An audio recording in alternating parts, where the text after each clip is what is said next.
Howdy. Well, howdy to you too. Everybody say howdy to the farmer man. Your text is still here. Wanna take the speech bubble with you? No?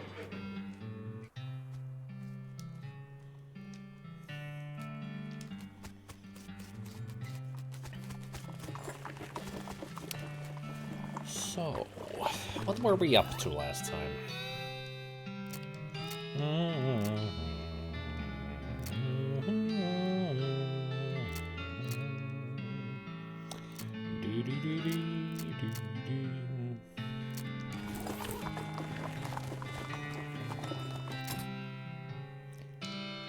Psycho F. P is silent. Gotta remember that. 171 unspent.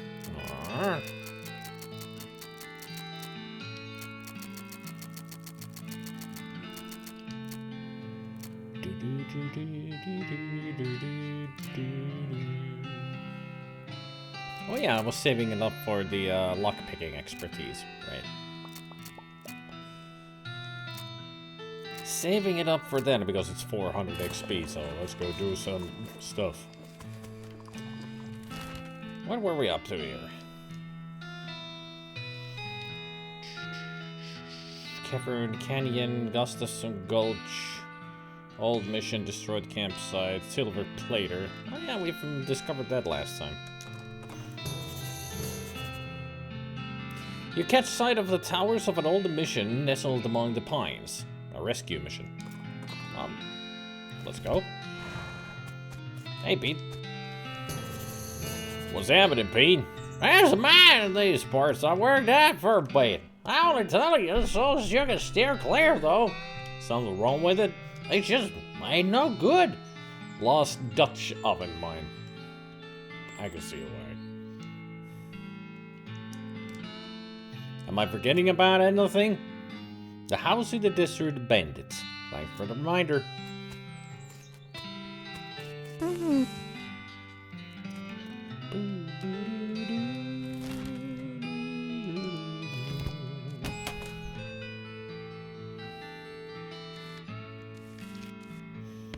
Instead of pews, there are cots. Gosh, a real life nun. Yes, I'm Sister Tabitha. I'm Psycho Ass. What's with the cots?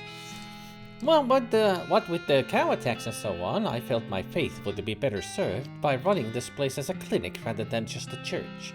I also sell medical supplies if you'd like your healing to go. Do you need any errands run or anything? Funny you should ask. I've been experimenting with the healing properties of a purple grass that grows near here, but I've run out. Would you mind picking some for me? It grows near a cave that makes an unusual humming sound. No problem. I'll be right back with it. Hey, Specky.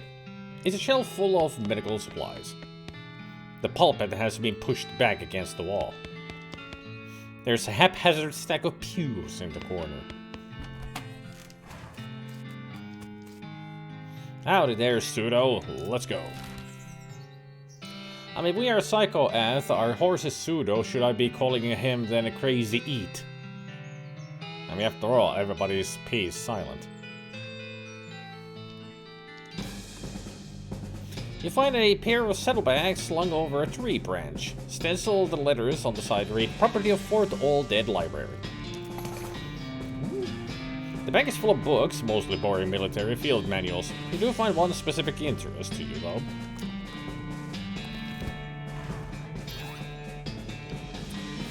Hey, Spaghetti.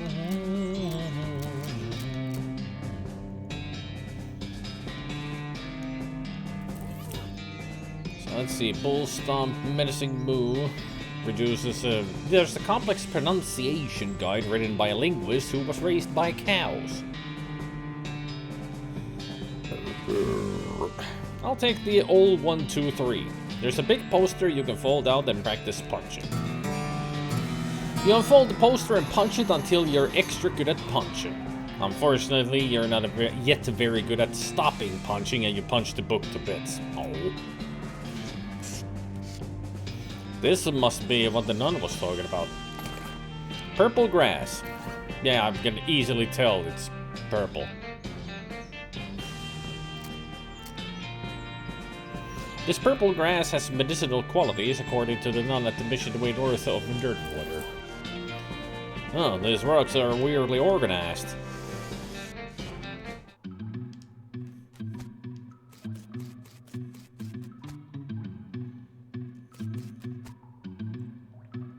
You might be able to push this over.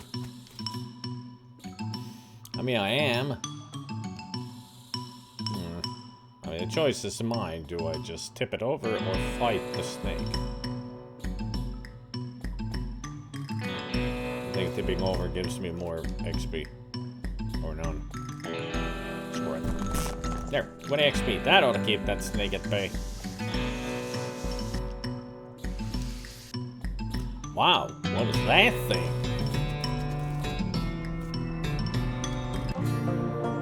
What in the world?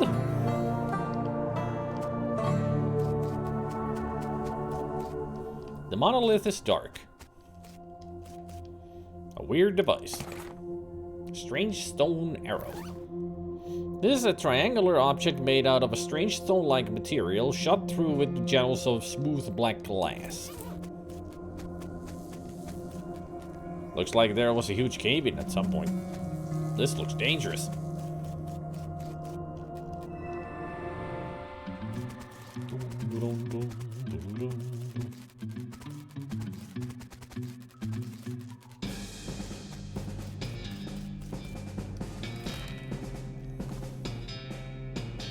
Pete picks up a round rock about the size of a tennis ball. Aha! A geode!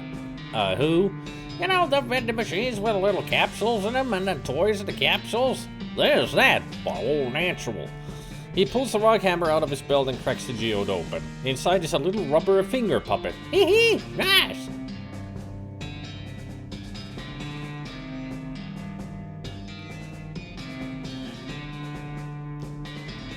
Oh, he's got a finger puppet. Good to know that it's all natural rubber as well.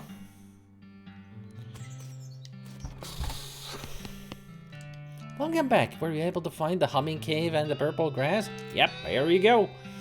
Wonderful. Thank you very much. Blessings upon you. Can I buy some medical supplies? Army Field Trauma Kit heals 10. Increases maximum HP by 10. Laudanum.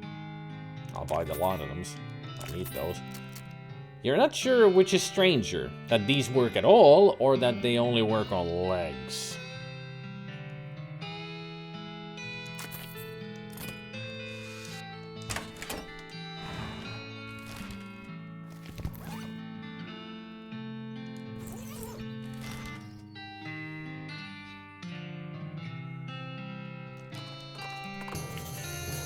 Ah, Professor's house. The weird stone arrow goes crazy. You follow its lead and find a weird house. Oddly specific pills, yes. The beeping machine leads to a ramshackle house in the middle of the desert. So that gizmo let us here, eh? Some kind of trap, I reckon. Why do you say that? Well, that's the reason. That nothing good can come from a bleeping gizmo like that. Well, let's check it out at least.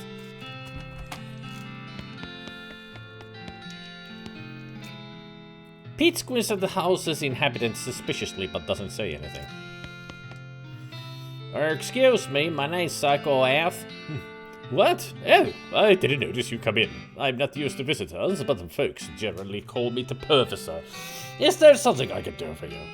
Well, I found this bleeping gizmo. I sort of followed the bleeping, and it led me here. Well, I'll be. It certainly led you to the right place, young man. This is El Vibrato technology, and I happen to be as much as an expert as anyone alive today. What now? El Vibrato.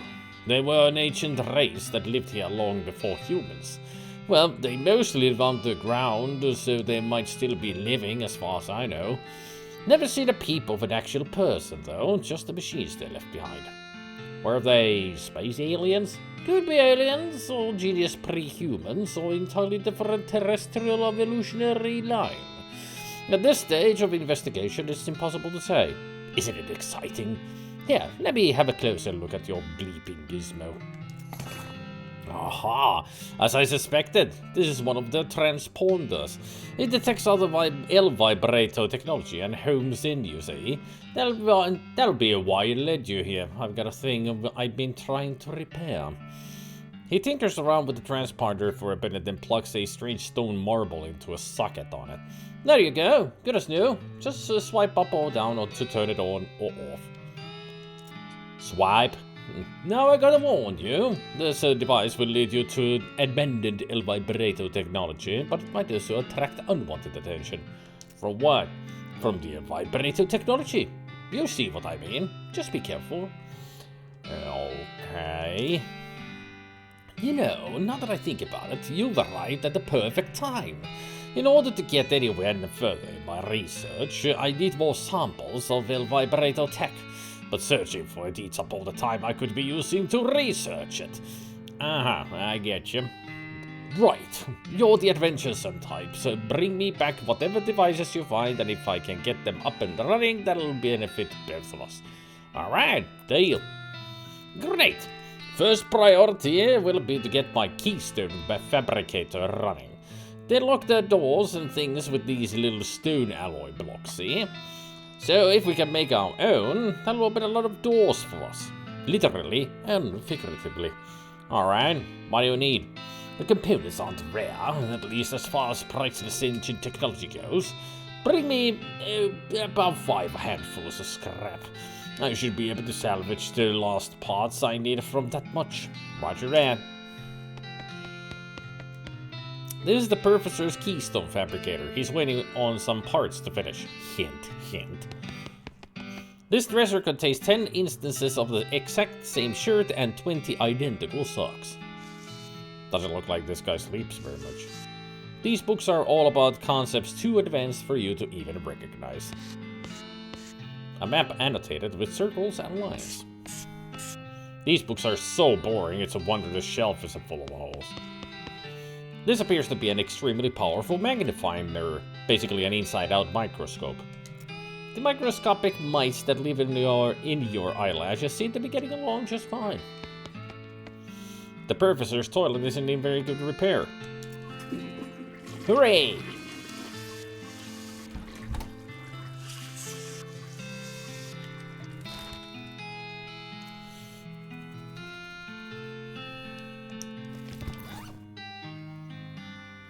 The Professor says that this device calls out other El Vibrato machinery. Spooky action at a distance. You don't trust it. The Professor told you how to turn this thing off. Do you want to shut it down? Nope. Alright, let's see. Where should we go next?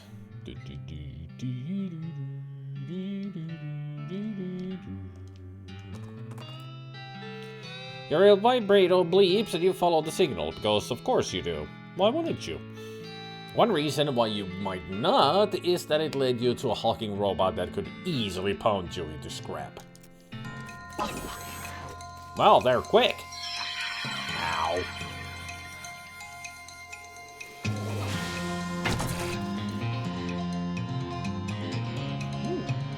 Dark Whispering. Pete will deal 7 spooky damage to all enemies. And he deals 17 hot damage now.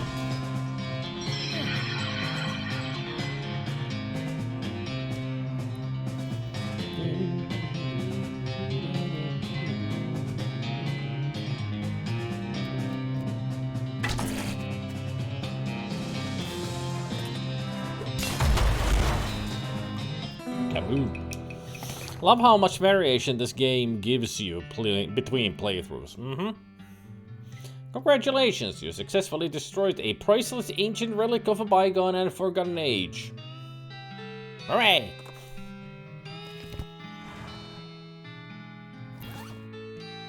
There are a bunch of little broken pieces of El Vibrato machinery the Professor would be interested in, I bet. I know a feller once that played a rock silver and passed them off as ore. Oh yeah? Did he get away with it? Right up till he tried to get away with the money. That was too long a run, so in the long run, no. Hey, Pete, they've got this new thing called vaudeville, and I think that joke will take you far. Oh? Just not far enough for me.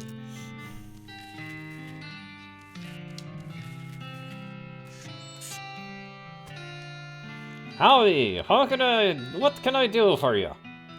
Well, do you have a menu? A menu? What are you talking about? Isn't this a walk-up style restaurant? What? No, I'm a silver plater. I plate things with silver, you know. Oh, I thought your sign was... never mind. The man grins, revealing a full set of silver-plated teeth. So, you need something plated? I'm okay, thanks. It is silver plate-er, not plat-er. Howdy, the man grins, revealing a full set of silver-plated teeth. So, you need something plated? What are my options? He looks you up and down. Well, silver plating anything costs at least 500 meat. And you don't look like a fellow who has that kind of meat. I kind of resent that. But also, you're right. I'll come back when I'm wealthier. Yeah, I got only 200.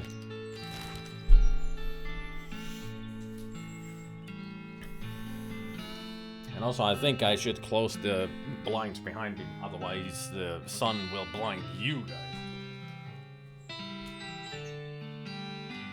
It's a sunny day.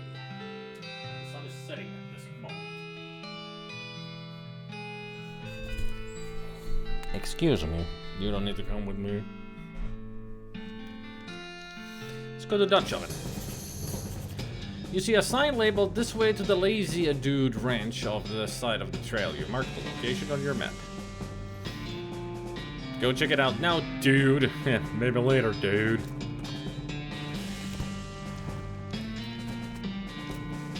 Oh, hell, no, I ain't going in there. You can't make me. Jeez, Pete, it smells pretty bad, but it's just a smell. I ain't talking about the smell, dagnabbit, can't you hear it? The whispering? I heard it all the way down in my dad-burned guts. No, whispering? I worked here for a spell. Because the other fellas all went funny in the head, always talking about a voice they heard whispering to him. Never heard it myself, till now. You'll stay the hell out of there if you know what's good for you. What is it saying? Can't make out that clear. Ain't nothing good, I reckon. Huh.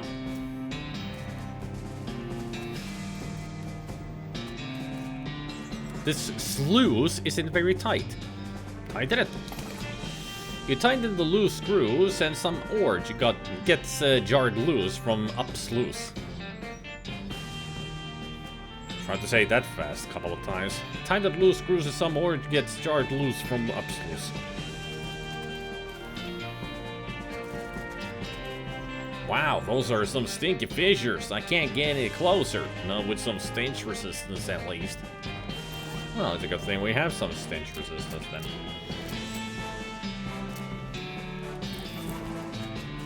The stench is barely noticeable.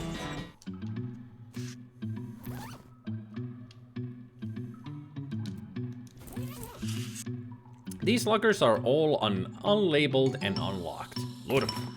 Miner's pants and a gas mask. Could have used this 5 minutes ago. Yeah, we finally have pants, 2 armor.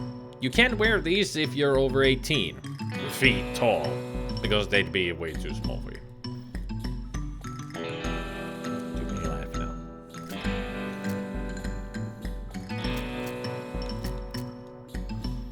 This thing was hard to see out of even before it sat in a dusty mine for 15 years. The miners must have beat him down here to avoid the stench upstairs. Grab what's left. Vienna blood, sausages, and clove drops. Increases muscle, increases melee damage. Little balls of sugar infused with clove. Who would do this? I actually don't see that being that bad. A crate of mining supplies. Yes, sir. Thermos of spiked coffee and smelling salts. This one's already being picked over. This cart is empty.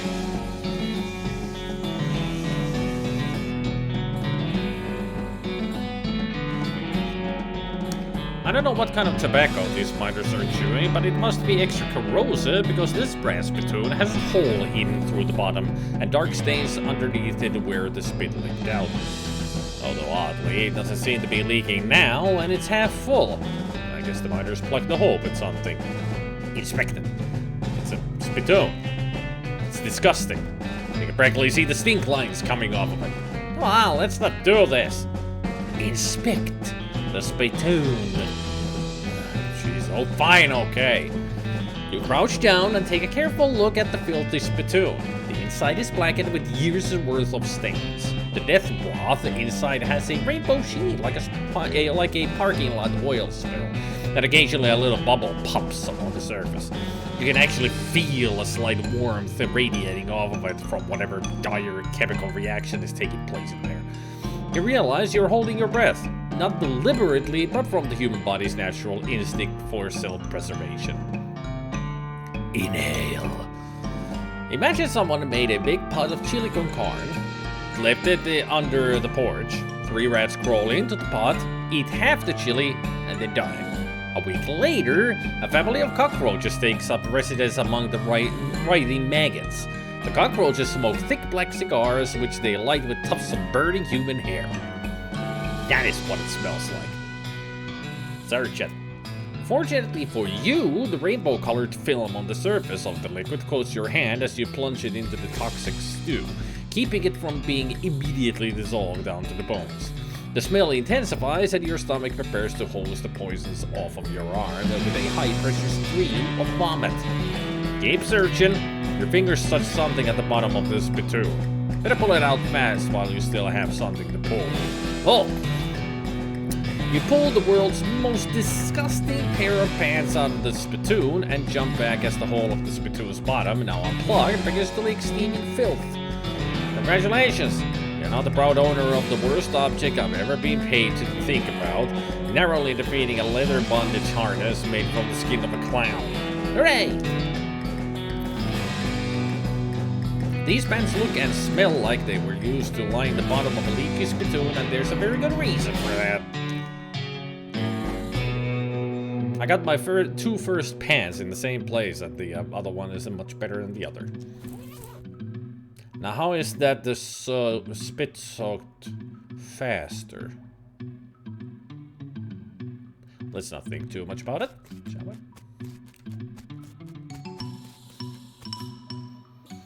The elevator mechanism is all rusty. You lubricate the elevator liberally.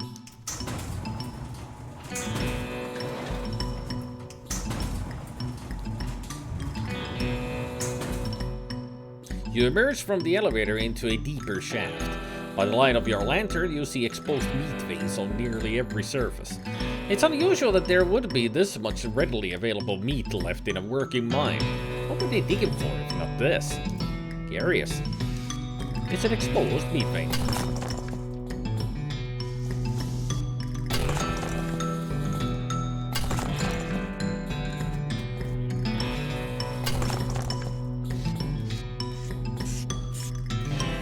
Veins here?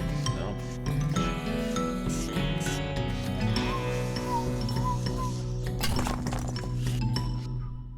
This guy's totally out of it. He's gibbering and drooling and doesn't seem to even see you. Try to talk to him. Hey buddy, are you okay? You wave your hand in front of his face, but he doesn't react at all.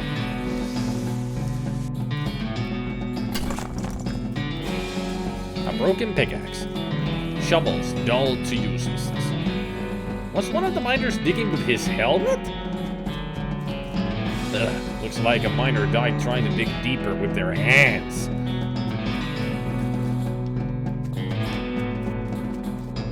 An ominous ladder leading down into a deep, dark pit. The finger bones are all splintered. You start to feel very uneasy. This guy seems to have gnawed off his own hands before he died. The hair on the back of your neck stands up. This gem is pretty, but it smells terrible. Effluvious emerald.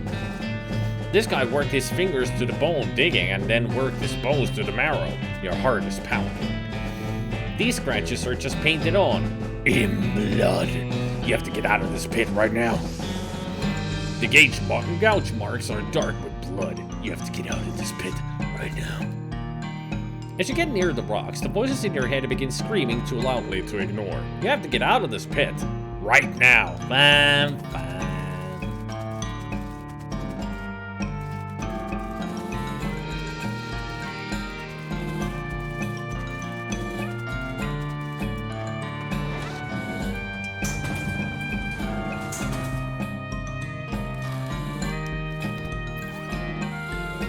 If this gem is half as valuable as it is pungent, you're in the money. And you should probably wash your hands before you spend it.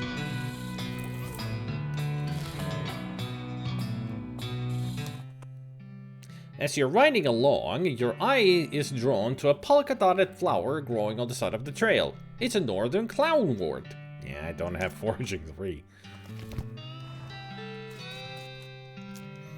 What do you reckon, Pete? I reckon there's a fine line between living off the land and being real lazy. Huh.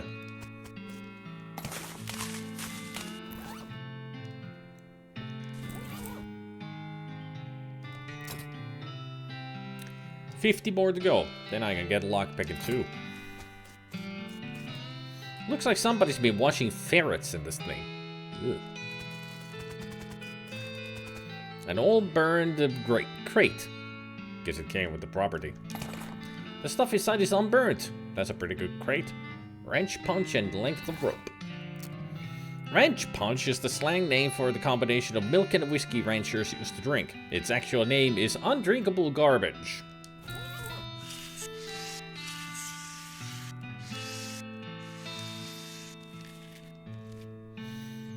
Hey, like, howdy. I'm selling herbal remedies. Care to buy?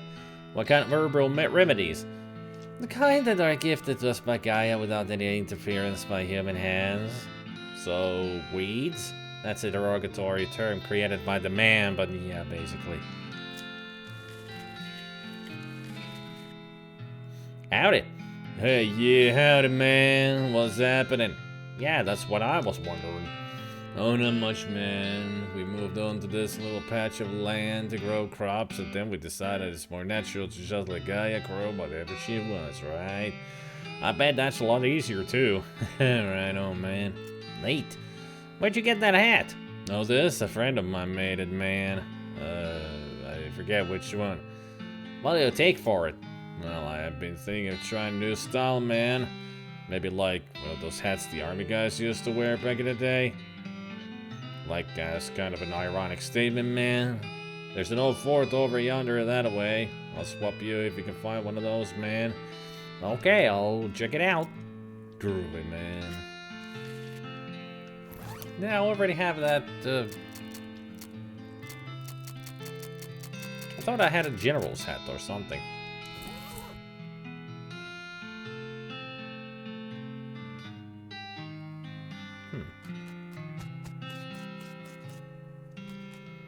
Manure. What? What am I? A huge supply of unused fertilizer. Yeah, I can see it's a garden. Yeah, General Gobb's hat. Did I sell it? Must be dirt water.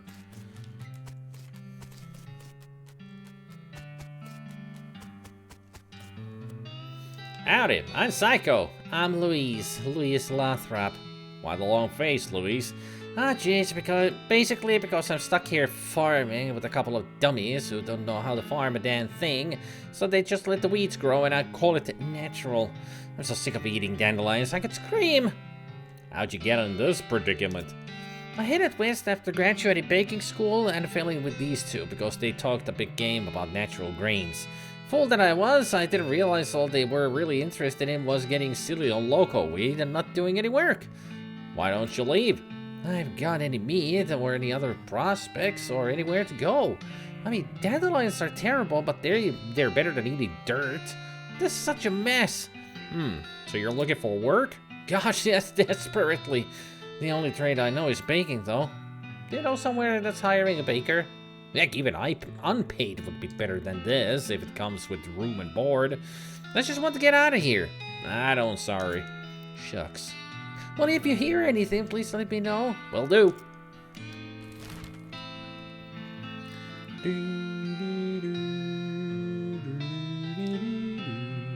Boing.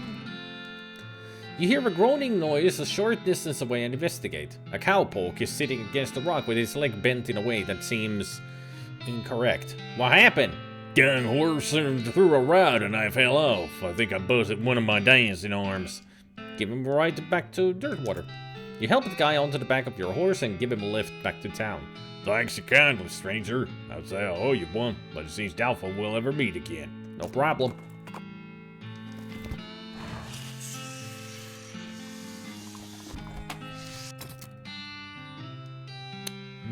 Not here. I'll take the dynamite, though.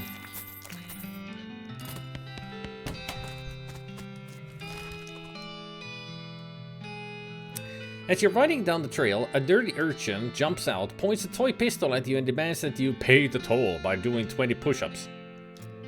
Satisfied by your demonstration of upper body strength, the child allows you to pass without pretending to shoot you. Well, that was a thing.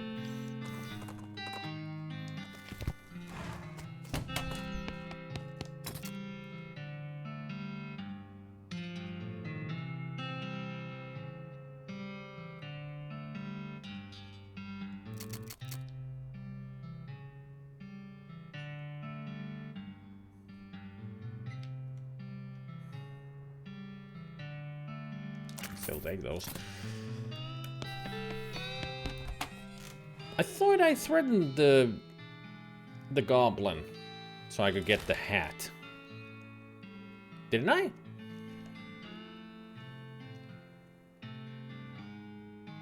Hey, Chris. What the hell did I do with the hat? I mean, it was right here. Yeah. He was making the lead pie. Yeah. What the heck did I do with the hat then? Oh yeah, you need safe tracking. What was the place where I needed the lockpicking too? I know we found the place.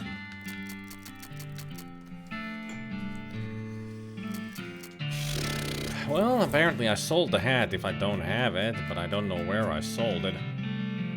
Well, it's not a big loss if we don't get that hat. It's mysticality and our thing is muscle, so it's not a big loss. It would have been a groovy hat to wear, though. So, doesn't really matter. It's just a fun thing to do. I think it's only like... No, I think it's Moxie, now that I think about it. 3 Moxie. Not mysticality, Moxie.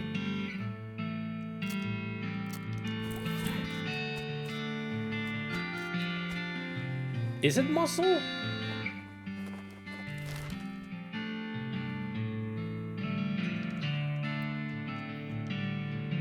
Well, the problem is, I might have sold the hat somewhere, but I don't know where, and so it's gone for good.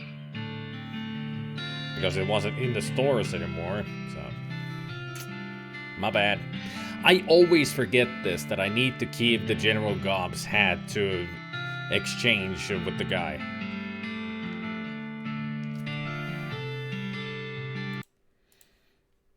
I always forget that.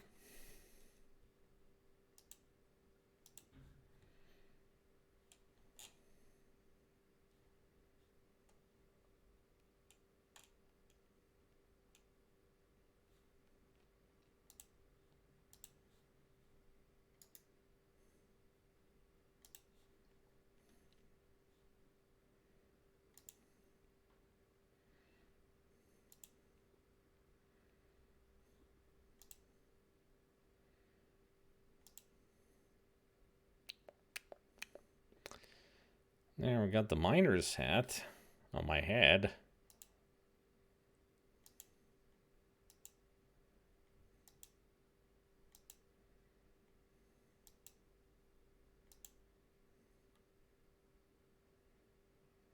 No, I'm checking the VOD right now because I'm curious.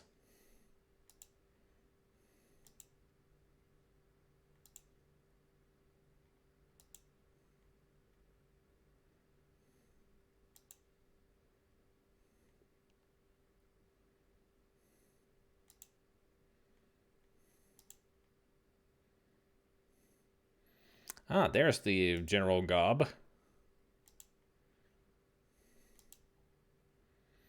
Yeah, I did get the hat. But what did I do with it?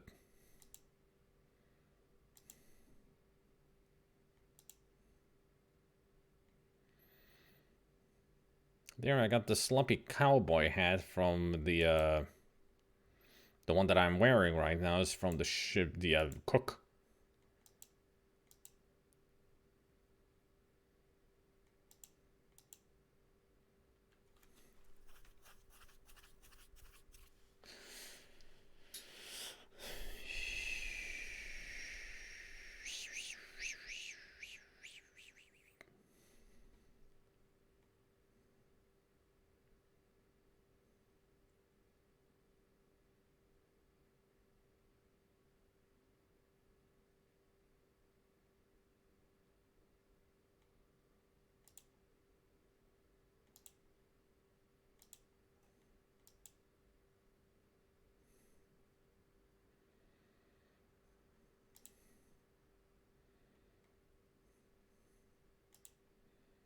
Yeah, I did sell it to the mercantile in Dirtwater, but apparently it's gone. Oh.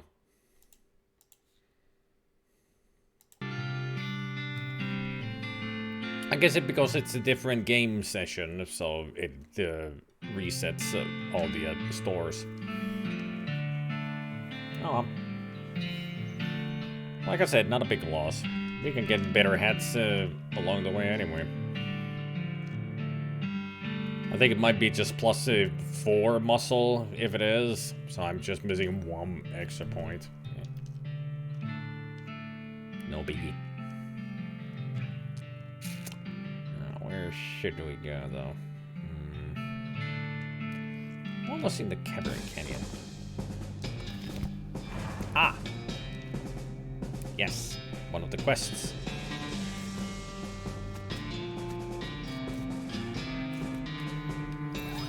Oh yeah, I'm looking for a lock.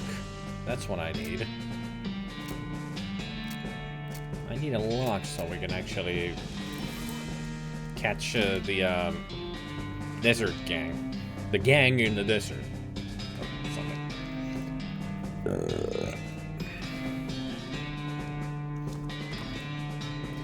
A few hundred yards up the trail, you see a solitary skeleton trudging towards the northwest. It doesn't seem to have noticed you, or anything else, really. Boink. And, boom. Handful of teeth. You won! Hey, skeleton, sucks to be you!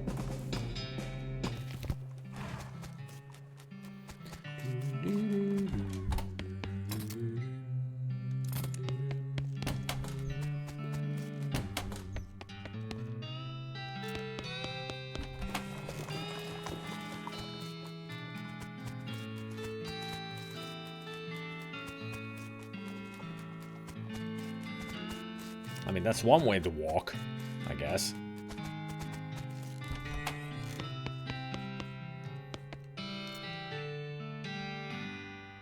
House in the Desert gang, yeah, that's them. And the other one is the Stripy Hat gang that we found that is in the Cavern Canyon.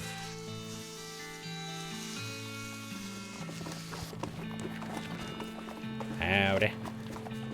Morning, fella, or afternoon, whatever. Howdy. I hope someone invents broadcast radio soon. Excuse me, sir, cooking emergency. Mind the traffic, fella, it's rush hour.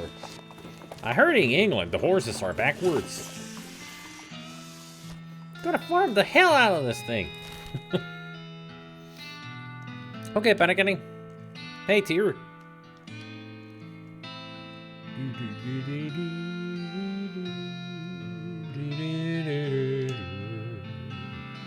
Let's go to the old mission. Or we can go to the Big Apple. You spot an astonishingly large horse apple in the distance. You are literally astonished by the size of it. It is very large. As you reach the center of the clearing, you are simultaneously struck with a profound awe and a terrible stench as you discover the largest road apple you've ever seen. You can't even imagine how this got here. Was it a giant horse? Was it 200 normal-sized horses acting collaboratively? They should have sent a poet. Yeah, they should have. I'm missing 3 XP. Ooh, hey! I'll stand with my nose up wet if you'll excuse me. Blech. It doesn't smell any better up close.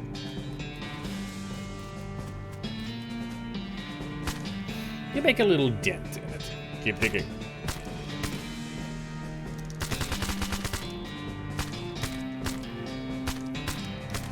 It's quite a bit smaller than it was before. It's way smaller than it was before.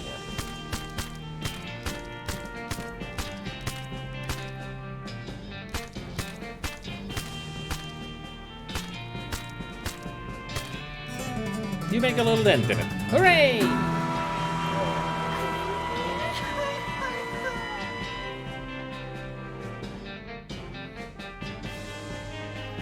I guess the world is happy that I took care of that big pile of shit.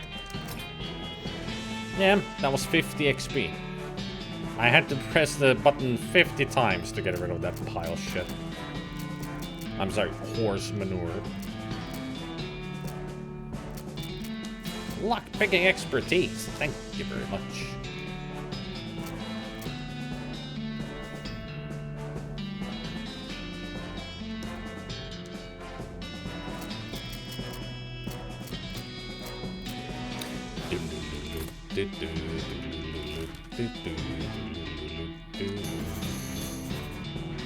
You find a flyer for a dynamite store up north. It's charred around the edges like it got blown here by an explosion.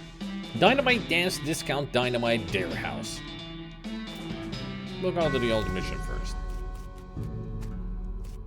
A tuna cactus. Reckon I'll just wait out here till you're done. Not the religious sort. Don't care for invisible voices speaking from on high and such. Fair enough.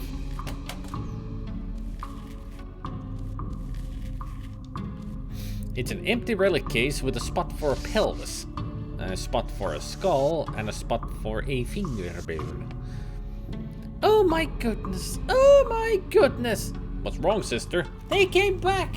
They just came back and took them! I couldn't stop them! Whoa, slow down, okay? What happened?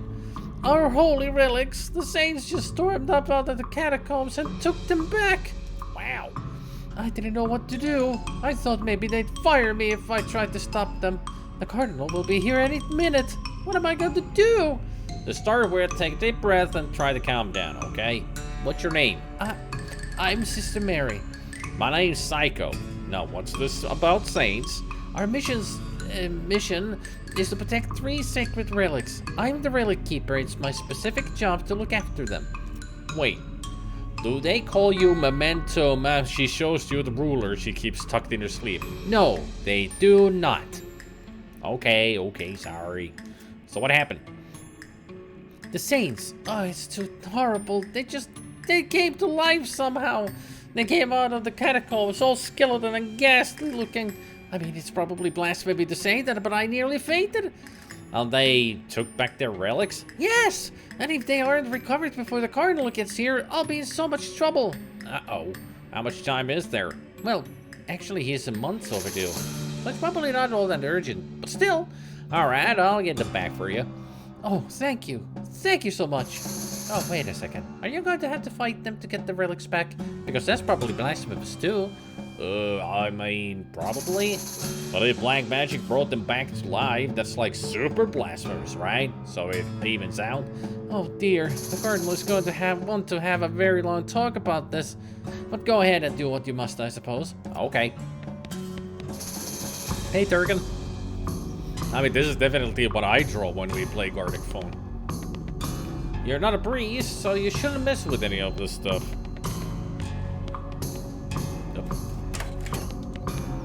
Pew! Pew pew! Pew pew pew! Good luck down there.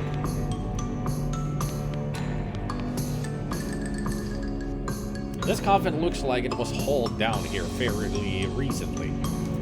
It's empty. There it is. It's a precariously balanced pyramid of skulls. They're all riled up and twitching. Are you sure? There's a lot of them and they're really mad. Maybe angering all of them at once isn't a great idea. This skull has a gold tooth. Take it. Got a gold tooth.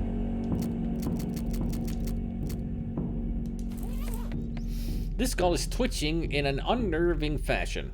Though I guess there's no way it could be twitching that wouldn't be unnerving. This skull is sitting at a weird angle. I guess that's notable for some reason. This skull is whispering at you. That doesn't seem right. This is the empty alcove. There's a little serial number written below it.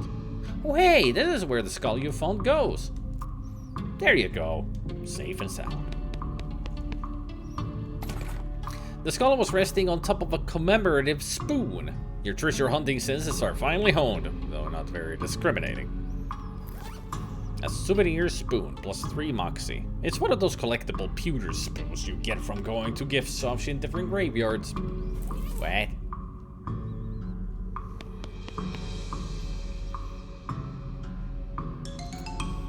The skull is whispering at you. Doesn't seem right. It just sounds like gibberish, though really creepy gibberish. Stop it. Gonna jump on him.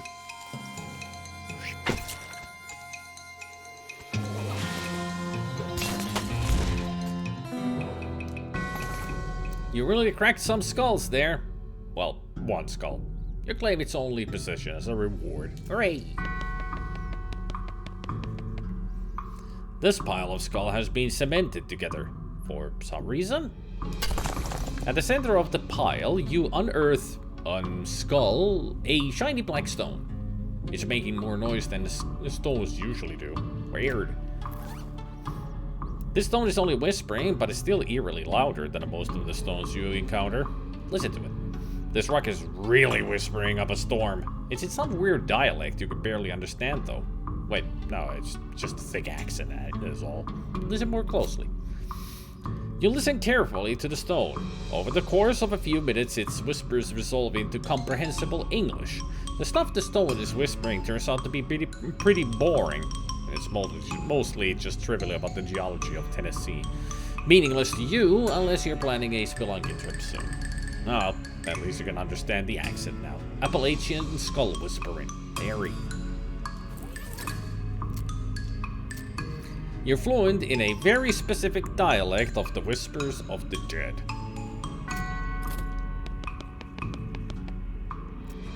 The skull whispers some dark mountain secrets to you, which we can't print here because your computer would catch fire.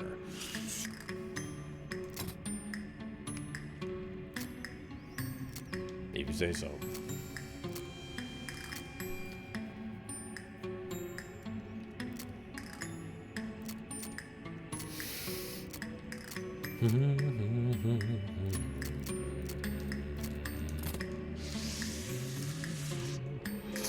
These bones are jingling and rattling in an agitated way. Whisper to them. You whisper some ancient words of appeasement to the bones and they settle down a bit. Alright, this pile of skulls is strictly decorative. This way to Paseo del Santo. It's a plaque. Here lies Saint Beefus. After he died, his body kept trying to rise to heaven, but it was so heavy it just kind of flopped around a bunch. They had to inter him in a big stone sarcophagus to put a stop to it. Gross. The remains of some kind of dark ritual. This stuff looks like it was abandoned weeks ago. Here lies Santa Cortada. She was drawn and quartered by heretics, and then the quarter that had her head on it was beheaded.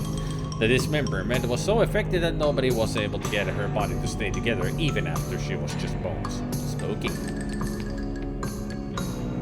Just some trash. Cloven, cheroot, butts, stubs of black eyeliner, pencils, that kind of thing.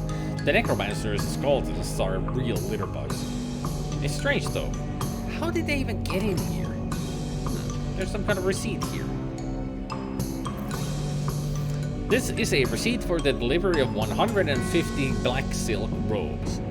Sounds pretty ominous. It's time you started gathering clues about the whole perambulating dead situation that's going on around these parts. You grab a notebook and paperclip the receipt to the first page. I should check that out.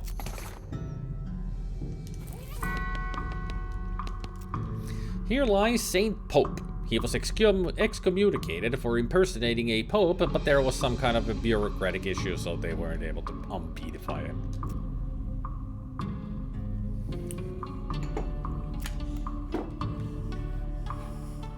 So he wasn't a pope or a priest of any kind, yet they put the saint on it.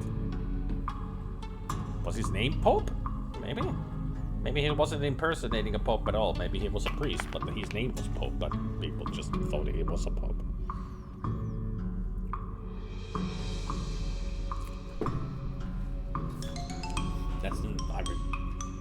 That would explain the bureaucratic situation. I am a pope. Seriously. Well, at least you got the Pope's hat.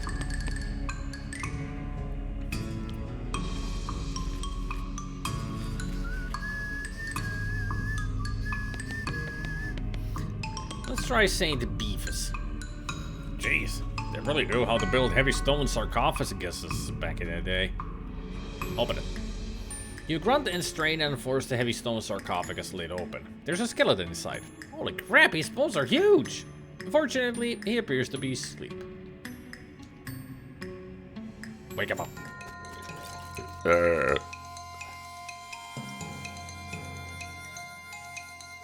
Oh boy.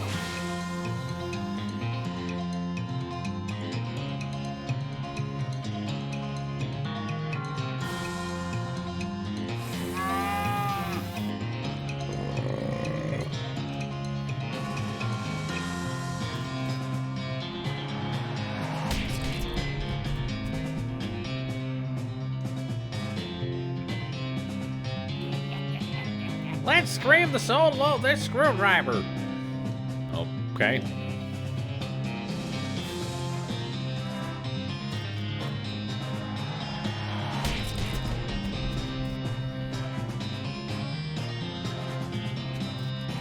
Burn.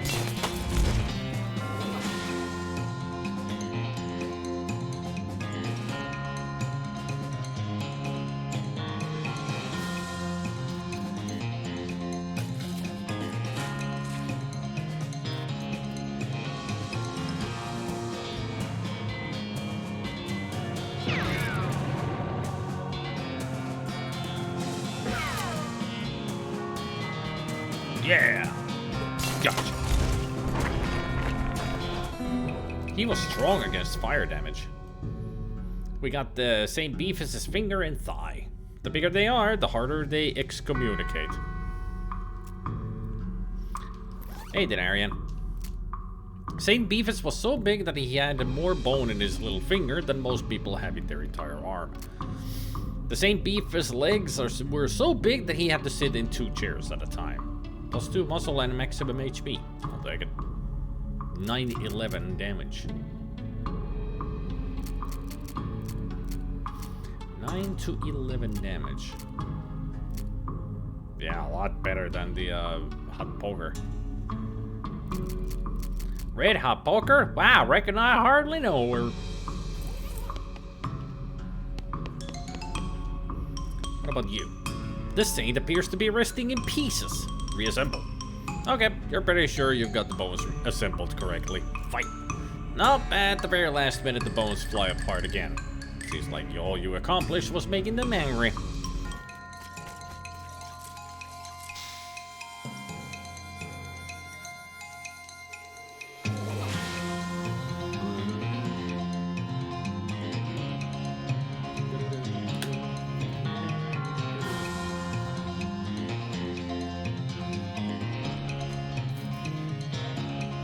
Yeah, she's the one that they couldn't hold together.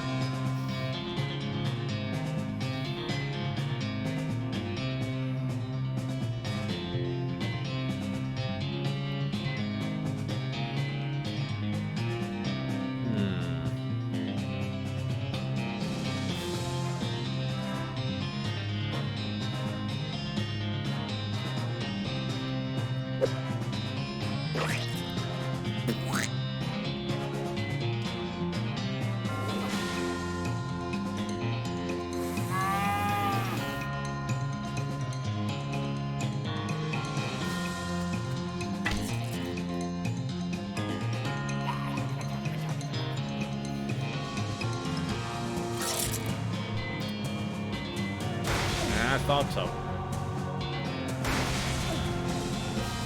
So first the skull, then the rib cage. That's how we do.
The hip, it does nothing.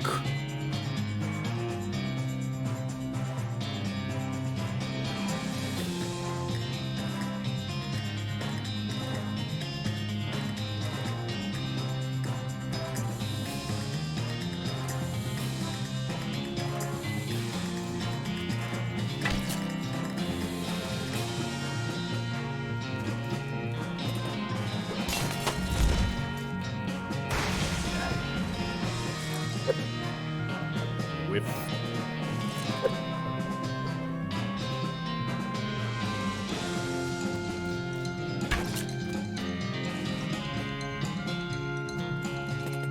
I'll put the poor pelvis out of its misery.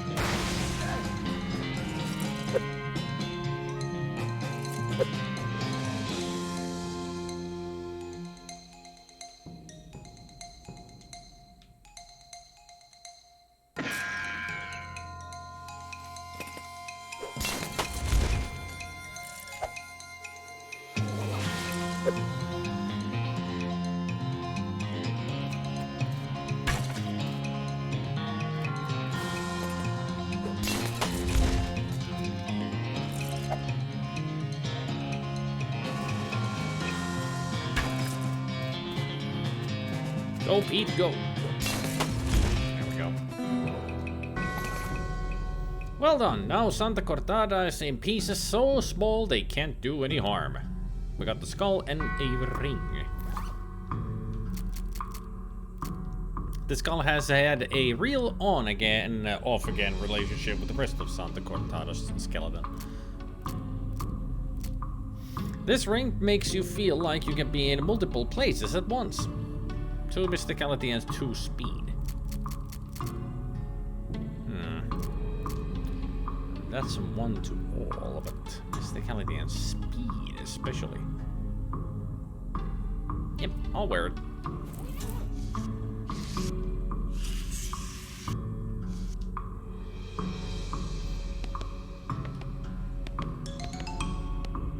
Saint Pope stands beatifically behind the dice. He just keeps doing his Pope gestures, ignoring you. How can someone look so smug without even having a face? The longer you watch him, the more he gets on your nerves.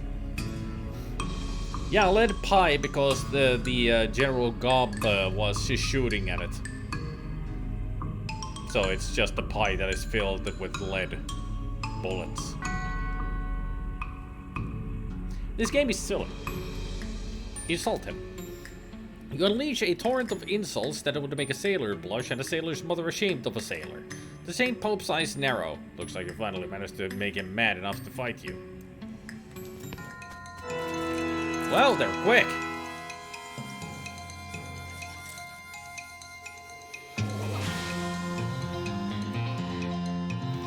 A skeleton cardinal.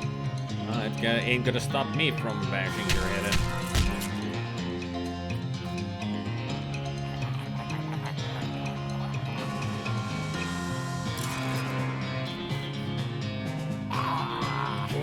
Anointed.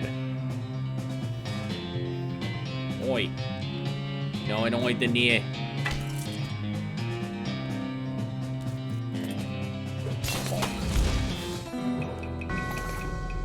Pope's pelvis and fake Pope hat. You put an end to the same Pope's heresy once and for all.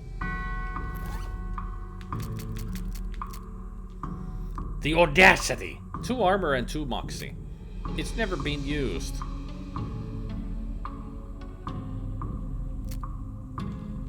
And that's 3 muscle. 2 moxie, 2 armor, not bad. I think you would be using the clown many times during West of Loathing.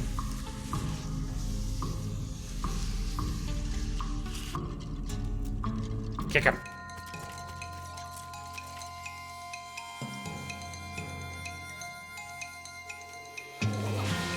Spooky floating skull. That's all what they are.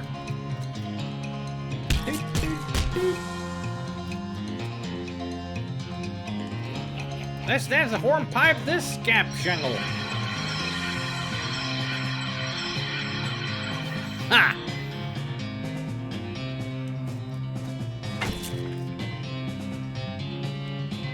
It gives you stats. It's like it's a RPG elements in the game. Well, this is an RPG game, so you get stats from them.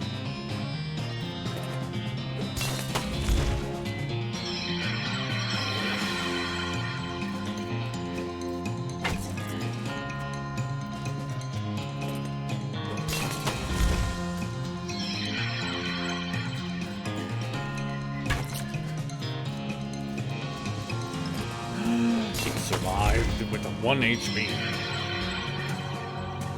Bang.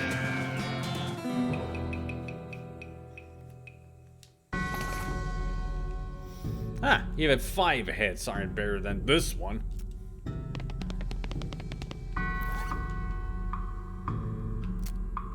Handful of loose teeth. Perhaps you could sell them to a dental student. And skull chips. Some itty bitty bits of skull. Once they were good for keeping someone's brain salsa inside, but not anymore.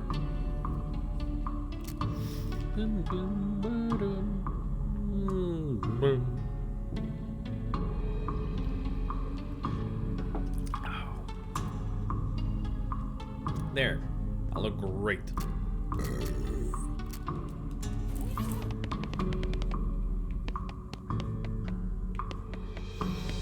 Luck. I don't need no luck.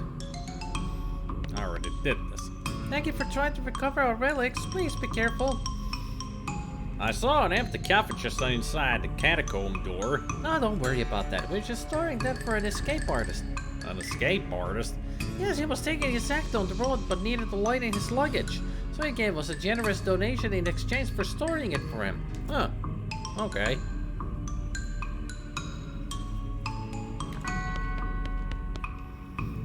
Return the fingerbone of Saint Beatus. You return the weirdly huge fingerbone to its reliquary.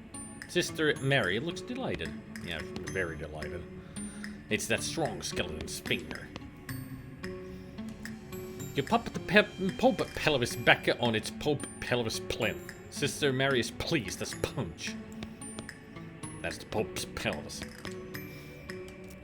You lock the skull back in its little glass prison. It seems annoyed, but Sister Mary thanks you effusively. That's the skull you recovered. You recovered all the relics. Oh, praise be. Thank you. I'm glad to have help, sister. I must reward you for your efforts, though. We don't have much, but you might find these pants handy? One of our old priests left them behind. Oh, thanks. I bet they're not good. Actually, they're good. The knees of these pants have been reinforced with leather patches, which is handy for both praying and brawling. And I got the spit soak ones. Armor and speed.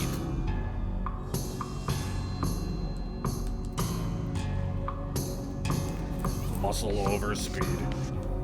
I can be slow, but I hit hard.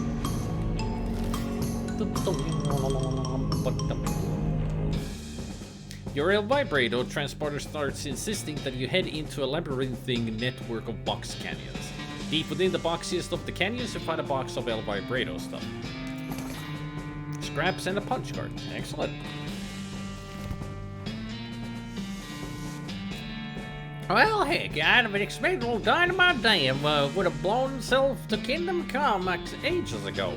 But I guess he's still kicking. He's real lucky from the looks of things. Kingdom Come.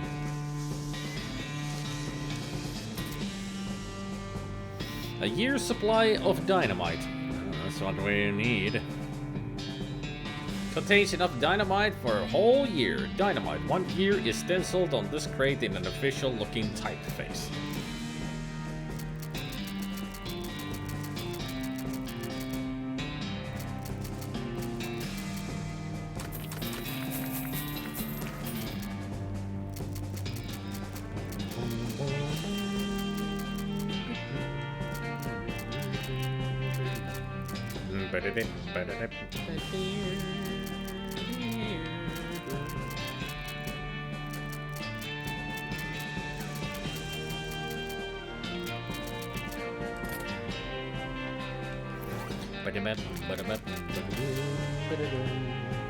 This is a piece of thick paper with a few square holes punched in it. It looks like the ones they used for the census back in '90.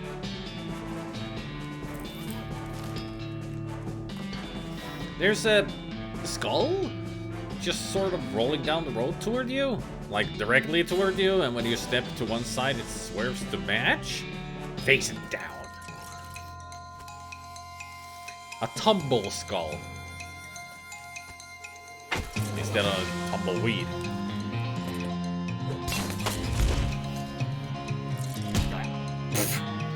Oh no, don't destroy us. Boom! You punted that skull right into the sunset.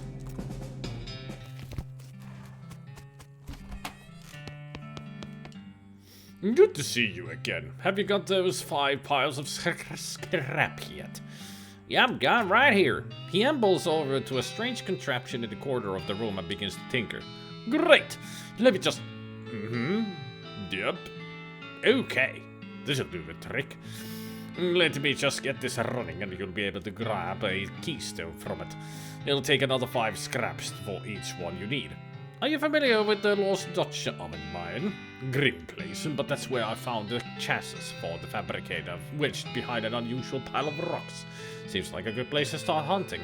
Alright, I'm on it.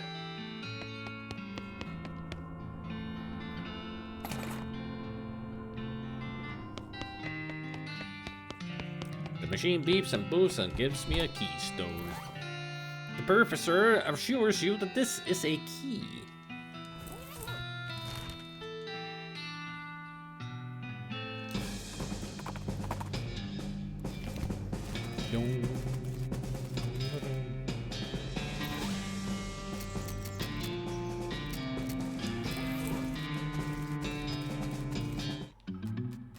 Barely tolerable stench.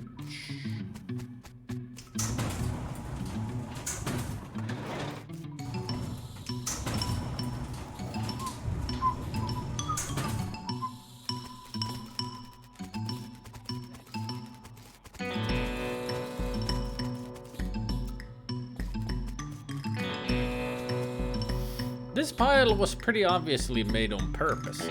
Closer inspection reveals that the stones are mortared together. What could be hidden here?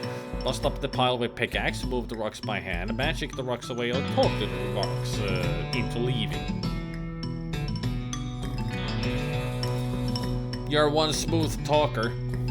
Yes, I am. There's a trapezoidal piece missing from this weird crossbar thing. You insert the keystone in the crossbar. Snick! You bend over to examine the device and accidentally stub your toe on it. It hurts, but the box moves. It must be lighter than it looks. You grab the device. The professor will want to see this. Yup. You've recovered this device from one of those weird little vibrator ruins. The professor would surely like to see it. Huh. What's this thing? Ah, no! You have learned the vibrator word for toilet! Why is the toilet in the middle of a room? Nokorko bacha nonokbe zevesom cholakcho puccia zebe. Alright. That's what it says. Monolith is dark, a trapezoidal section missing from the box, machine is dark, circular hole in the bottom. This strange device has 3 buttons on top of it. First one. Those things aren't friendly. Neither am I.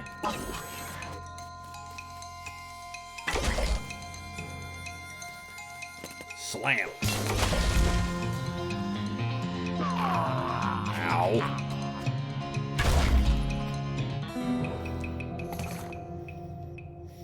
Easy come, easy go.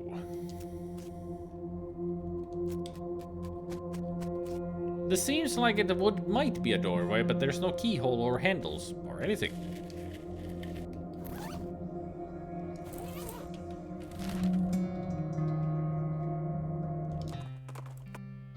You find a safe on the side of the trail. Ironic, you think to yourself that it's in such an unsafe location.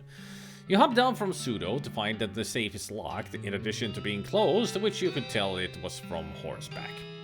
Leave it be. Still need to get safe cracking from somewhere. Good to see you again. Have you had a chance to take a keystone to the lost Dutch oven mine and look for the unusual pile of rocks? You can always make a keystone with 5 more vibrators scrapping that machine over there. I have indeed. Oh, did you find anything interesting? Hey, Professor, I found a thing. Great, let's see. Aha, a marvelous find. This device makes batteries. Or will, once I've fixed it. Batteries? Yep. The other vibratoins powered the portable equipment with the little electric marbles. Like the one I put in your transponder. I'm sure I don't have to tell you, a regular source of those will be incredibly useful. Awesome!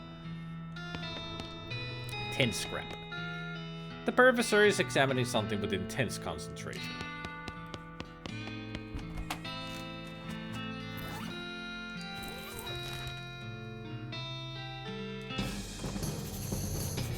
To your delight, you see the silhouette of a big circus tent towering over the pines. Keep going.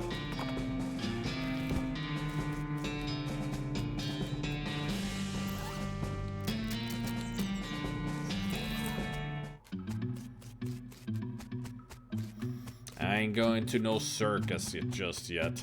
Might be some fettuccine brothers in there.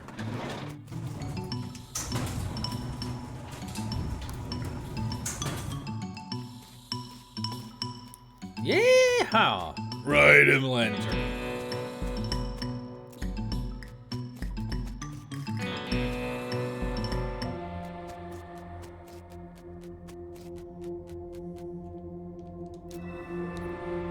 What better way to get scrapped than do this?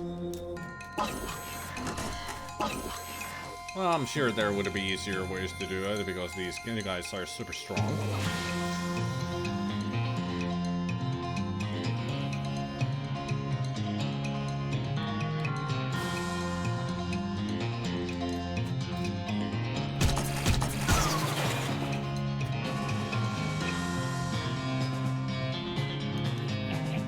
Let's take a message, Snake.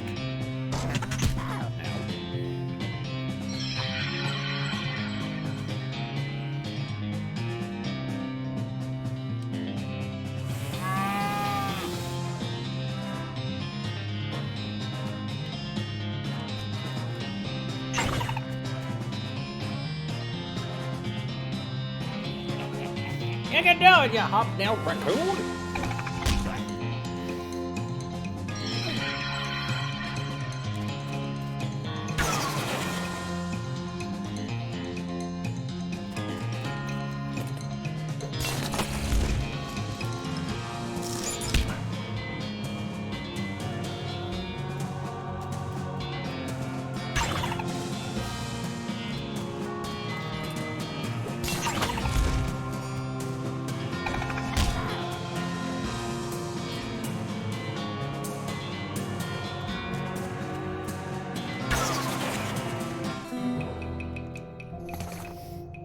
Three scraps and a keystone. Keystone is what I needed. For this. There's a strange cloth loop inside. At least it feels more or less like cloth.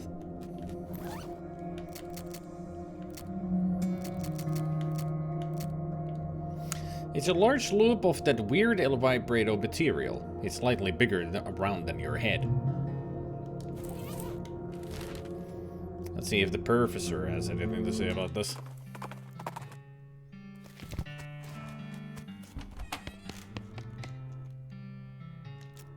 Nope.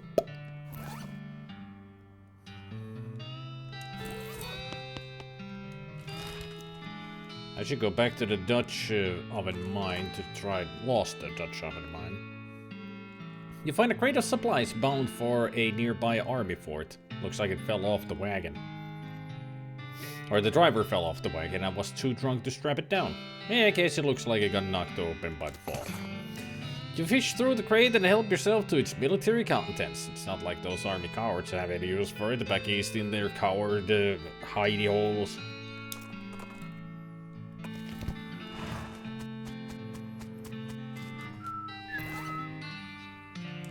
At least I remember that that's where it's most useful. The loop. How long has it been since I played this game? How have I forgotten so much? Yeah, here we go. Ellsbury tells you a tale of a long-forgotten cubit catacomb where tiny spirits live in harmony with ghostly ghosts.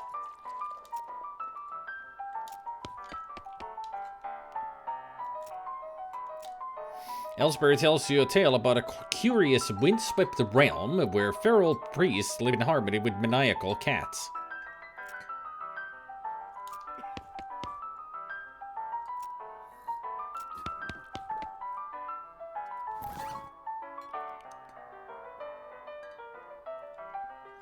Maniacal cats.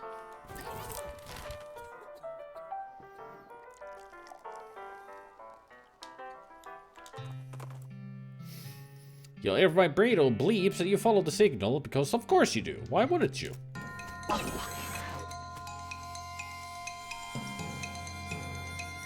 Otherwise known as most cats. Majority of cats.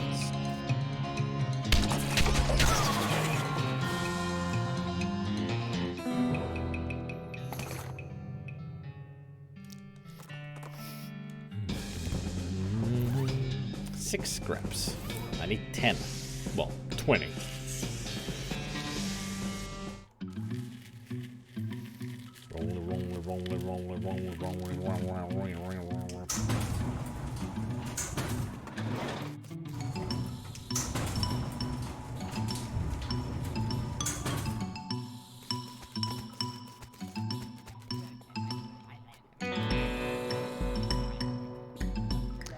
Don't ask me how his shadow is bigger than his.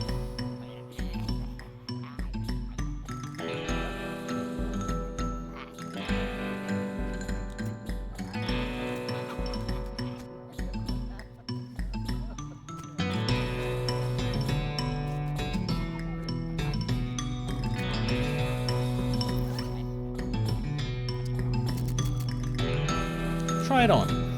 As you place the ring on your head, two things happen. One is that it begins humming and shimmering in that weird way El Vibrato things shimmer. And the other is that you suddenly feel as if you put earplugs in your brain. Your thoughts get weirdly quiet. Weird. I'll say it's weird, and not entirely pleasant. You take off the headband. Okay. This headband contains some sort of ancient machinery that prevents psychic waves from passing through it.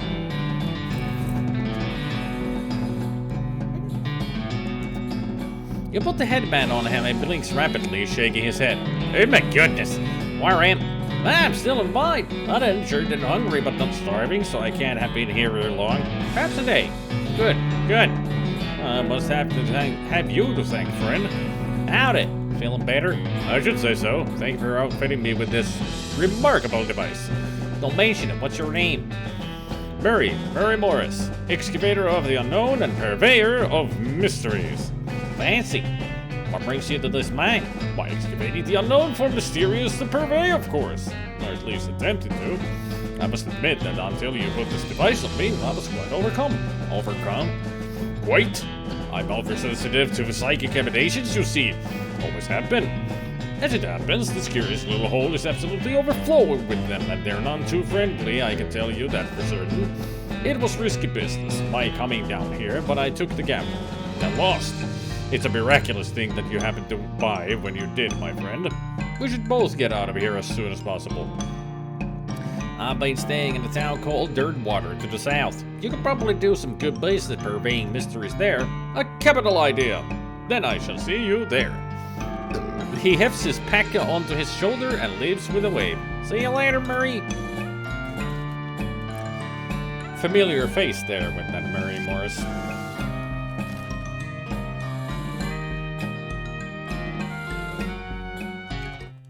No, not the silversmith's house.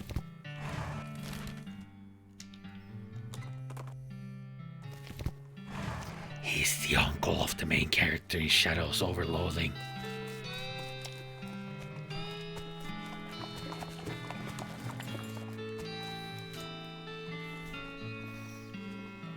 He's the one that we played the game for a reason. The start of the story, Murray goes missing and we are gonna go find him. He's the same guy.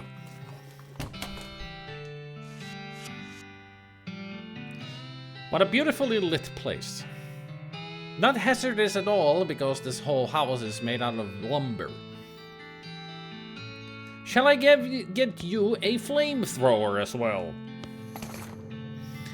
Well, hello again. Thank you for telling me about this town, my friend. It's a marvelous location. That's 2 good tours you've done me. Don't mention it. Speaking of which, here's your curious headband back. Fortune willing, I won't be needing it again. No more gambles like that for me. Why is it so dark in here?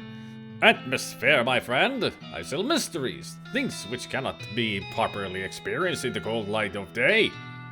Why not? Well, it wouldn't be any fun. Huh. Okay. Where's all your merchandise? In the lock case behind me. These are things that must be kept from prying eyes and unprepared minds. I'm thieving hands. Well, that goes without saying. Gotcha. Let's see what you got. And all-purpose beans can serve any purpose if you're a master chef. This is a bag filled with mixed beans, not in the sense that it contains some of every type of bean, but in the sense that every bean contains a mix of every type of bean.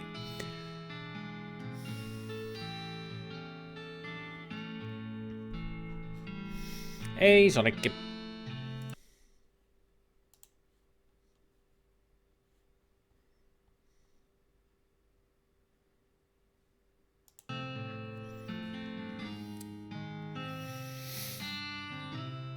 Had tech issues today with your computer. Can someone look Discord? Well, someone will eventually.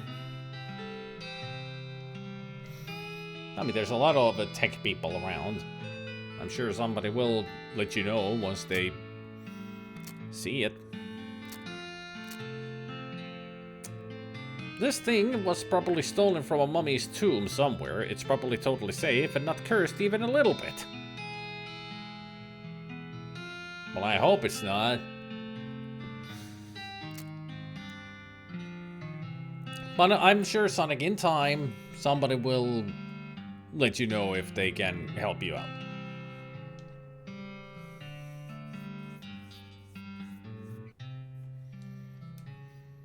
It's a nearly perfect sphere of glass. It'll help you see around corners.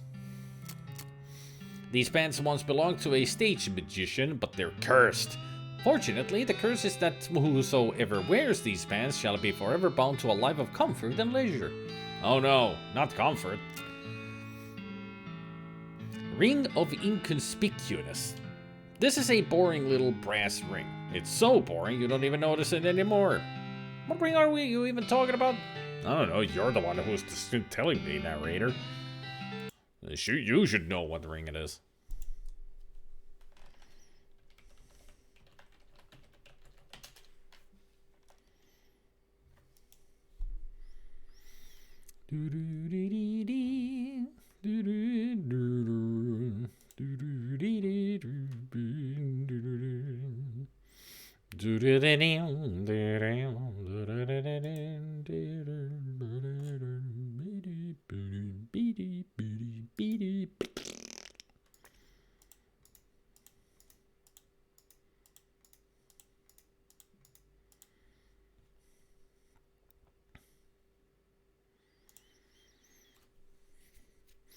I just read that that sounds like a kernel error. Are usually caused by memory corruption. Try this. Take out your RAM sticks, clean the contacts, and dust out the sockets, and then put them back in.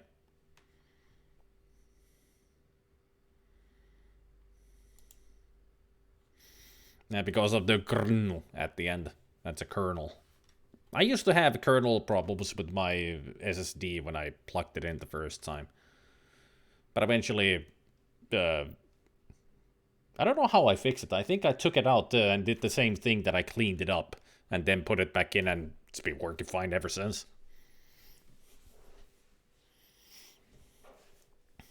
At least that's what I remember. That the SSD did give me some problems at first, and it was kernel problems.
I'm just checking the worthiness of the Fluvius Emerald. I can sell it. I can turn it into a ring, but it's not that good of a ring. It could also be a really bad driver error, unlikely if you've had no issues before, you haven't changed anything recently, or it could be a hard drive corruption. I hope it's not that. But if it's caused by memory corruption, it could be just the RAM sticks. At least I hope so. Or maybe some cable is loose, such as a hard drive connector. Yeah.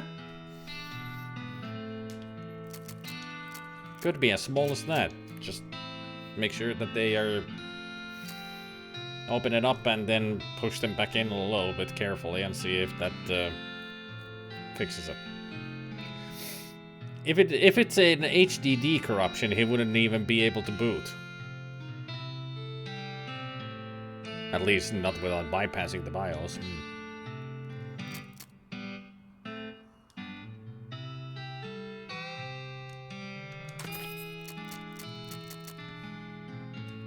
Get more non-combat random encounters. There.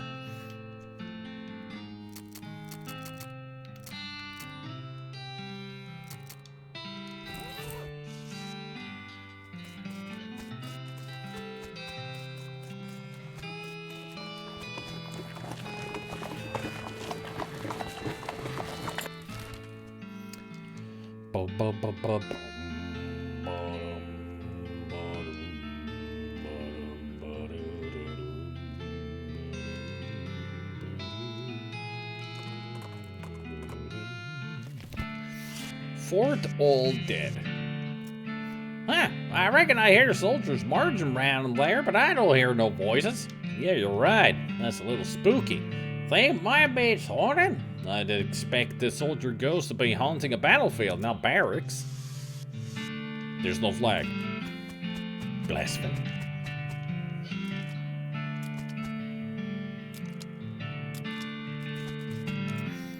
Well, I'll be. This seems maybe a little more serious than a well, I'll be. Great googly boogly? That's better.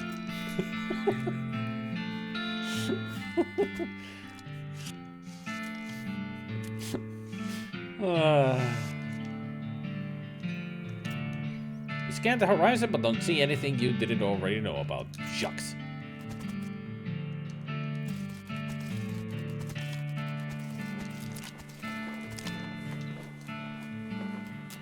Beg your pardon? Excuse me?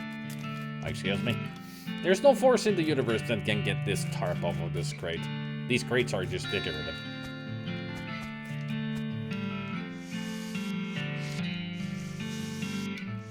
This trash can smells terrible. Dig through it. Oh, good. A disgusting old hat. An old patrol cap. Maybe I can give that to him. You know, the guy. This is a style of cap that the army used to issue to soldiers, but doesn't anymore. Some decades hence it will be lost to history and then reinvented from scratch. I think that actually will work.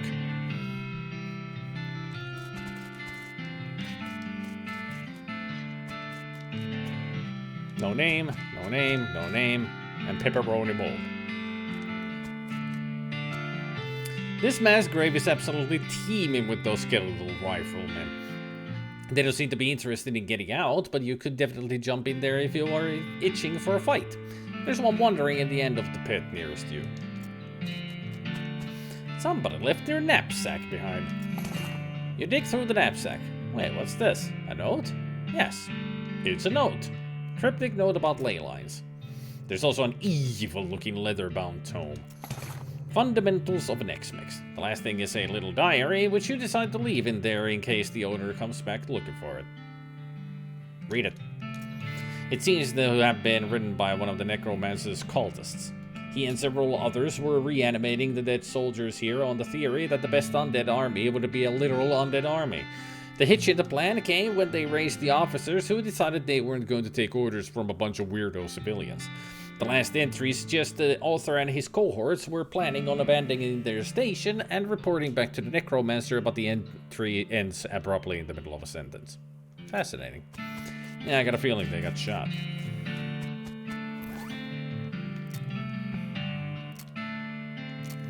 You examine the weird note, but you can't make heads or tails of it. You stick it in your necromancer journal for now.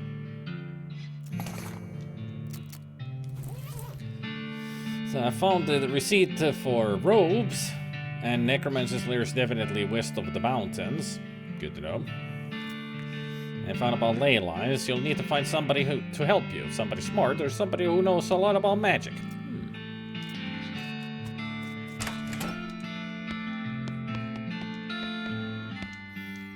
This footlocker is still locked.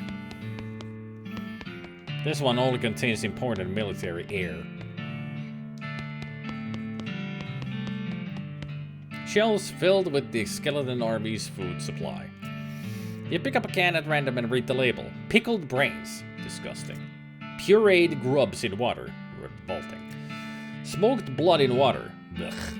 Smoked chalk in lard. Ugh. Jellied fish eyes. Nasty. Jellied chalk.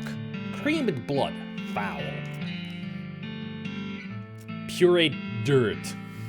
Sugared bat wings. Crushed sand. Candied tongues. Grilled spiders. Desiccated hair. Candied rotten eggs. Awful. Brandied bat wings. Crushed crickets. Nauseating. Sugared maggots. Pressed spiders. Stewed blood. So there's nothing useful here, it's just random text. Got it. The lock on this footlocker has rusted away to nothing.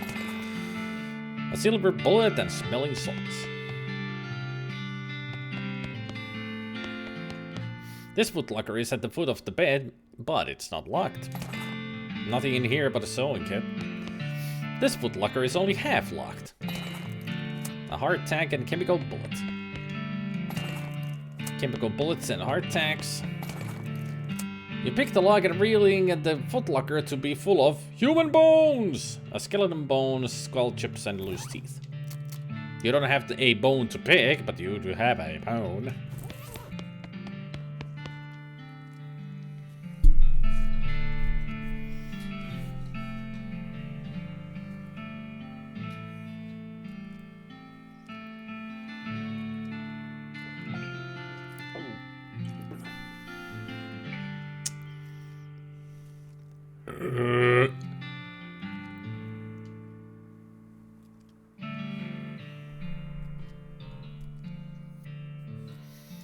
So it went into a black screen and rebooted, but nothing else has happened since? Just that, has it been only just once, or...? It's a giant map of the region. Quite accurate, too. So it's only happened once. Okay. This table has a little model of the region on it. These toilets are all very clean. Flush this one. Yay! Take that, toilet! It's a toilet. The flush handle is missing, though. Huzzah! There's a little metal pin on the floor here. Rifleman insignia pin. This pin has the insignia of the 4th all-dead 443rd Rifleman Division on it. Extra pistol damage. Excuse me, pardon me. He doesn't seem to notice you.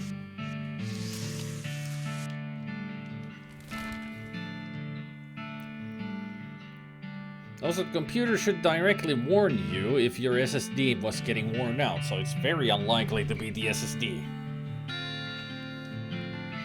Can I look the warning somewhere? I mean, there must be some info. I would imagine.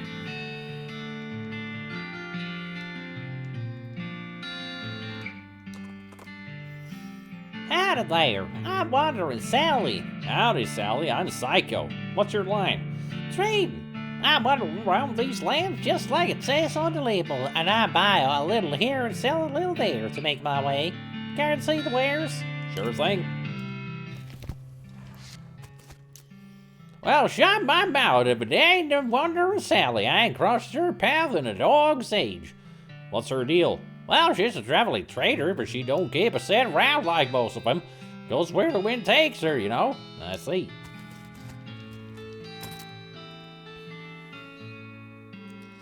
Apple, bar of soap, carrot, fungicide bomb. Lock! A lucky marigold goes on my label, +1 on everything. What did I have on my label? Oh yeah, the revolting brooch is +2 to everything. That is only just +1. Work boots. Maximum AP and armor +1. What am I wearing? Maximum AP. I'll take it. It's got armor.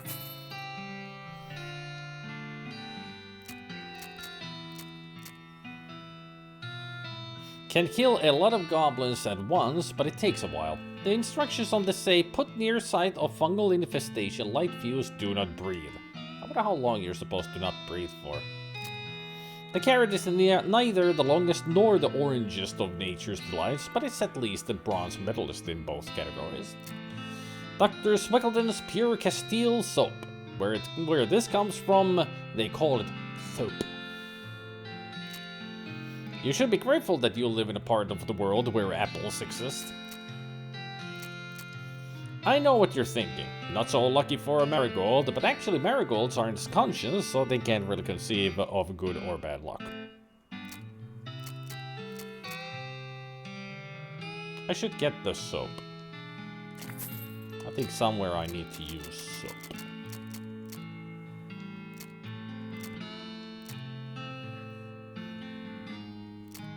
This book contains some basic rituals and incantations of Nex Mix, enough to get a single skeleton up and moving around at least.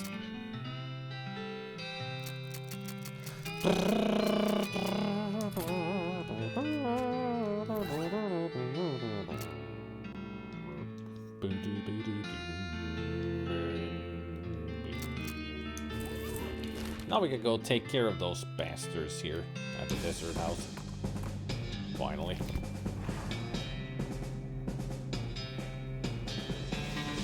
Check SSD health, Windows 10 and 11. I should check that, just out of curiosity. How about Gabriel? Put that to Tech Talk, because I'm curious about that.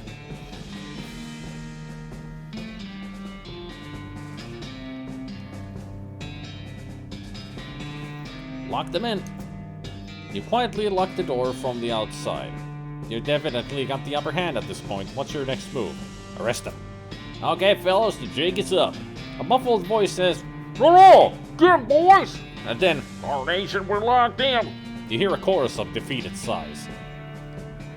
Toss out your weapons, and I won't rough you up.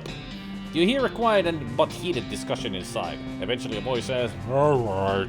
And some pistols fall out the window. Bandit pistol, Desert Gang 6 gun. Just kidding, I'm still going to rough you up a little. The voices say, oh, dang it. Oh, man. You round up the gang and haul them back to Dirtwater. That's the house in the Desert Gang, alright. All except for the house, that is. Did it get away? What? What's I supposed to? Nah, I'm just messing with you. Here's your reward. Justice is served. Howdy, what can I do for you? Just wanted to say hi. Hi. Well, I better be getting back to work. She coughs as if to say you should be doing something more important.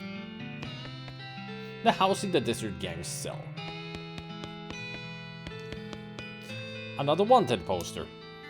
The Potemkin Gang for unlicensed civil engineering and flaunting of construction regulations, last seen in an unregistered settlement north of Dirtwater. The poster shows the location of the suspicious city the gang is hiding out in. Wanna go check it? Wanna go check it out? Sure. You note the location and resolve to bring these unlicensed builders to justice.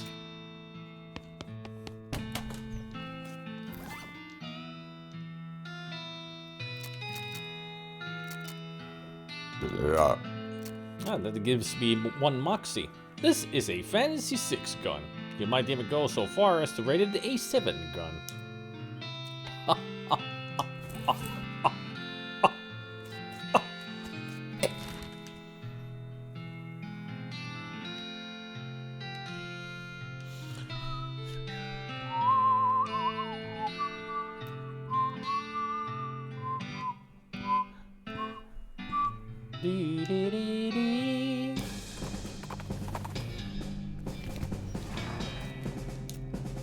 Danger spider.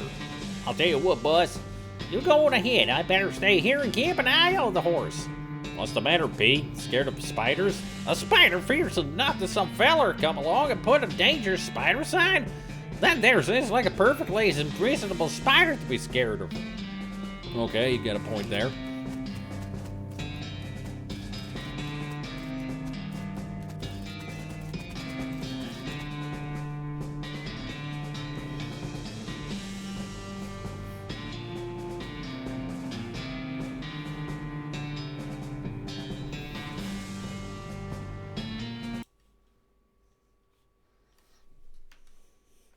Thank you very much, Gabriel, for putting that link there.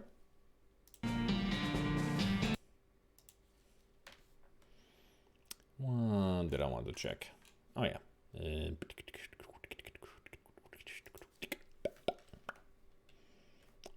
This was the...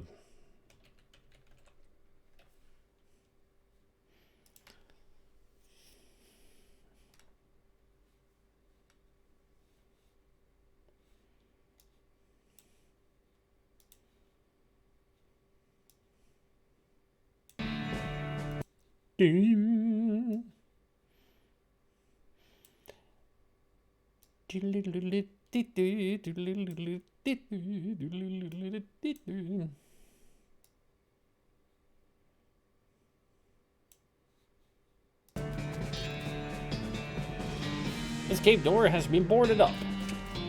Hey!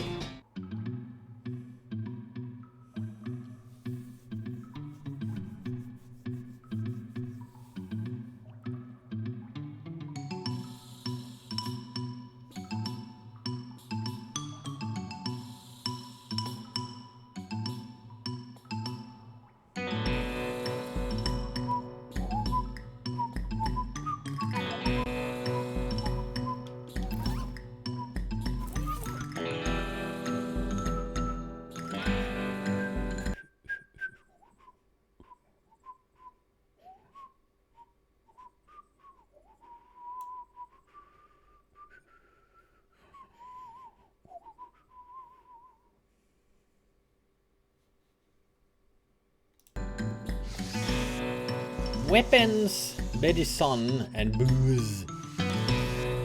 The bones make you pretty reluctant to investigate this hole. This crate has weapons scrawled on it in black paint. Open it up. You dig through the cave. It's mostly full of packing straw. Crate. But you find a pretty fancy knife at the bottom. You hear a sudden jittering coming from the big hole behind you. You must have a death wish standing this close to that thing. Now where are you going back in there? A fancy knife. This is the kind of knife you'd wield at a fancy cocktail party. It ain't no better than my St. Beef's thigh. It's a good one though if you were a snake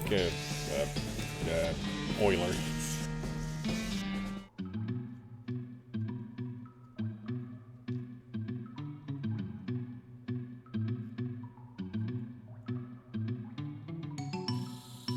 You can't get past this pile of junk without making a racket and alerting the gang.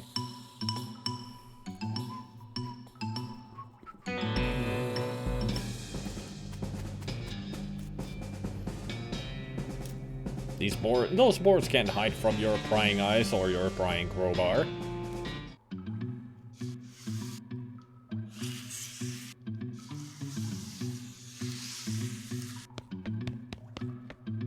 This door has like 15 deadbolts on it.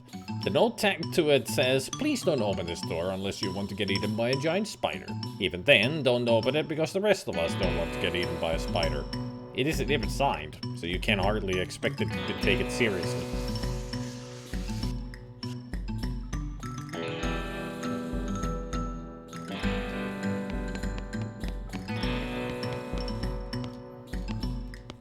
Open the door. The tunnel behind this opening goes straight up.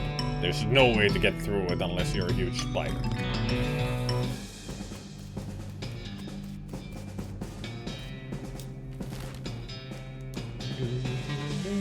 You encounter some homesteaders who seem to have run their wagon off the road. Either that or they found a wagon in a ditch and are pretending to be sad about it.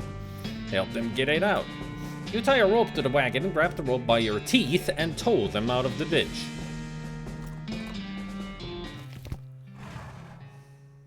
Why specifically your teeth? I mean, I know we're strong, but... The Stearns Ranch. You spot the smoldering round ruin of a ranch on the horizon. Ominous.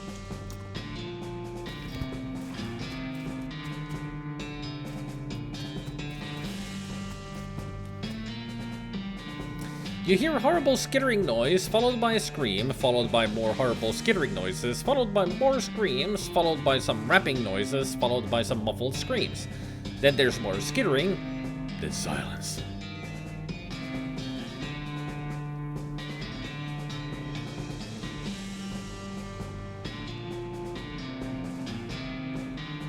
This computer had been open the whole night, so that could be one thing that it needed to restart. I never leave my computer on the whole night. I always turn it off. It's too noisy to sleep. Sorry to say, man, but you're getting very noisy.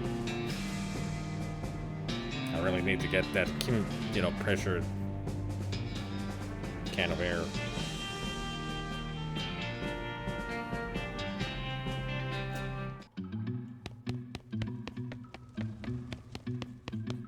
Danger. Kitchen. Oh my god. Not a kitchen.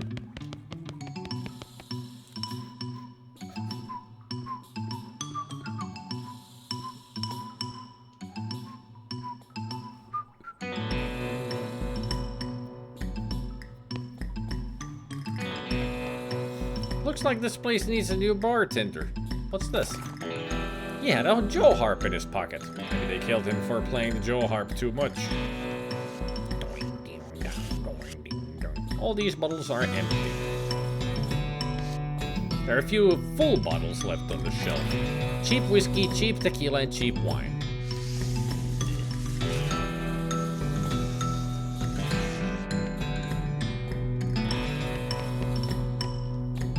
Nothing on this shelf looks good.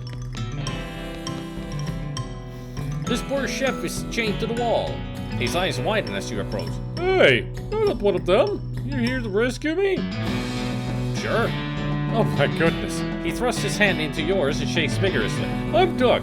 Psycho. How'd you do, Doug? Well, I've been chained up to this dark cave for weeks, looking for those stripy-hatted idiots. That sounds awful. You wanna know the worst? There's a perfectly good oven 8 feet to my right and a shelf perfectly good ingredients 8 feet to my left. How's that the worst part? This chain is only 4 feet long. Ah, that's rough. I know, right?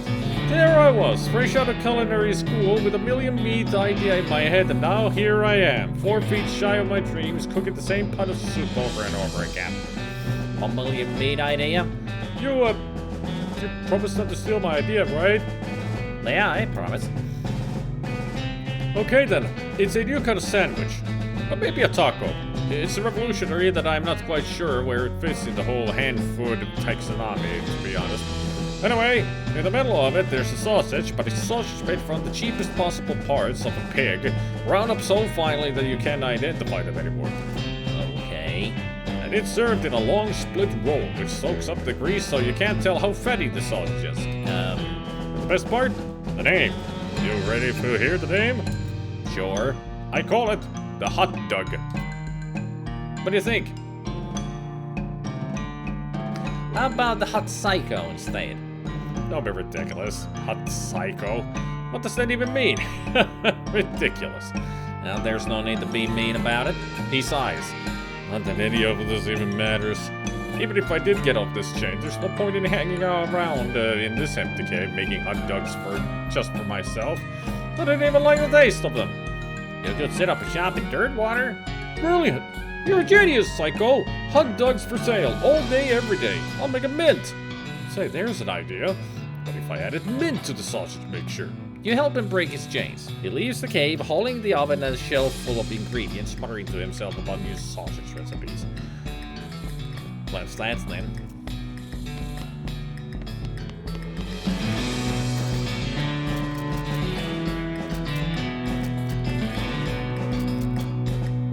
It's a little twanger. You can plunk it if you like. You stick the twanger in your mouth and plunk it as best you can.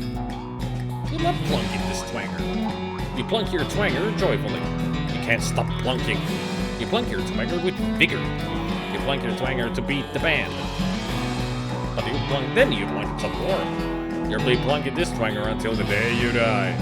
You plunk your twanger all the livelong day. I know, Gabriel. I haven't forgotten everything. I even know where I need it. The gang has been prepped for spider consumption. Arrest them. You stack the cocoons on the back of your horse, except for one, which Pete pushes all the way back to town in a wheelbarrow he found somewhere, and head back to Dirtwater Jail. Turn them in. Was that the Stripe Hat gang? What happened to him? They had a run-in with a giant spider of justice. Unfortunately, the reward is for results rather than explanations. Groovy.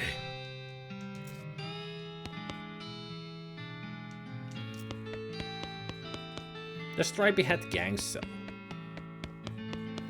Yet another wanted poster. Lots of criminals around these parts. The poster says, Wanted, the Black Hat Bandits, for horse theft and the selling of counterfeit glue. Last seen headed north toward the Old Millinery.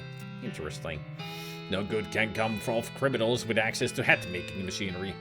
Would you like to go investigate? Yes, indeed. You mark the location of the millinery on your map and spend some time saying millinery over and over. Millinery. Millinery. Millinery. That's a good word.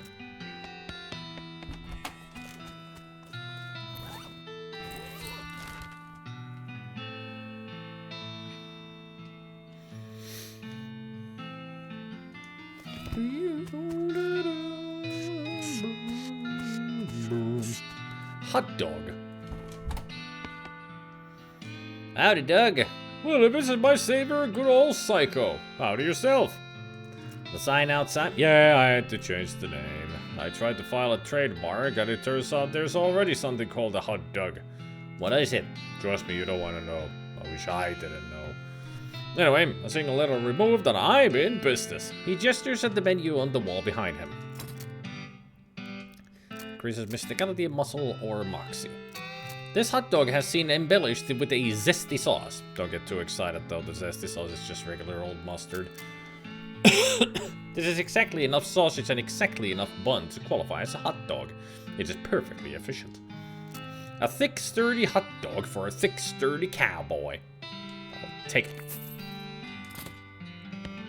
At least I'll have... That is one jumbo dog, indeed. Look at the size of that thing. Boink. You eat the hot dog. It takes a while because it is so big.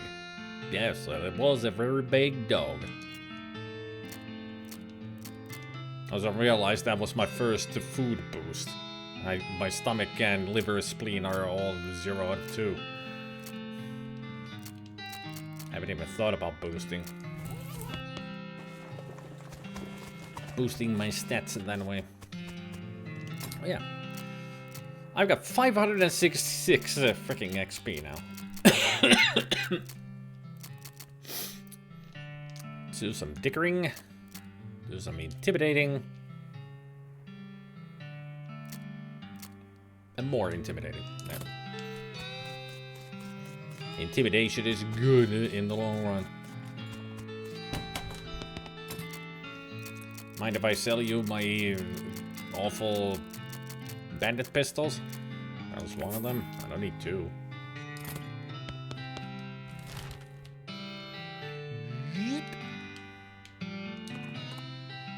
There's an old grave off the side of the trail. Or if not, then someone went and stuck a wooden cross in the ground for no reason. You dig up the grave and find, well, pretty much what you'd expect. Skull chips, handful of old coins, and an old wedding ring. The honeymoon is definitely over for this old tarnished silver thing.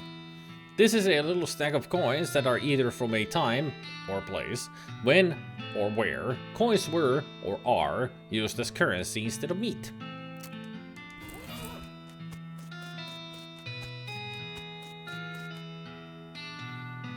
Oh hey again, looking for herbal remedies?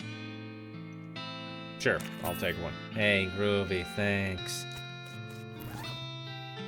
This is a little pile of random dried weeds folded up in a sachet of paper.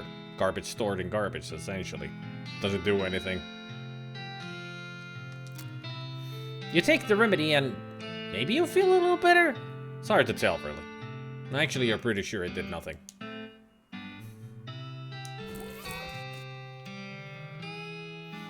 Did you find one of those old army hats, man? I'll trade you. Yes! Nice, man. Pyro-like commerce, man, except natural. Can you dig it? Yeah, groovy. Yes! It is muscle. You were correct. 1 extra muscle. This hat is more like a sack, woven from red, gold, and green wool. It's like something out of a dream. Man, we look fancy.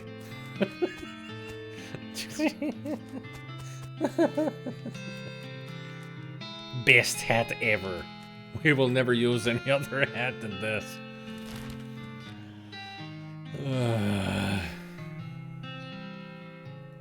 Now.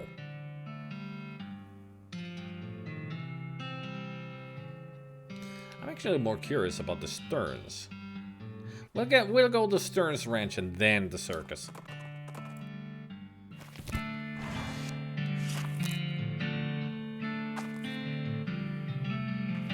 Have a nice trip.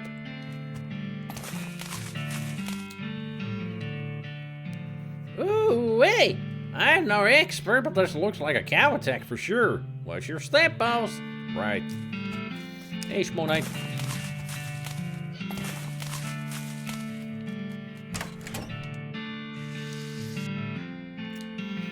Why does Sam Hills got a cow face painted on the wall over there? I was hoping you could tell me. I never seen this like. Guess with the willies something fierce, I can tell you that. Yeah, no kidding. I still need nails. I haven't found any. There's still some food on the shelf. Plum pudding and cat's eye candy. This is candy that you desperately hope is not made of real cat's eyes. They call this plum pudding because it's made of goat milk extracted from plump udders. That is still plump pudding. Still needs safe cracking. The safe is scorched, but its contents are probably still safe. There's a weird cow-shaped stain on the wall. It's a crate! Depressed rancher candy and lasso. This rope has already been tied into a lasso for your convenience, which is lucky because you have no idea how to tie a lasso. Like all things for ranchers, this candy was a lot better before the cows came home. Yeah, now it's depressed. Instead of a jolly rancher, it's a depressed rancher candy. Ha ha ha. Hey, Timmer. Yep, cow attack alright. Them fiery skull things do a real number on an old farmhouse like this. It's strange that all the bodies are burned outside. I doubt a cow would do that. Maybe it might be old raves from previous. More ways to die around here than cows. True. It's a lockbox. True to its name, it's locked. You pick up the lock and open the box. Ooh, a document. This is a certificate entitling the bearer to 13 shares of Amalgamated Canned Food Industries, a company based in Boston. Alright. There's still some beans in this pot. You upend the pot into your pack. This is a plate of beans that got left in a fire for weeks. They're still edible, but you could also probably use them as stove fuel in a pinch.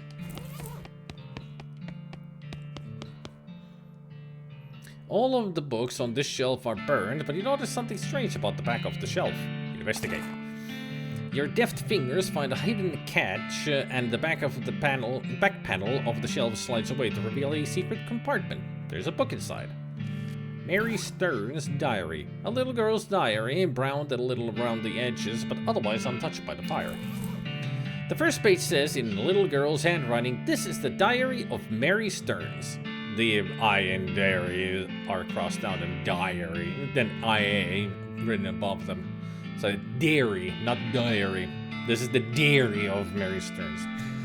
The diary starts out as typical kid stuff. You flip ahead until you notice the writing getting shakier.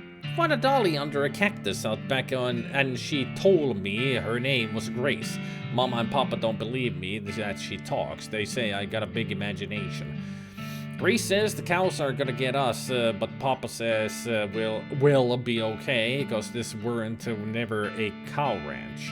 Grace says he's wrong, but Papa won't believe him. Grace says that she can keep the cows away, but I have to play tea party with her. I don't like this kind of tea party, but Grace says it's important to keep the cows away. Mama was sad that they couldn't find Effie. Papa said she had been gone so long that they should put up a cross, but Mama won't let him because she thinks she'll come back. Papa said she's only 11. How far could she have gone? And Mama started crying again. Don't want to play tea party anymore, but Grace says I has to.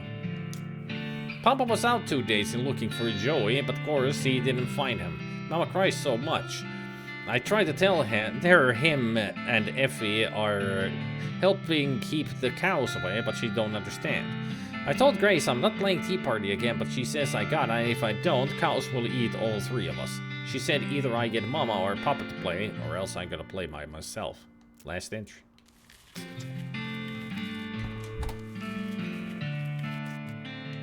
A button cactus. Between the smoke and the noise, you're guessing that the contents of this outhouse are more dangerous than average outhouse contents. Oh! It's a pyro bow. Now it's a ditto bow. The outhouse is now safe as houses. Outhouses. And by the soft light of the fading embers, you see a glint of light from the below. You hold your nose with one hand as you fish out your prize with the other, a toilet pistol. This pistol is pretty comprehensively toileted up. Deals stench damage instead of physical and apply 5 poison to enemy.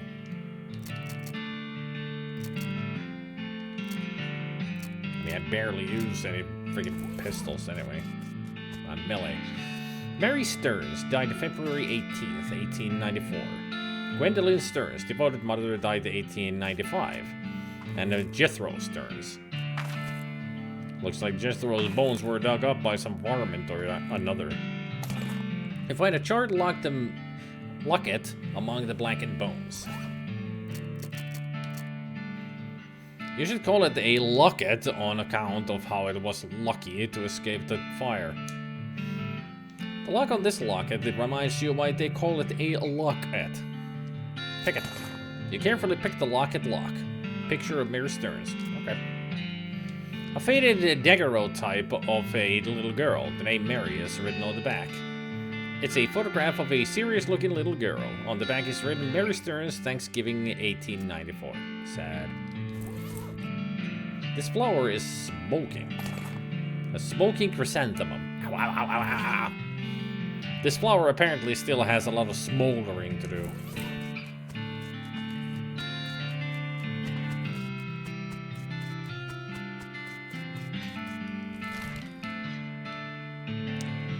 Now let's go to the circus, shall we? You find a liquor cabinet standing in the woods. Maybe there used to be a house around it. You try opening it, but find it to be locked. That's probably why it didn't get stolen. Stolen by whoever stole the walls. You help yourself to the liquor. Decent tequila and whiskey. Well, this is a little weird. You didn't expect to find a circus all the way out here. There's basically nobody around for miles. There's a rodeo clown manning the ticket booth. Well, there hasn't actually been a rodeo since the cows came home, so I guess he's just a clown. Ugh, clowns. What's the matter? You don't like clowns? They're creepy. When I was little, my uncle would give me nightmares with old stories about them. Oh, sure, you mean the old tales about demon cows and demon clowns fighting down in hell? Yeah. And how rodeo clowns dress up like that because the first rodeos were reenactments of those battles and it became a traditional thing. Hey, I remember them stories from when I was a youngin' myself. I ain't thought about that in decades. Don't be fouling your breeches, though. These clowns are just villains in makeup. Yeah, I know. Still creeps me out, though. Barnaby Bob's traveling DVD boop. Whatever it said. It wasn't a long title. This is a bottle of perfectly adequate whiskey, which is perfectly capable of shoring up any perceived inadequacies in its drinker. You drink the whiskey. Not bad. Not great, exactly, but not bad. Not bad at all.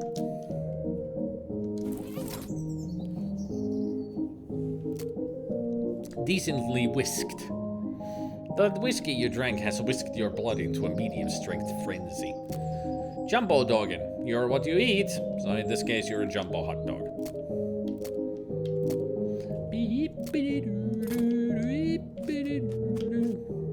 As you approach, the clown puts on that basically cheerful facial expression that retail employees use when the last thing they want to deal with is a customer, but they're not allowed to say so. Welcome to Barnaby Bob's perfectly normal traveling circus sideshow, sir. How can I help you? I'd like to run away with the circus, please. Aren't you a little old for that? Sorry, we aren't hiring. Darn.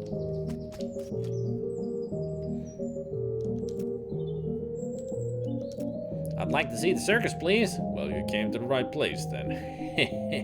But if you want to get inside, you'll need a ticket. And presumably you can sell me one? Why, certainly I can. That's my job, after all. For you, sir, a ticket will cost 5,000 meat. Say, what? Does it seem a bit high? I promise you, sir, at this price, it's a real steal. Well, you got that right. Why is it so expensive? Well, now, this is no podunk little traveling circus. We got rides, games, food, and an amazing demonstration of knife-throwing skill by none other than Barnaby Bob himself. Tell me more about the rides. Well, I suppose I should say ride. But we haven't had a single grisly merry-go-round accident since we stopped turning it on. Tell me more about the games. Oh, we got tons of them. Does 3 count as tons? There, 3 is more like some. We got some of them. Tell me more about the food. We got your favorites. Popcorn, sarsaparilla with the fancy new bottle caps. And get this. Did you hear about the new thing a fella invented, cotton candy?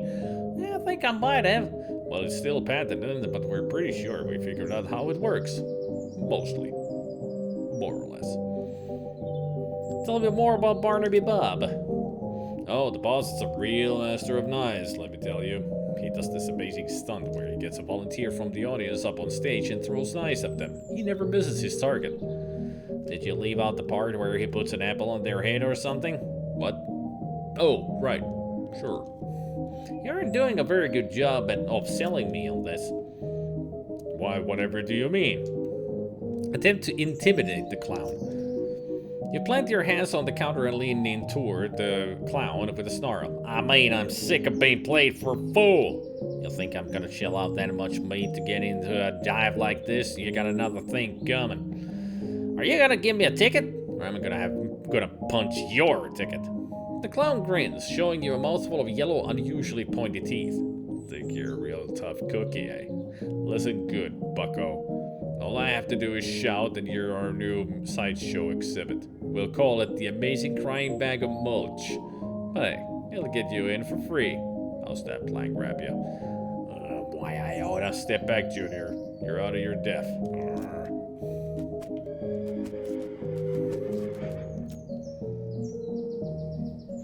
Well, would you look at that? I ain't seen a traveling circus through these parts since I was knee-high to a bunt jumper. Do you mean a frog? Sure. Come on, let's go check it out. Guess I can't think of a reason not to. Well, the not to is that we don't have a ticket. It's way too expensive right now.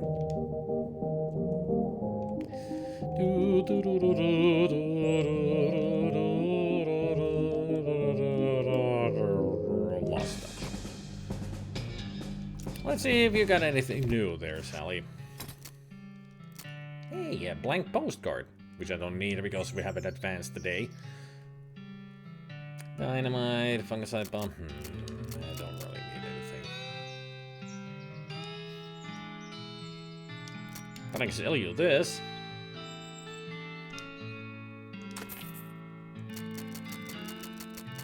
Do I have anything else to sell?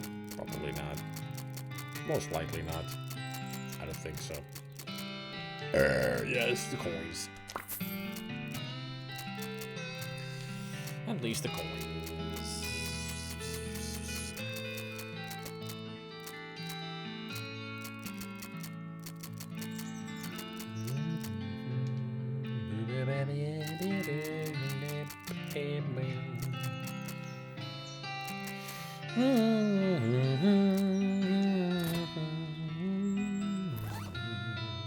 Okay, let's see.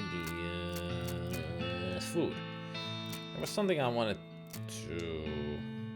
Instant grits would be nice. Plum pudding. If you got enough grit, you don't even need to add water. To eat the grits. It reminds you of breakfast back home. Yes, it gives you a real hominy feeling.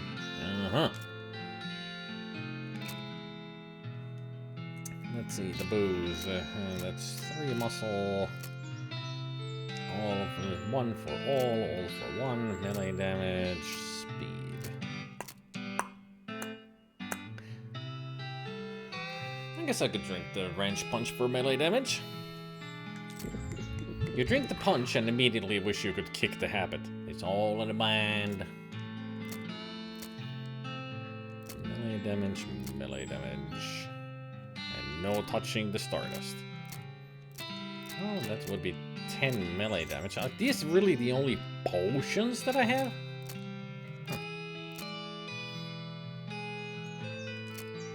You suck on the clove balls for a while, which is terrible.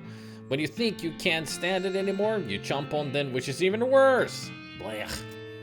Apparently they don't like cloves. You eat the old candy and it makes you sad because you prefer new candy, damn it. Yeah, damn it.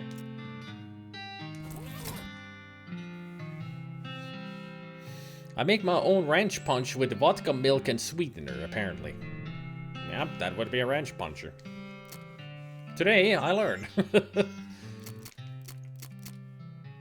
grit stuck deep in the cracks between your teeth reminds you of the grit stuck deep in your spirit. The vile fluid made you so angry you could punch... Well, you could punch just about anything. You're still angry at whoever put clove flavoring in that candy. It just isn't fair. The person needs to be beaten. Ranchers mostly dealt with depression by hitting things.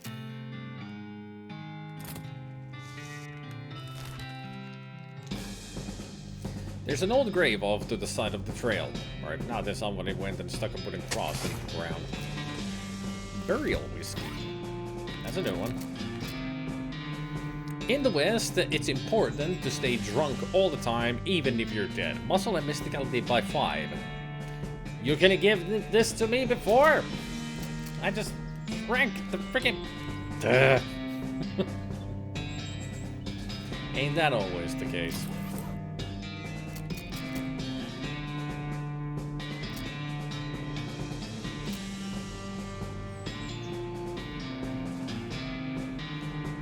I need to get my glamour up so I can drink more.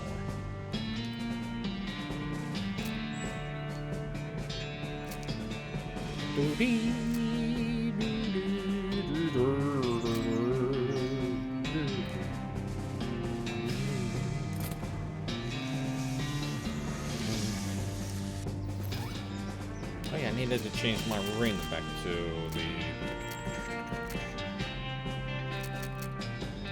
Yeah, I'll put that back on. My strength is 36 right now.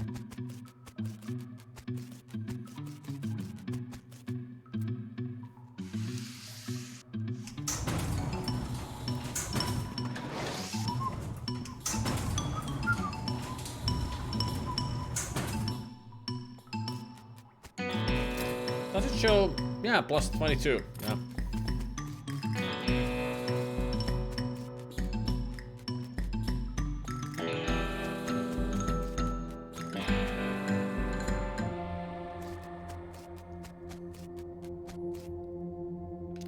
How much scrap did I have?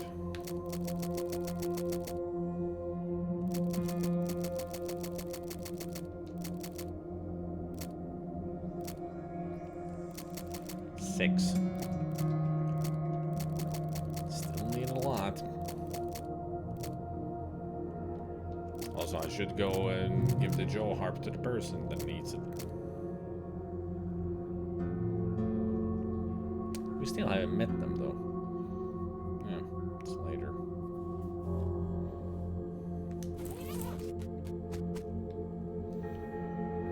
But what we will do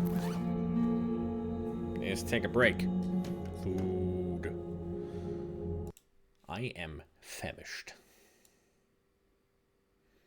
So let's put on some music, take a look at kitty cats, and then do some grinding. Yep. It's gonna be this for a while.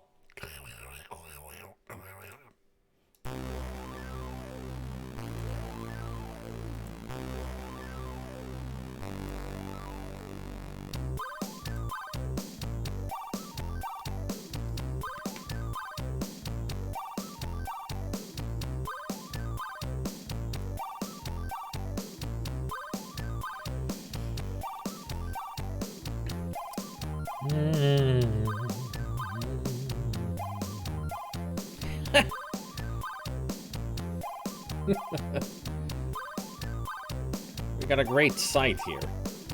First of all, we got the Fred there on top of the train.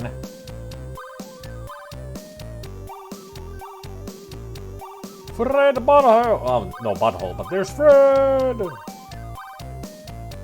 And also, this is the one that I was laughing at. Totes adorbs! Just a backside and a tail.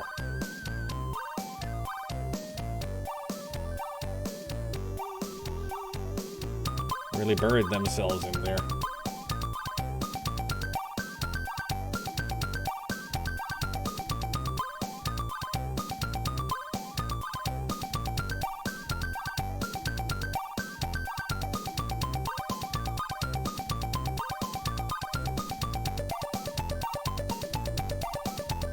Now my boy Socks is on the other jar. Yesterday he was on the smaller one. Today he's in the bigger one. There's somebody there in the cupboard. Look at those happy faces. So cute. I mean, that's just such a funny sight. It's just a tail poking out of there.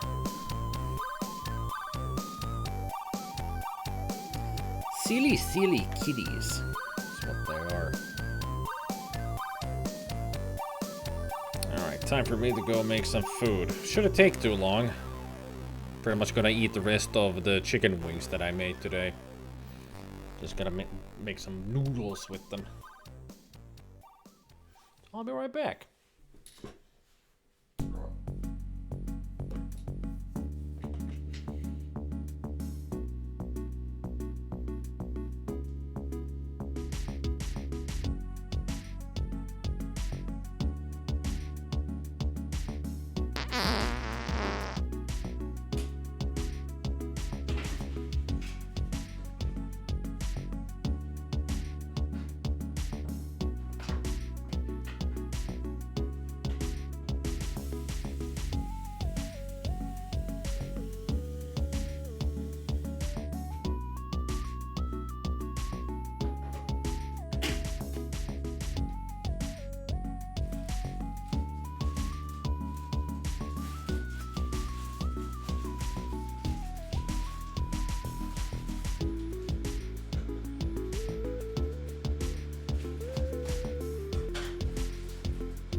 say it's so much fun to be playing with the Loathing again.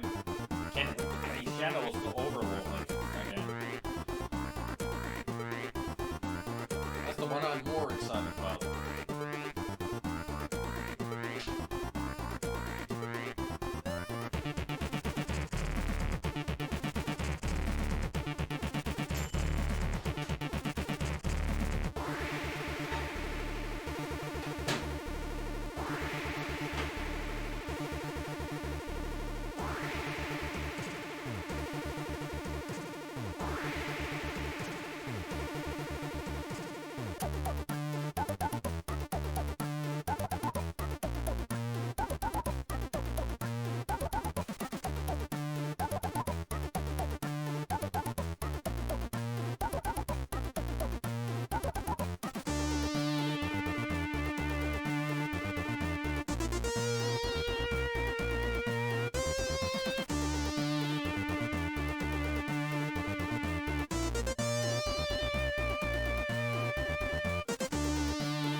It is.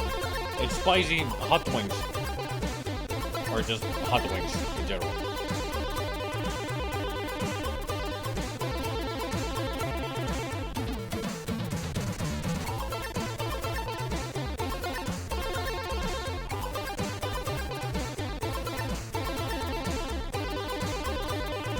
So this dinner is going to be very messy.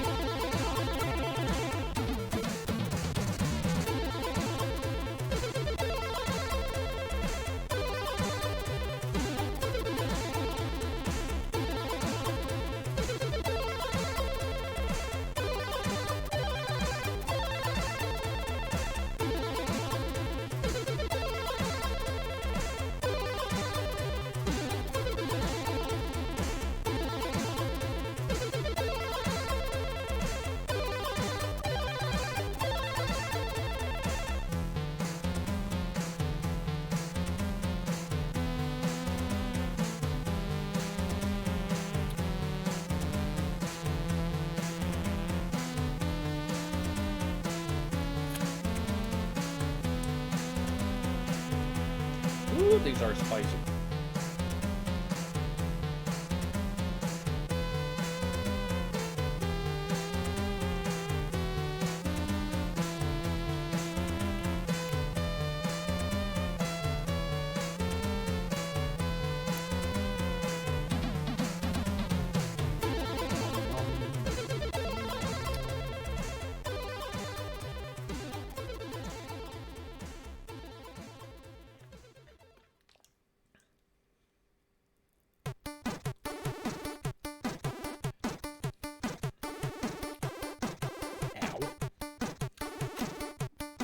Greasy and hot. And spicy. The trifecta.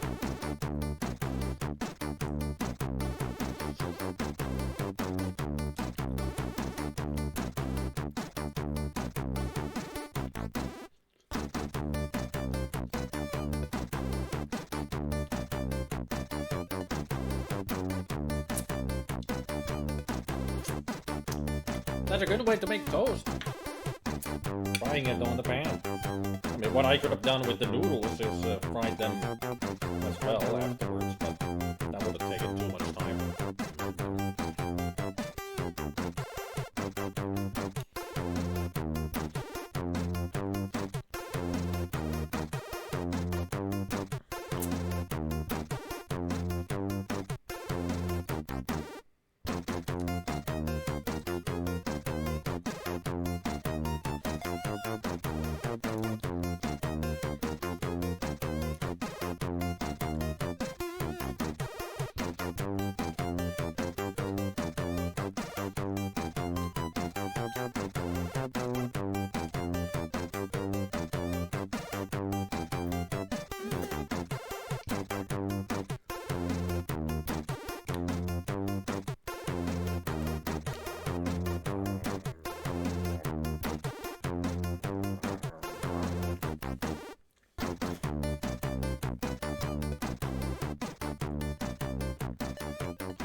Most beautiful sight of watching somebody eating freaking hot wings. Ain't it?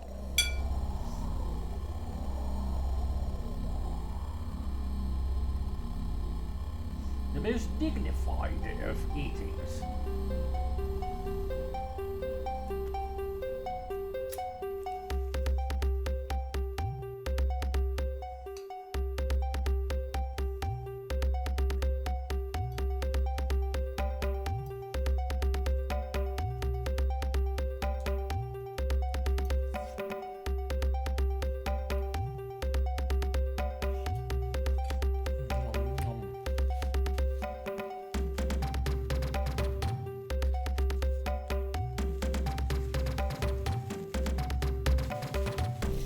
Wrong kind of bait.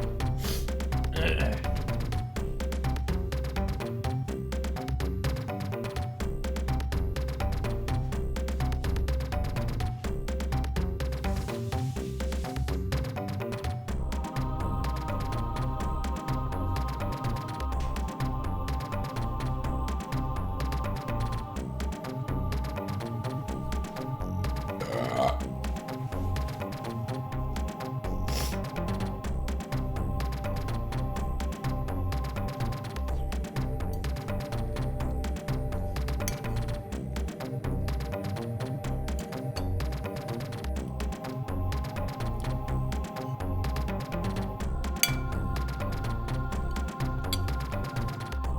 better combination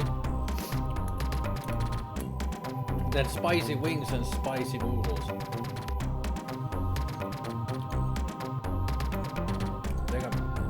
I think I'm gonna start the sweat soon.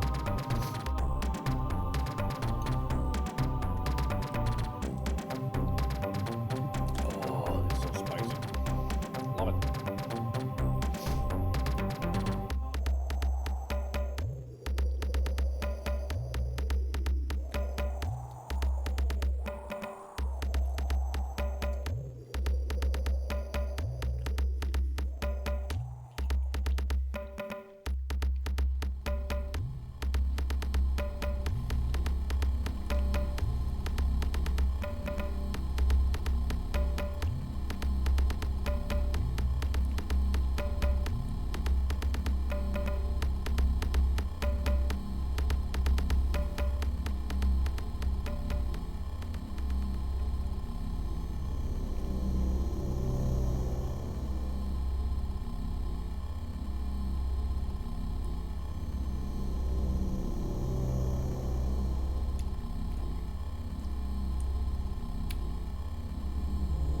Normally don't go for wings, but just decided to try these out and they're good.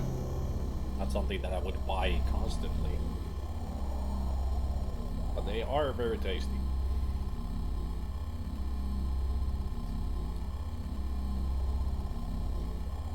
Maybe next time I'll buy a whole chicken.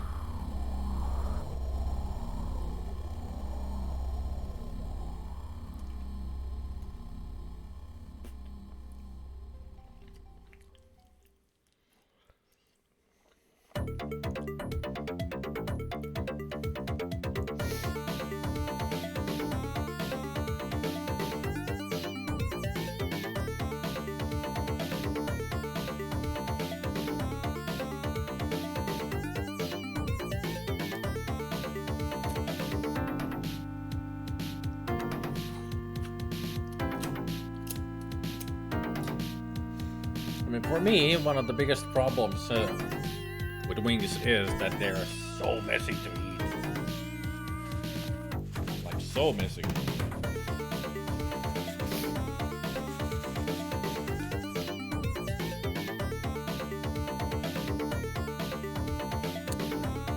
What part of the chicken do you guys prefer?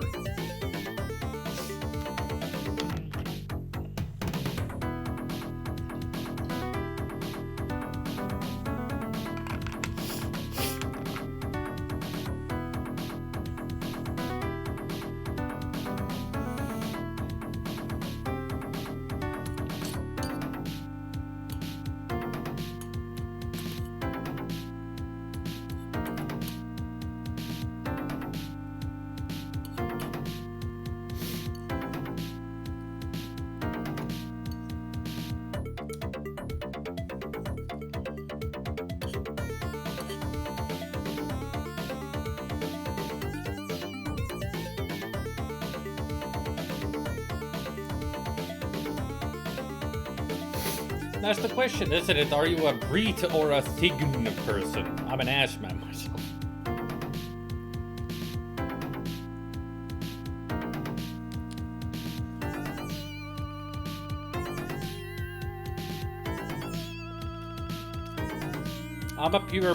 I'm a breast man myself. Very rarely go for thighs or, you know, the drumsticks or wings. This was just out of curiosity to see what this is like. It's good, but still.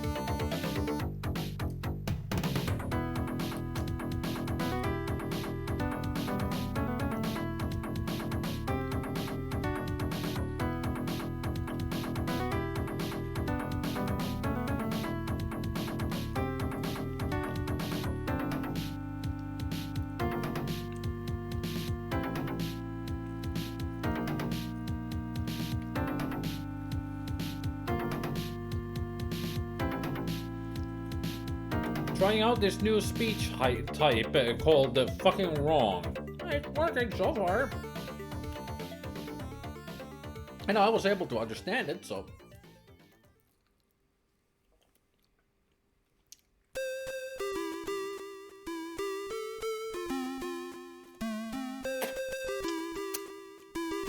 Oh, by the way, is Specky here?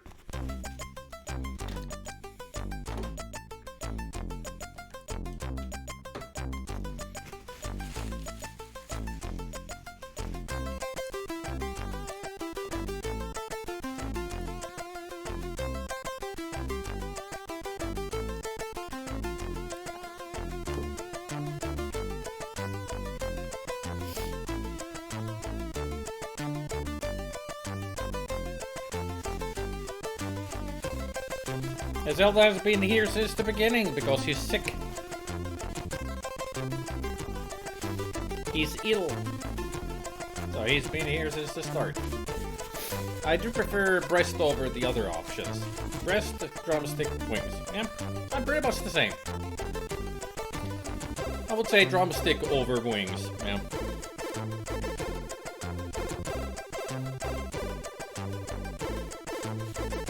It's the bones that get in the way, right?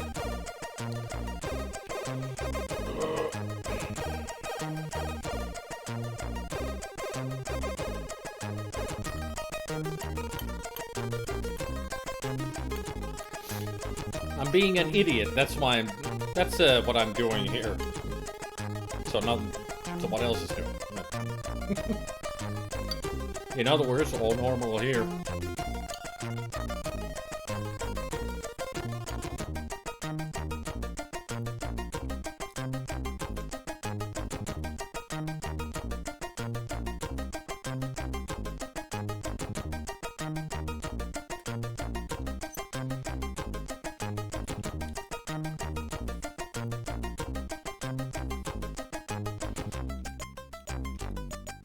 That's excellent, Chris. And welcome back, Gabriel.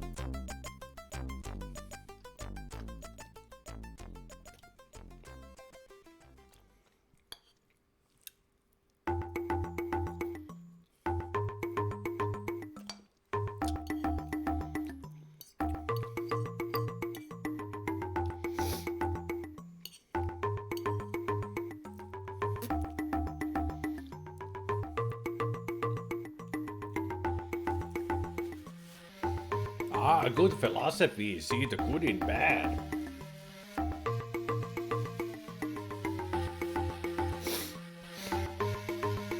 The sinus is still acting up.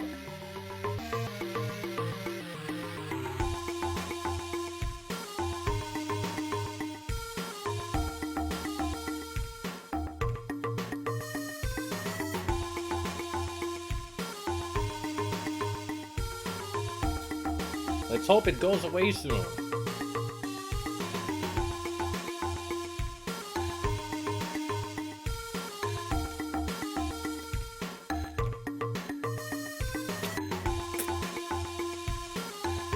Yep, that's the problem with asthma.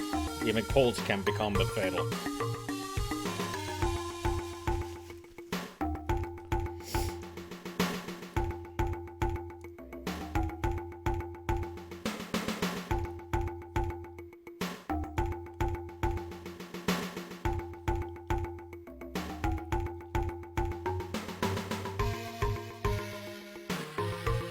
Ooh.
one thing I can say, with this many wings, hoo-hoo, I am stuffed.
In my quest to build a retro gaming machine that I can hook up to the TV, I was thinking of getting a Raspberry Pi 400, but I got a feeling they're going to release a Pi 500, so I'm considering just waiting. Either that or I get a decent laptop with an HDMI out. I've heard that the Raspberries are really good for retro gaming. I don't know why, but a lot of people say they use Raspberries. I don't even know what a Raspberry it really is. I just hear the word a lot. You got any bones to pick with me?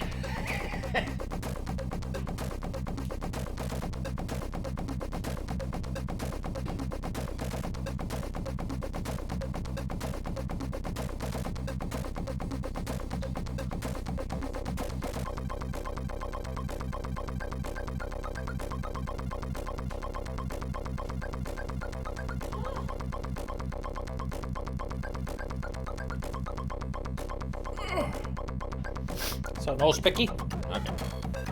Maybe I'll do this later for it then.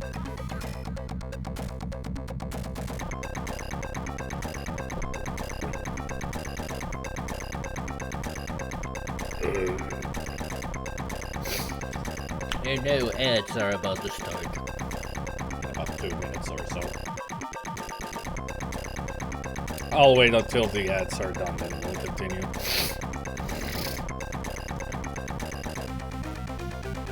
They're small, light, single-board computers that only need some power, some HDMI cable, and something to control it with a keyboard, mouse controller, or the like.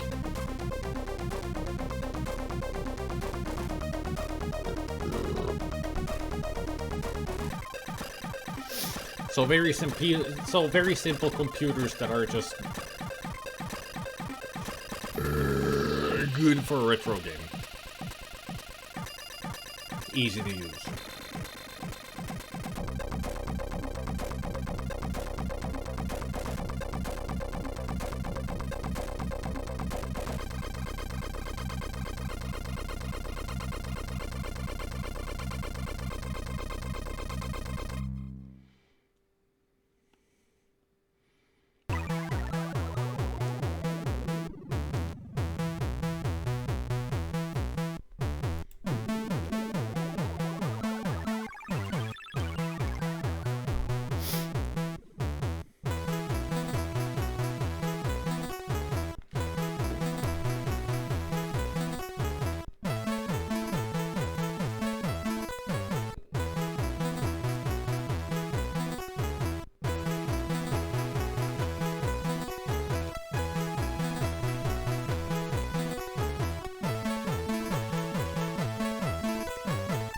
Where's the creatures 2 full playthrough when I'm in the grave?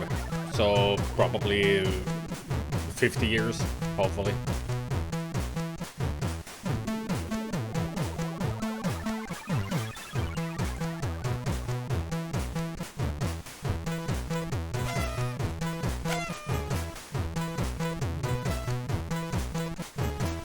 I had to put Clyde there burning the ads.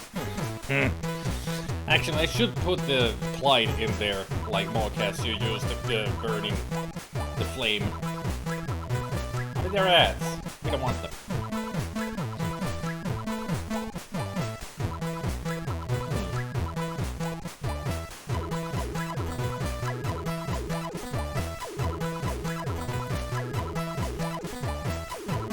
And also, hello, Pokeads.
If you want to build custom arcade cabinets that can run multiple different arcade games, Raspberry Pi is your guy.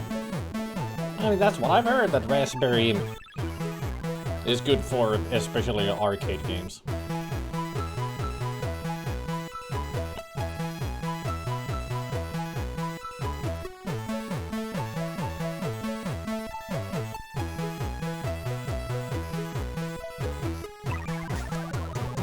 There's so many different devices to use for retro gaming, like some people use Mr. Then there's the, what was it EverDrive or something?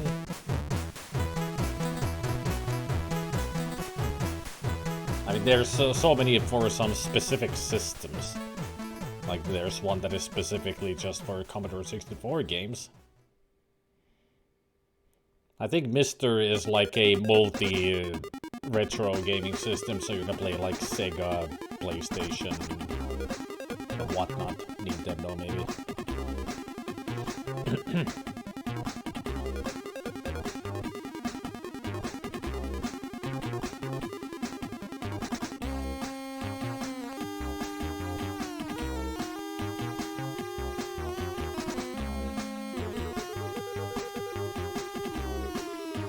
For size comparison, Raspberry Pi is just very slightly larger than a credit card.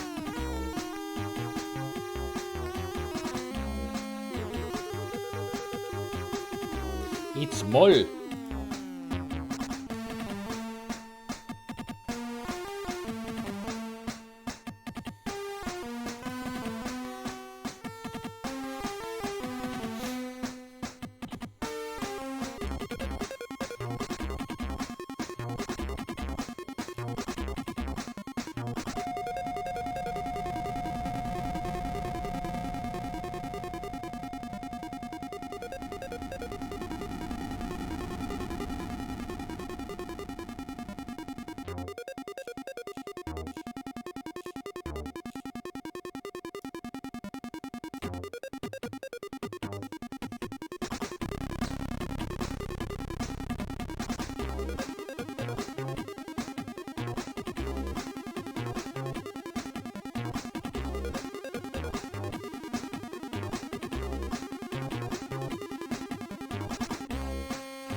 You done yet?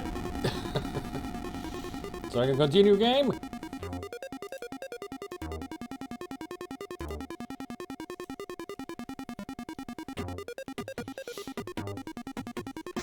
Now I've got Retro Arch. I hasn't. And I play plenty of games. Usually I use Retro Arch just for my Nintendo gaming. NES and Super Nintendo. That is what I use it for.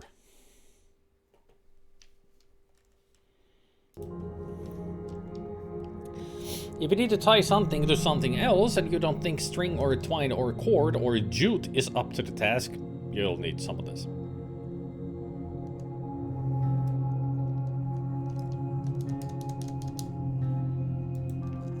Hello.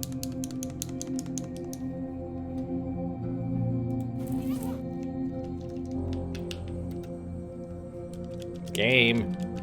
I'm here. Why you no recognize? God damn it. It's one of those moments.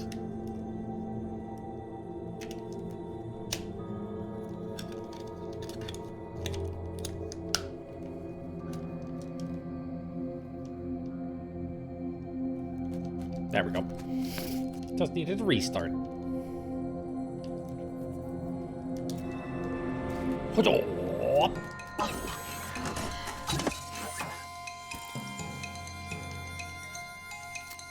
This will be grinding. I'll up it to 200% at least.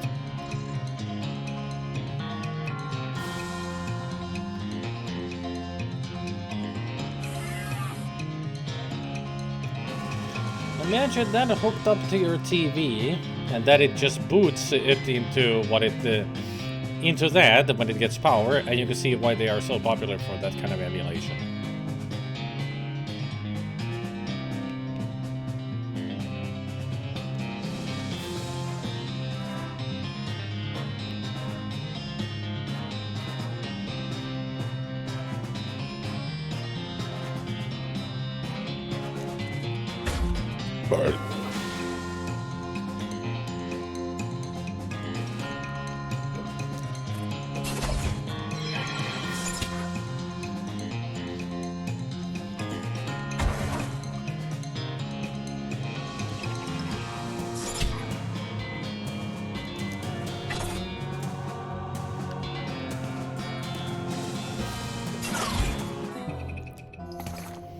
Scraps and punch card.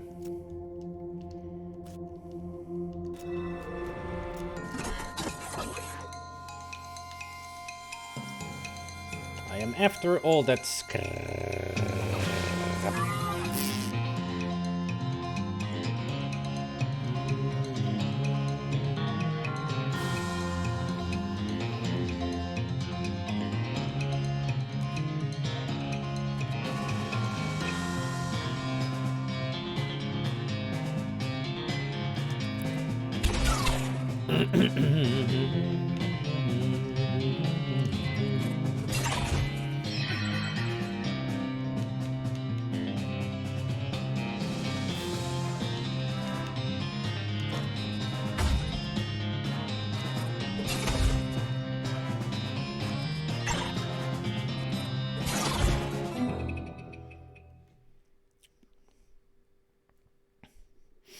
That and the fact that Retro Arch accepts pretty much every core imaginable, yeah. You want to use an Xbox controller? No problem, fam, I got you. What's that, an 8-bit duo? Go ahead, bro. Ooh, a fight stick, yeah, hell yeah.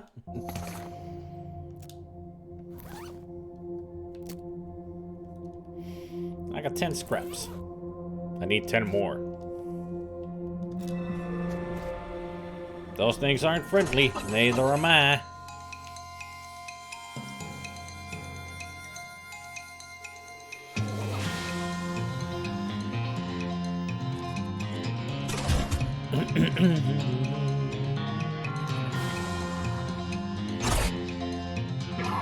Ow.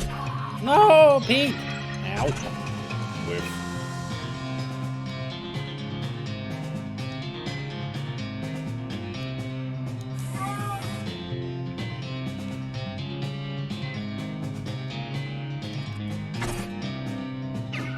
Ow.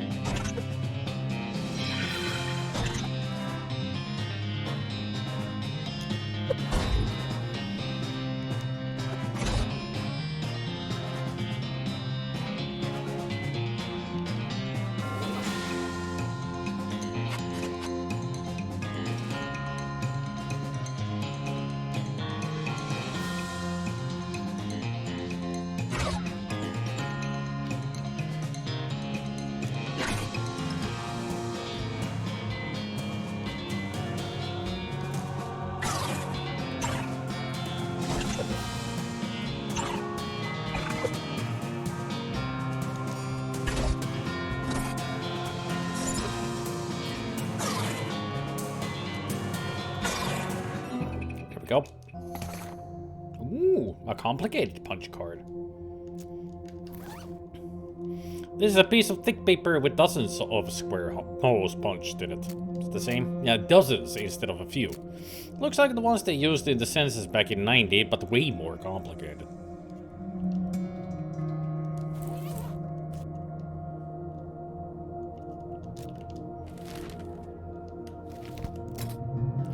$230 to spend. Beef up. Beef up. First aid.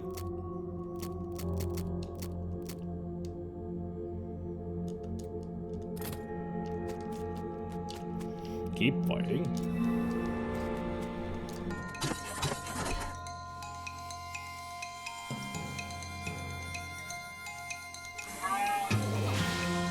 Murder.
Oh. There's different ones now.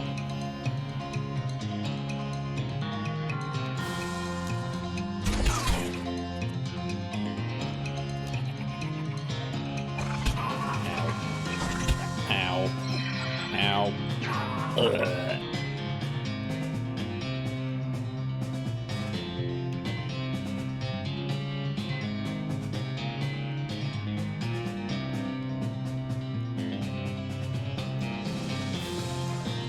Doink. Ha-ha. Ha-ha. Ow. Oof.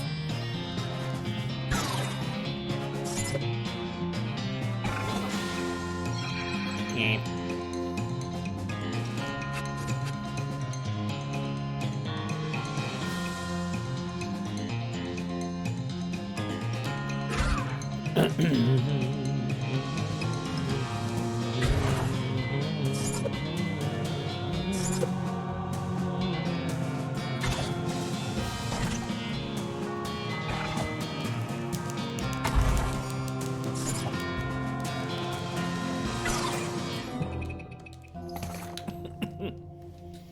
How many scraps do we have now?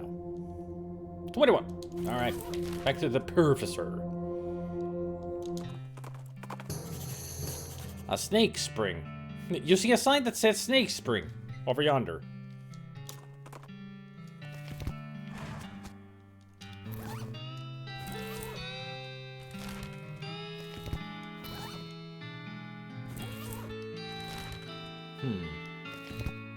Oh, let's go here. I mean, we're here already, so why not? I also like it that you can actually turn the combat down to 50%, so you're constantly fighting in slow motion. And like the horse speed also to 50%.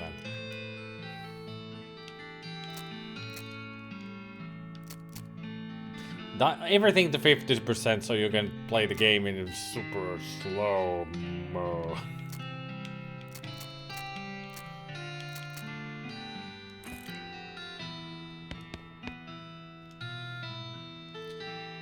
Do you know anything about ley lines? I don't know much about this, that mystical mumbo jumbo. It's very unscientific, but it does come up in my research from time to time, so I can give you a basic overview. He draws some curved intersecting lines on a piece of paper and explains how they relate to local geography and so-called mystical forces. Most of it goes over your head, but you think you got the basics. Thanks. This is an illustration of the basic principles of ley geography. It's simple enough to be understood by a layman. This diagram is surprisingly comprehensible. You stick it into your necromancer journal.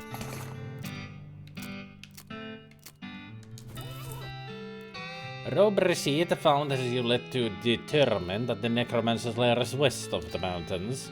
Using a ley line diagram, you narrowed the location of the necromancer's lair down to a handful of possible locations based on the unseen currents of energy that riddle the land.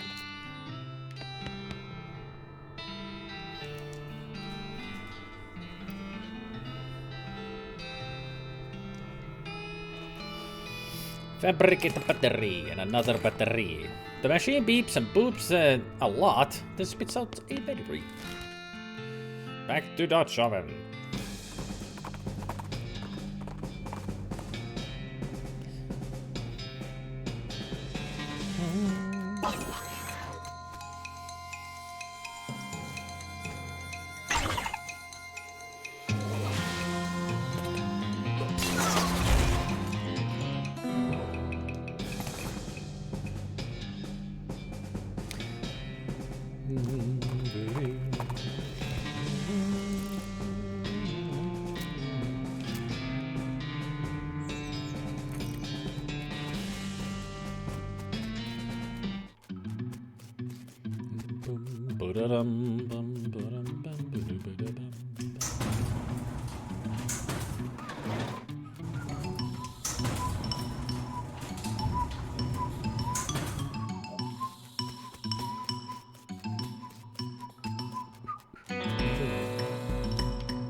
Alright. Let's see, let's turn this on.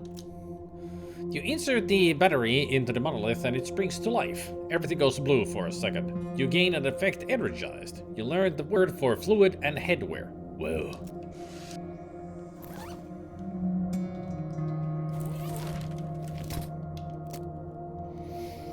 You're chock full of El Vibrato energy and you feel like you could take on the whole world. Partly because you're stronger, smarter, and faster, but partly because you're also overconfident. It's not that big of a boost.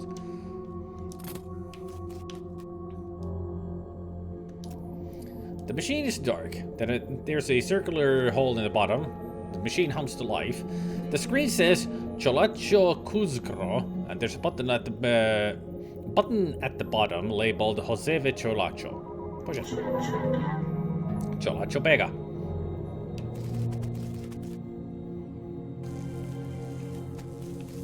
Oh. There's a piece here that's obviously broken. No kokro pacha no nokbe zevesom kuzgro. There's a big cylinder on top of this big rectangle. El vibrato cylinder. This cave-in looks like it happened a long, long time ago. In a galaxy far away. Naboo was under attack.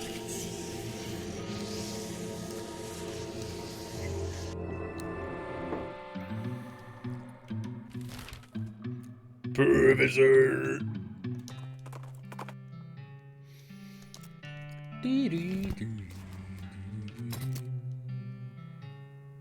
I think there's something wrong with my neck the way I'm walking right now. Get cracking. I'm a guide to modern safes. Yes, please. I've been looking for that. Freaking finally. Alright. Can I have any useless shit? Like coins, nuggets, anything?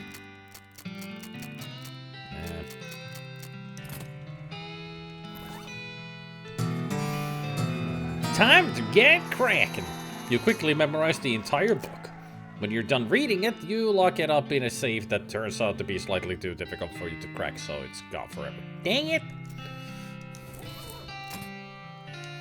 Can I actually get the safe cracking too right away?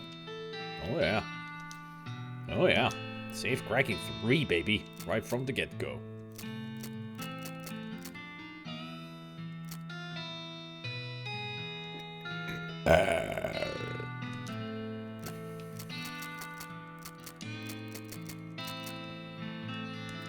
Hey, now I got pain tolerance 3, so I can go insult myself again. While we're here, why not do it?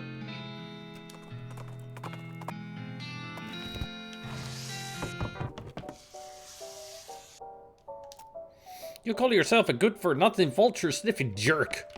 Who's a vulture sniffing?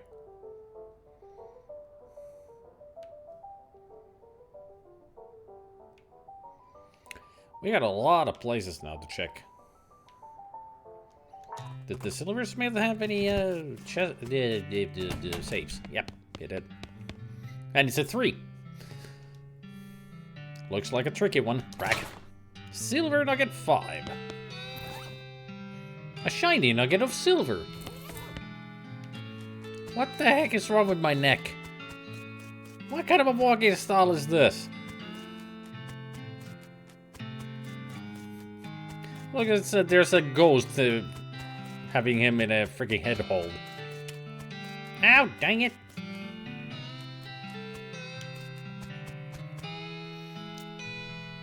Apparatus. 2 bullets.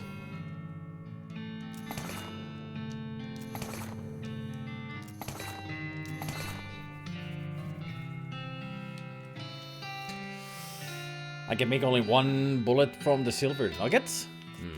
Not really worth it. Stearns had... You notice trails of burned vegetation off the side of the trail, which can only mean one thing. A hell calf is grazing nearby. Give me your skin. I mean, leather.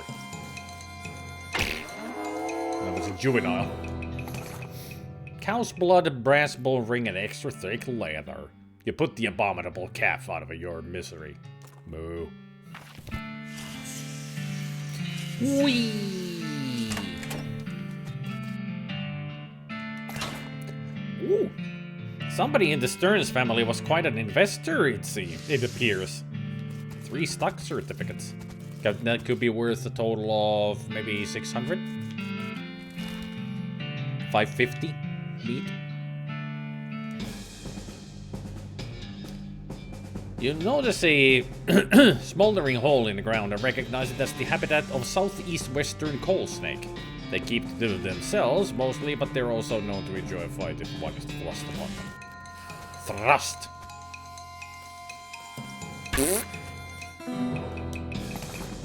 Snake venom bladder. You put the snake back in the ground, though in a slightly different sense. Were there any safes around here? In the tomb? I don't remember. Nope. Open one. Skeleton of Dave Marston. Not anymore. You dragged a skeleton out of a drawer and then beat it up and put it back in the drawer. Hooray! What if I have a bigger fight? Skeleton of Fat Dave Williams, Tetched Dave Hollister, and Bandit Dave Dalton. Great names.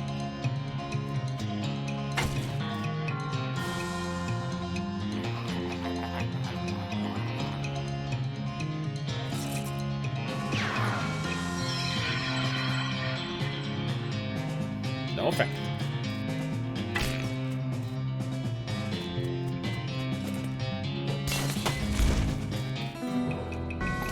Three up and three down is a thing they would say about this if baseball analogies were a thing now.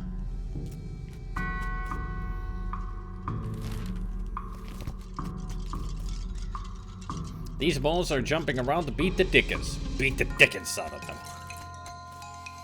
Smart looking skeleton. Not so smart anymore. You check the balls for dickens. Nope, you beat them all out. Hooray! These remains look pretty restless. Put him down for good.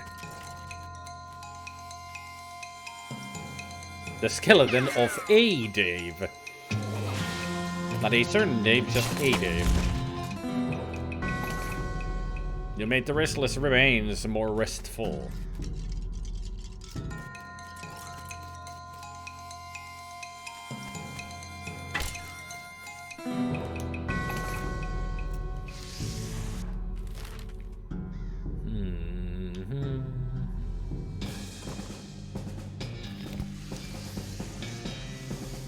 Remember there being a safe here. I still need nails. Oh yeah, this is the different snakes that I never fought against. Where also we got our first pickaxe. There's a smoking snake in this smoking hole. What do we got here? Den is full of snake eggs.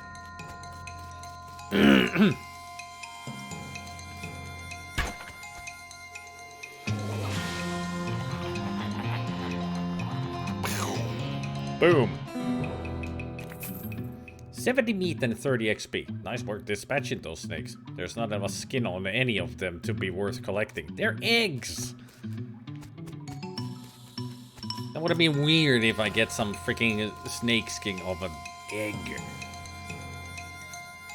Hey, Bennigan. Finally back home with beer and mustamakkara. Fire-breathing coal snake. Not anymore. You really smoked that snake. I mean, you didn't smoke it like you'd smoke a cheroot. You just smoked it figuratively.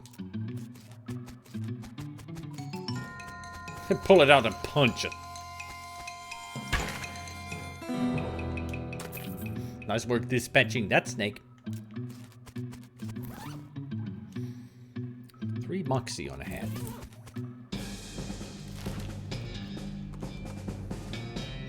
As you're riding down the trail, a dirty urchin jumps out. Oh, we gotta pay the toll again.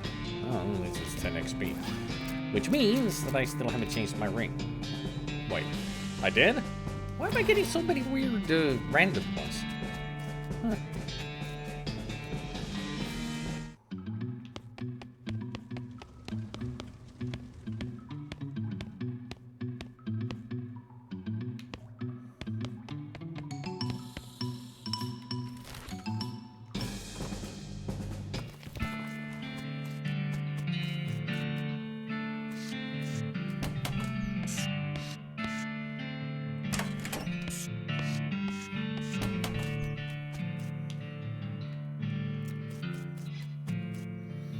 There we go. Bottle of laudanum and smelling salts.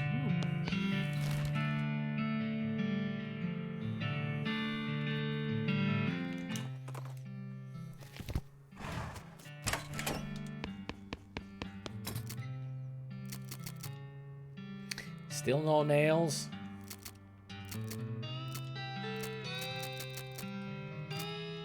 $37 shares of popular butter churn industries, company based in Chicago. 13 shares of United Footwear Works in Chicago. And 30 shares of Rogers and Sons Hammer Inc. in Topeka. Cool.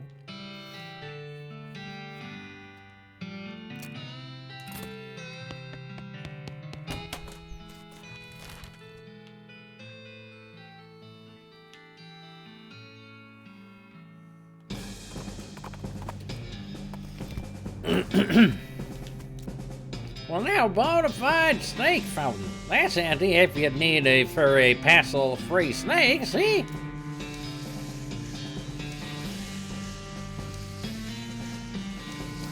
Well, it ain't lying. That is indeed a fountain of snakes.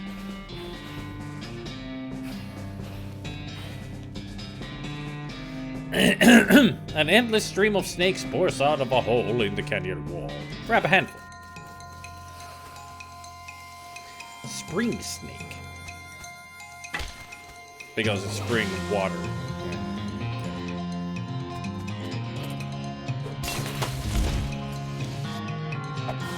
Uh-huh. Hee hee. Ho, ho, ho.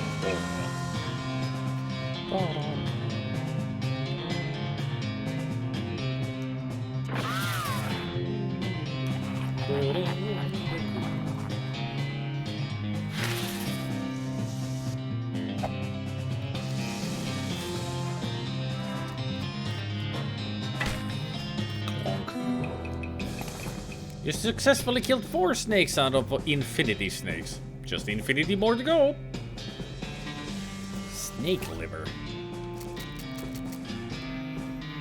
They call this the liver because snakes need it to order live. Good one.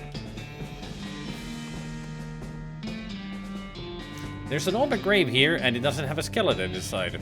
I wonder what they're asking for rent. Jump in to see what you find. Oh hey, the previous tenant left some stuff. Well, it's all yours now. Handful of old coins, a gold skull, and an old wedding ring.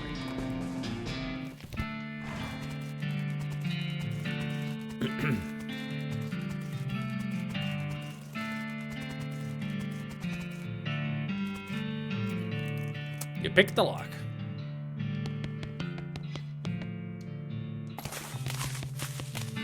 Jars of milk, mostly evaporated. It's an old toy box. It's full of toy skeletons. This is a little group of toy skeletons made somewhat self-referentially out of polished bone.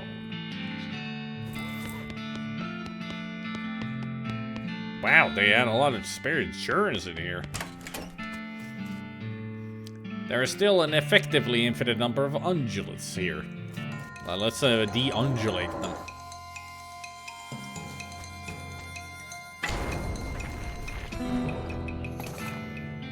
You seem to hurt a little. Not enough. It can never be enough.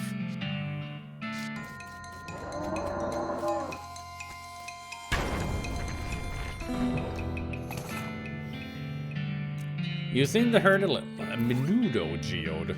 Sometimes a pocket of intestine remains behind when a cow undergoes the transition of an infernal ungulate. You get one of these. A stone sphere full of boiling tripe. Ew.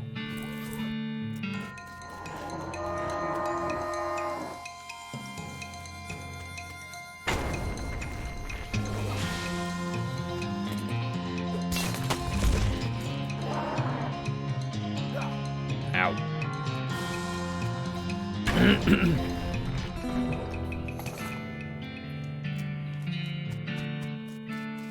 I might come back later if I want to, you know, grind more. Which I will. That's for sure.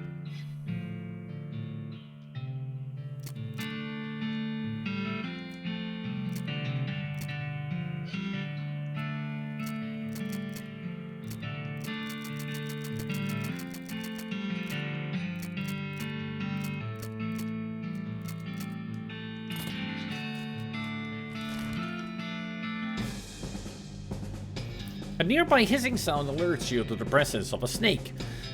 Or at least something that sounds like a snake, which turns out to be a goblin cooking flapjacks on a flat and baking hot rock. The grayish batter sizzles as the goblin pours out some more, and then they look up and give you a surprised look. Hey, what? What, a human? Hey, what you doing out here, you? You two thieving flapjacks, maybe? Yep. Be calm. I will not jack your flaps. Did I say that wrong? I will not flap your jock jams. To flapping? Please, what you wanting? Your flapjacks to giving them at me. I demanding. What? You're not to jam flapping, as we're saying just now. The agreement I to altering, to praying you that I not to altering it for... Just to taking it going away. Apparently we turned into Darth Vader. And the goblin is Boba Fett. Not Boba Fett, Lando Calrissian. Gulch Goblin Flapjacks. Sounds tasty. These are goblin flapjacks cooked on a rock in the blaring sun. As a result, they're pretty gritty. Muscle by 5 decreases moxie by 5. Ew. Well, goblin food is horrible. Always boosts one thing but lowers another. And my hat is a beautiful, strange head sack. So it's a Rastafarian hat. +4 muscle. Never mind, eh? Reckon I'll come in and have a glance if we're bringing on exploring it.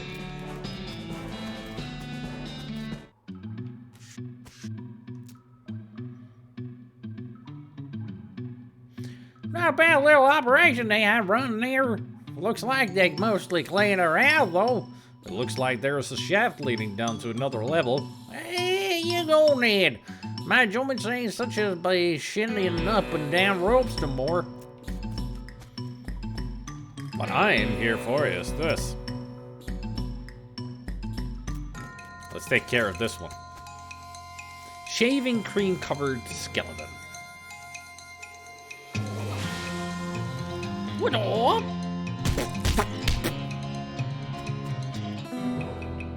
Oh, 1, 2, 3 takes care of things. Well, at least he's not suffering anymore and his bones are really clean.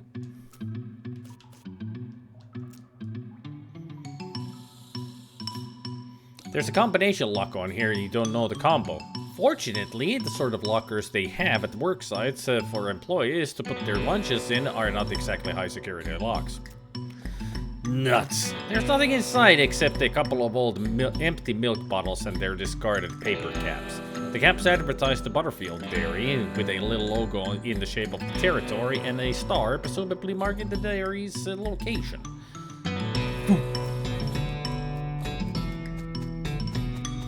I mean, we already know where Butterfield is. Right there.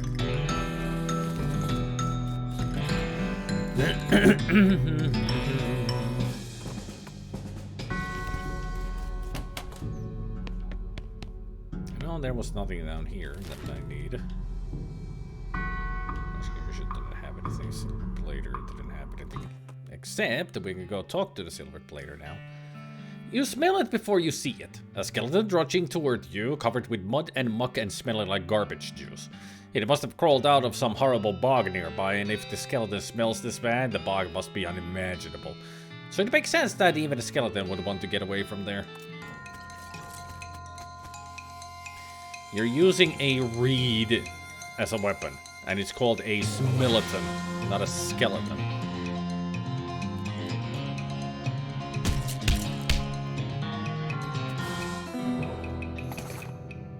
You won! Now to wash every part of you that even came near that thing.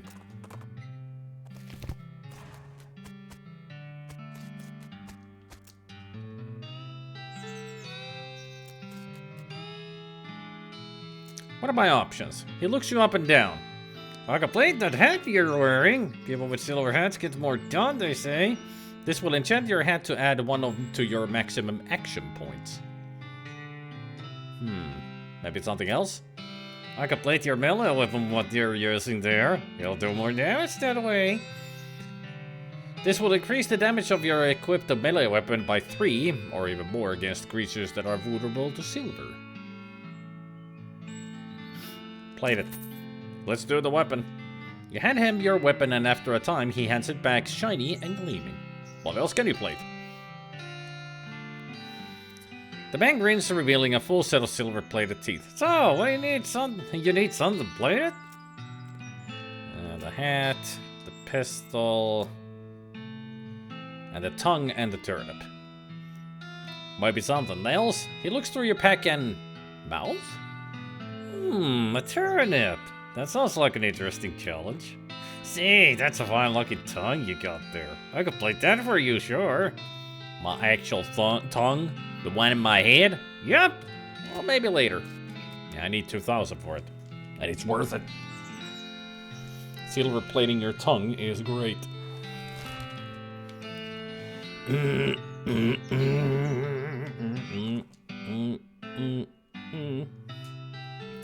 A loud thwack noise draws your attention. You follow the sound to a man in one white apron who's butchering a bighorn sheep or some other large desert animal with an oversized and heavy-looking meat cleaver.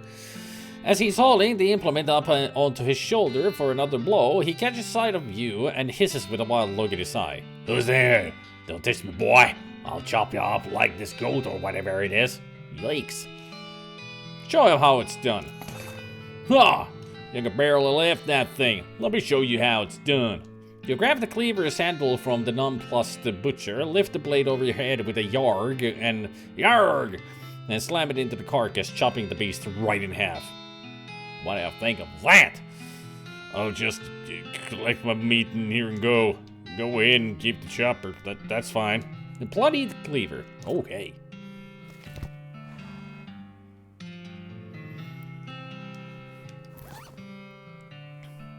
This intimidating cleaver will ward off your enemies from now until June.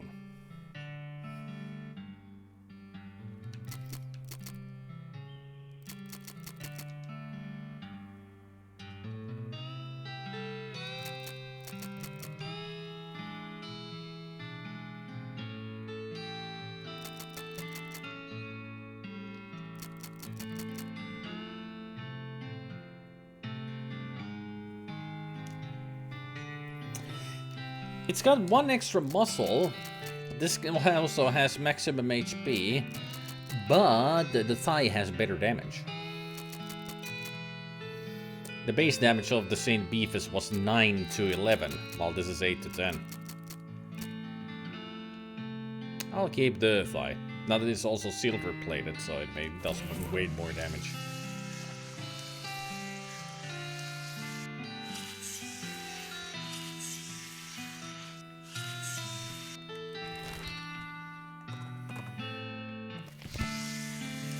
Was there anything around here? Excuse me. Sorry about that. I beg your pardon. Pardon me. Excuse me. There was nothing here. And nothing here. And nothing at the end. Except for the,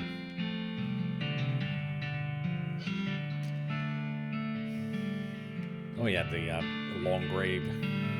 Or pit.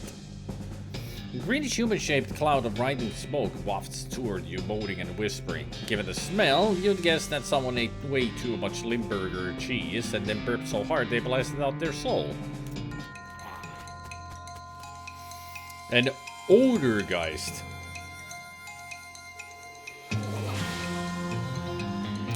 Well, let's exercise this one.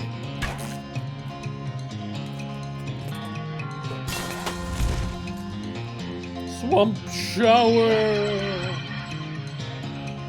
Pistol attack! You destroyed an intelligent belch. The whole world owes you thanks for your efforts today. A bit of ectoplasm. You're not sure what part of the ghost this is. Probably better not to think about it.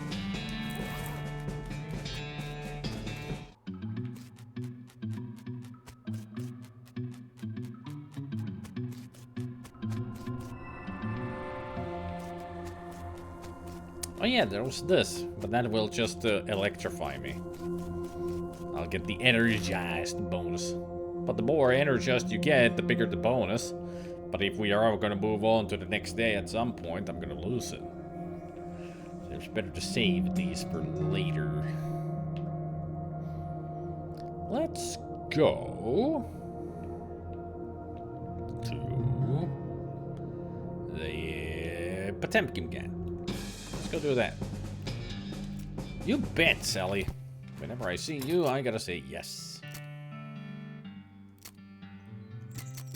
I'll take the locks. Those will be useful.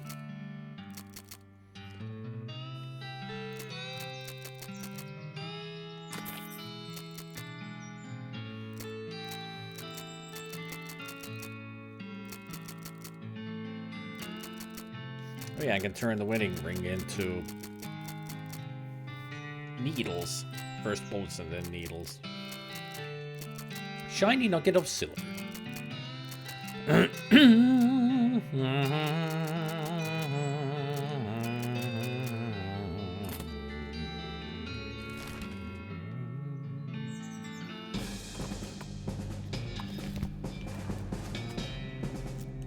Well, now these are some sly fellers as bandits go. There's no love like spectable folks. Assuming we got the right place. Well, round them up and we'll check their IDs, see? Yeah. A bar. No entry. Real jail. The guy shouts, visiting hours are over, and runs over to you. Non-fake horse sales. Eek!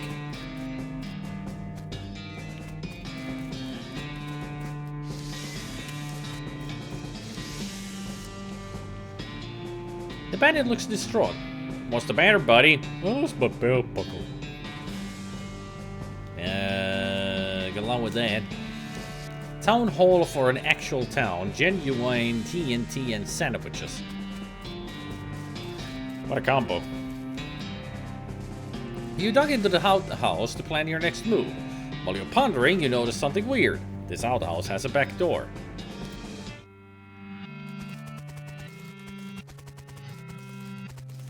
This doesn't seem safe at all. I can see now why it's called TNT and sandwich. This is the back of the jail. Turns out it's just flat plywood like a theatrical set. The ropes that are holding this thing up don't look very strong. You could knock it over pretty easy, but you should probably hold off until just the right moment.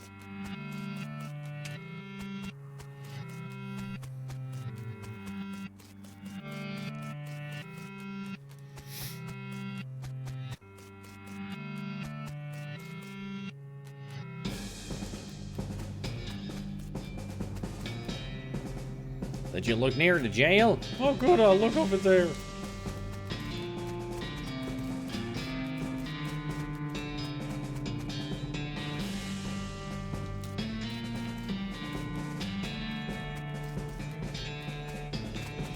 Yeek! Ah, pointing. Yikes. Doof.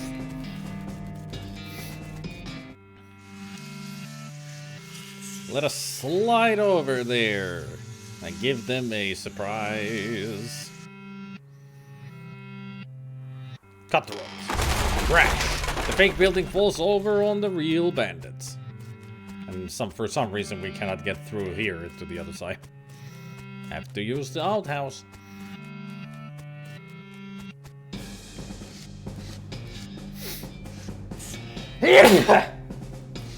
Pardon me.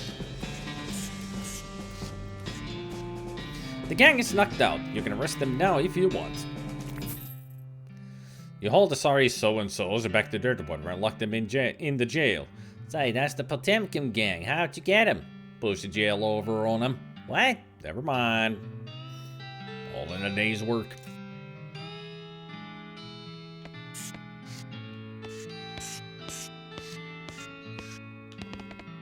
A fifth wanted poster. The Kerrigan brothers for kidnapping, brining kidnapping victims, and attempted sale of human flesh for consumption. Last seen headed for the old abandoned pickle factory. Interesting. Can't let these dastardly criminals escape justice. It wouldn't be kosher. You mark the old pickle factory on your map. Hopefully chasing them down won't get you into a real, you know...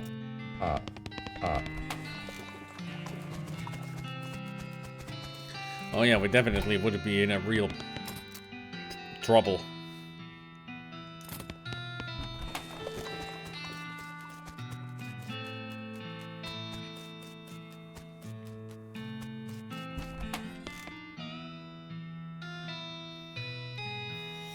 Welcome back, my friend.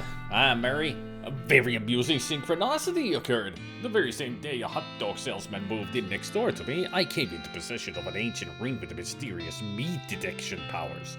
Would you care to see it? Interesting.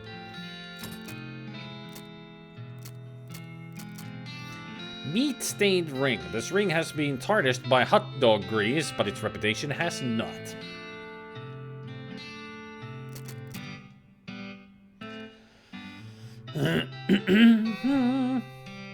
Since I was born and raised in New England, I'm very well familiar with kosher pickles, so that tickled me.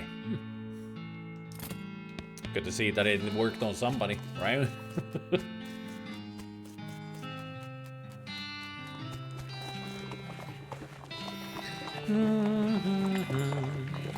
Coming along with the background music. You guys hear that too? Breaking the fourth wall there. Now to the old millinery.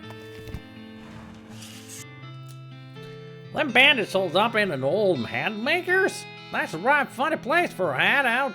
Maybe they just like hats. Maybe they rode the cargo wagon on his way to the National Fancy Hats Repository. Is that a real thing?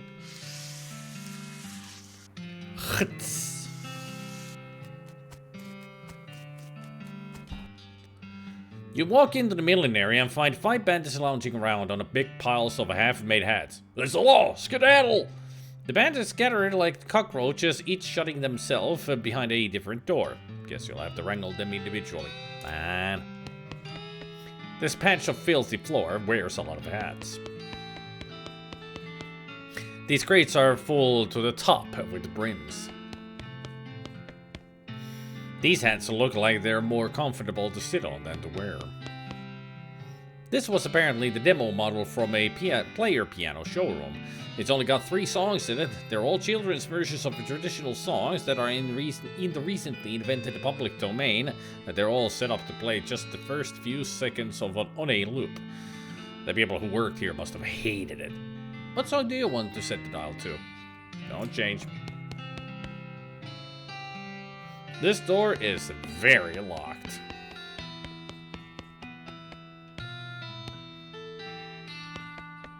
I'll take care of the bandits first.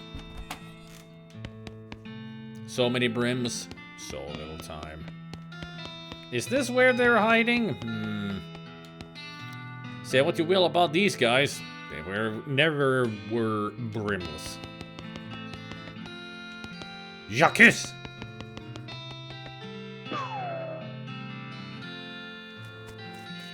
This is a bandit that you caught. You don't know much about hat making, but you know this doesn't make any sense. Crappy chapeau. Shoddy hats.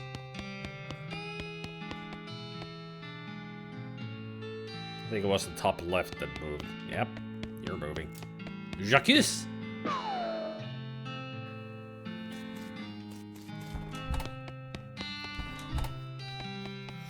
Given the quality of the one-liners around here, you don't need multiple.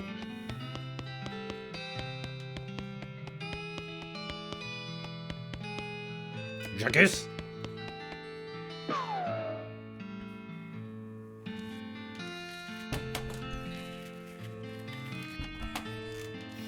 Squatchies. These are parts for some weird kind of a hat you'd never wear.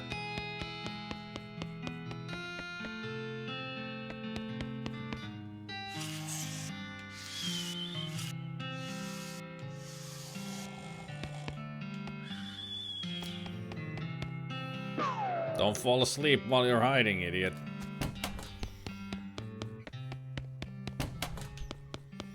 More brims.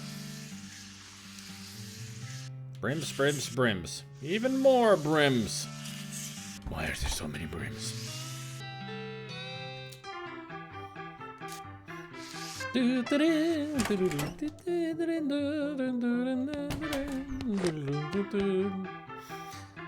My old public domain home.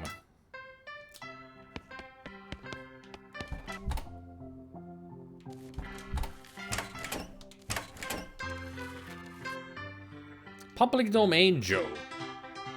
Is that whistling out here?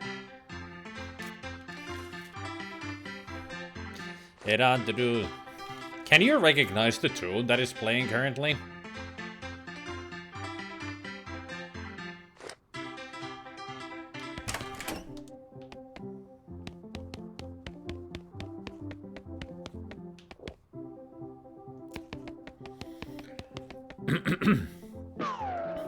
Gotcha. Nope.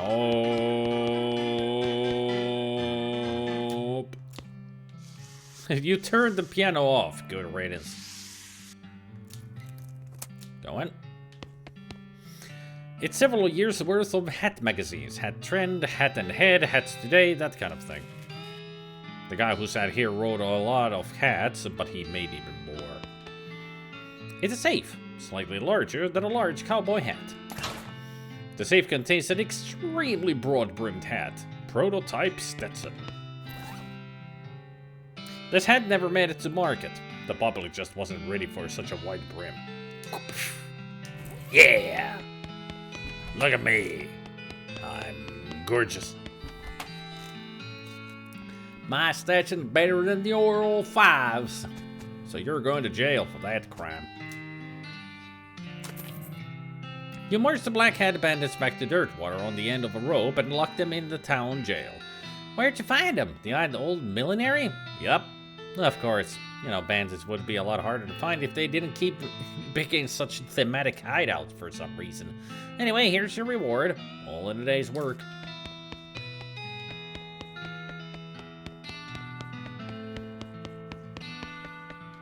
So I only got one left. Which is the abandoned pickle factory. The most annoying one.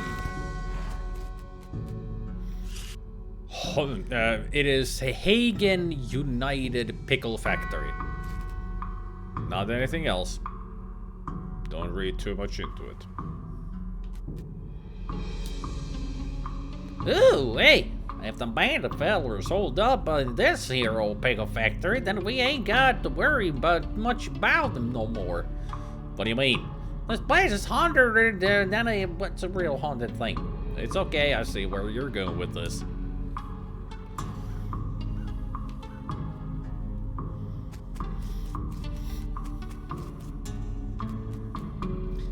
Gretchen Blass, 1801-1879. She was very, very terrible.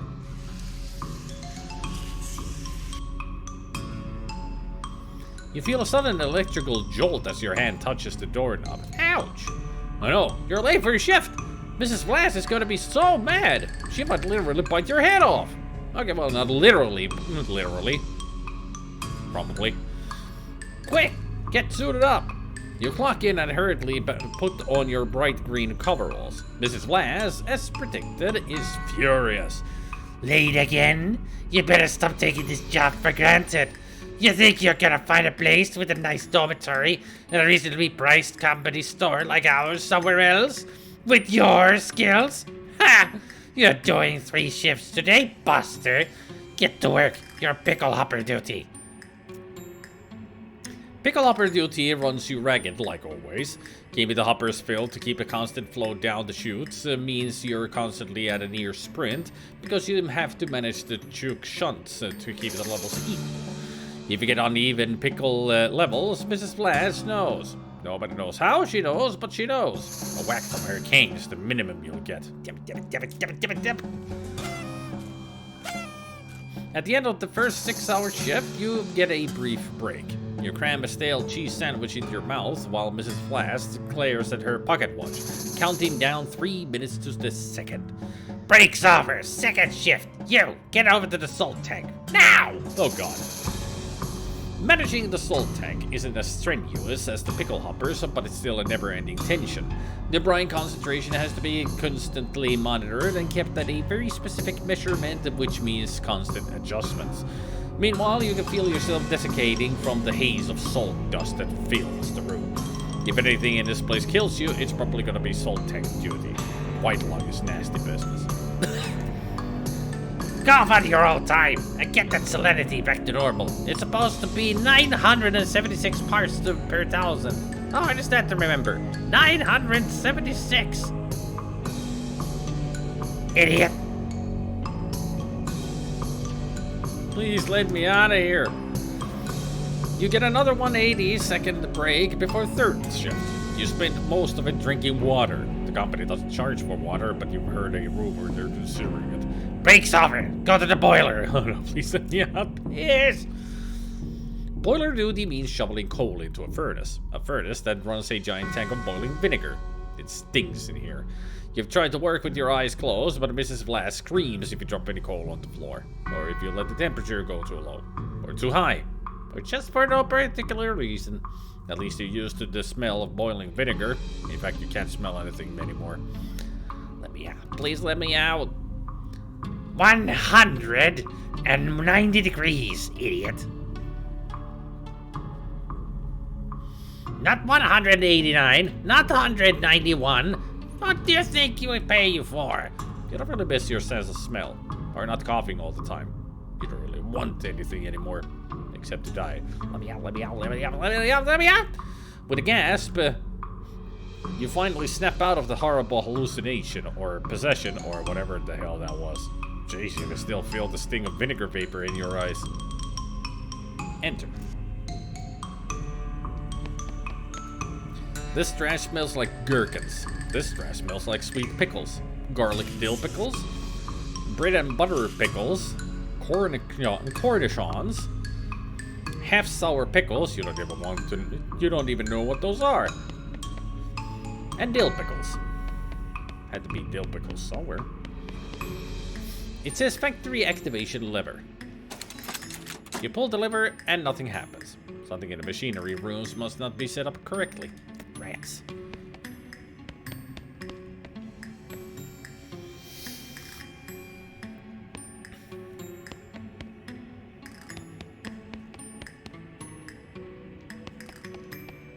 Warning, Q shunts are to be operated by qualified personnel only.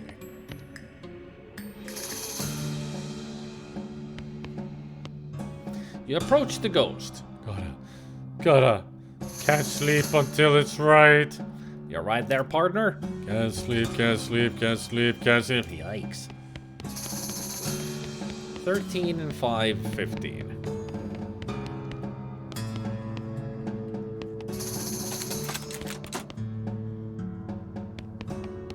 So it went down by 1, that went up by 2, that went down by 1.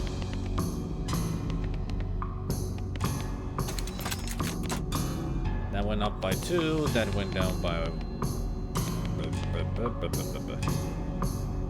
1.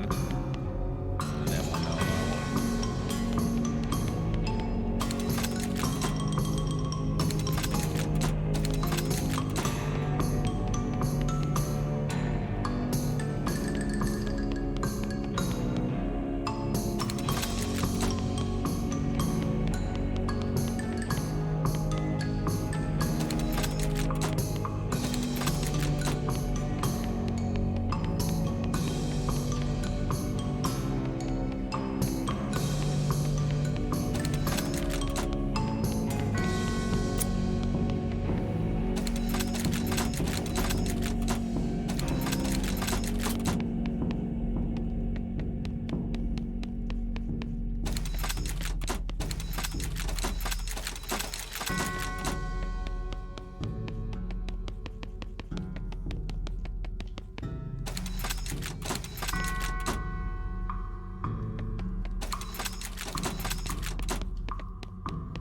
Oh, they're still the same.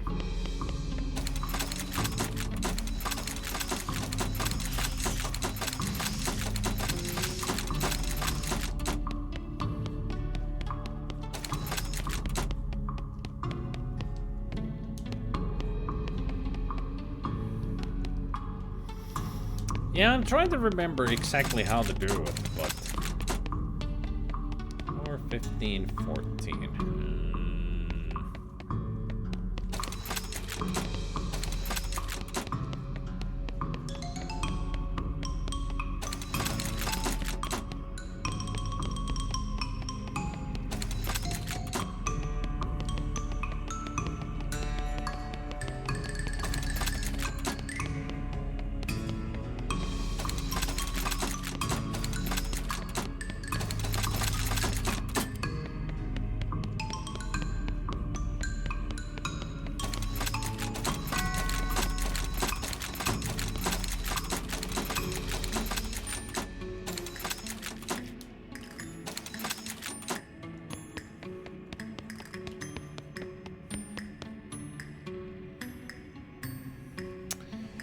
I keep ending up in the freaking same numbers. I'm not good at math, if you haven't noticed. Let's see. So I need, it's 12, 10, 11. I did get one of them all the way to the bottom, but I screwed something up.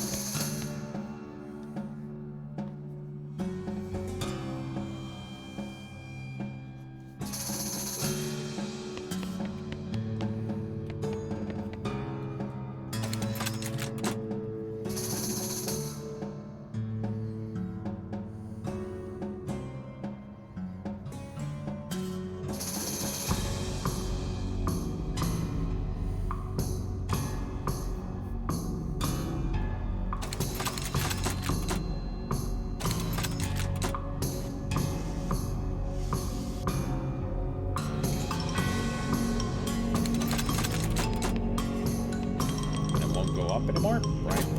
Yep.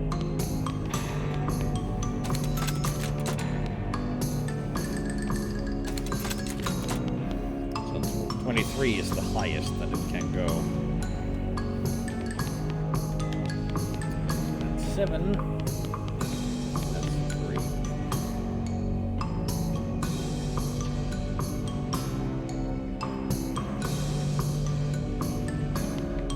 Maybe 24? I mean, it's at 22. It won't go any higher.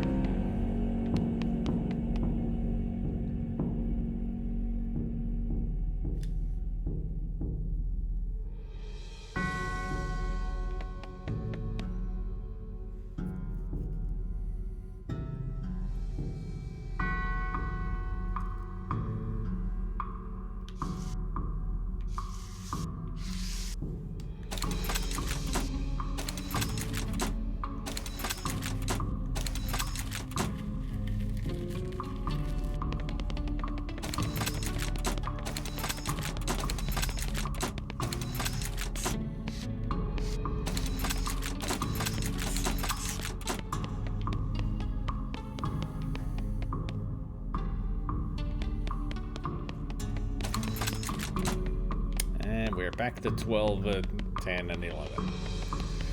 Fucking hell, I hate this one. I really do, because I'm so bad at math. It should be simple math, but I'm like... Did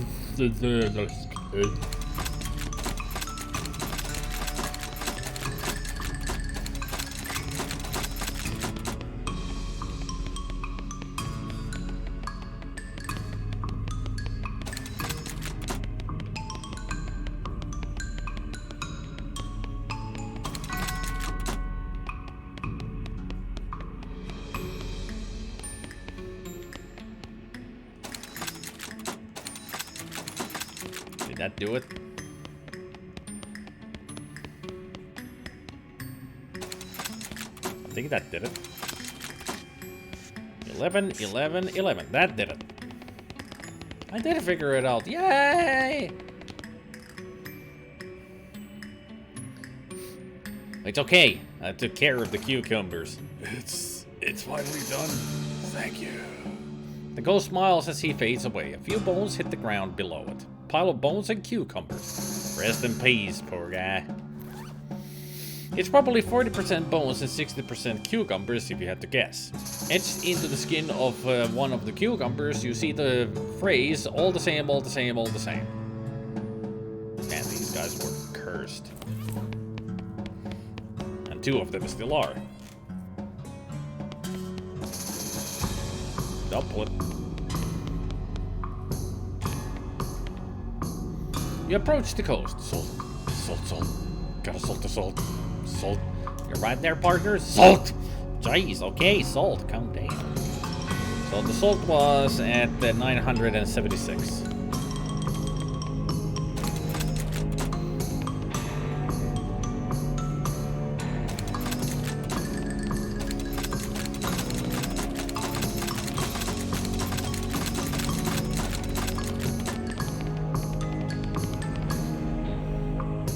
Salt is correct. It's finally done. Thank you.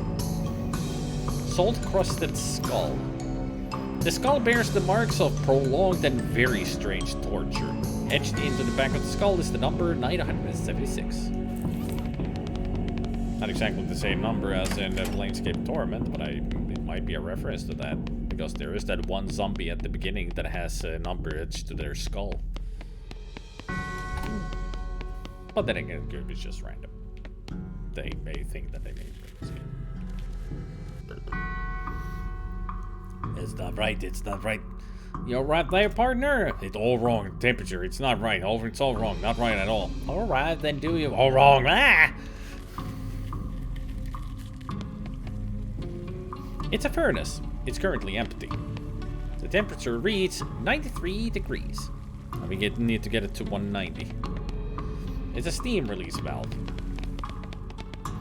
It's a bellows pointed at the furnace. There's no coal in the furnace, so nothing happens. It's a bin of coal with a shovel in it.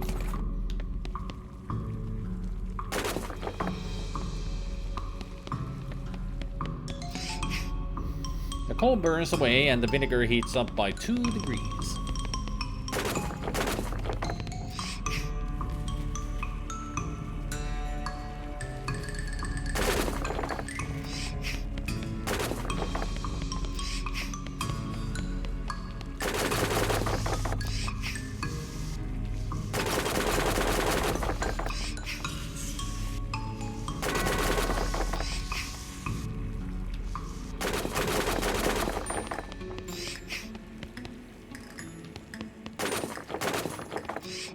Shit. Went over by 5.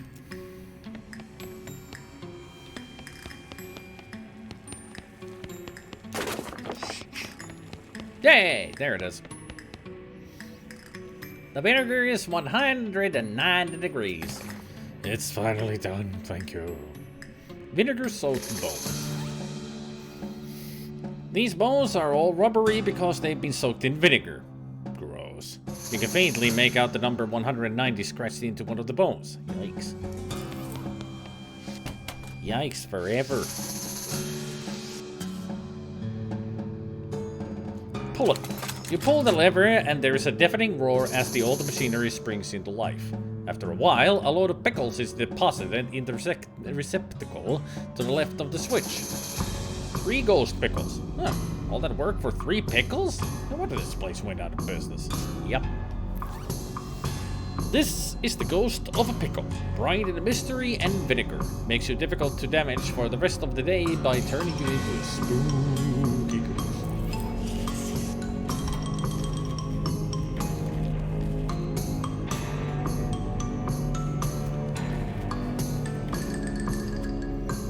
Commune with her spirit.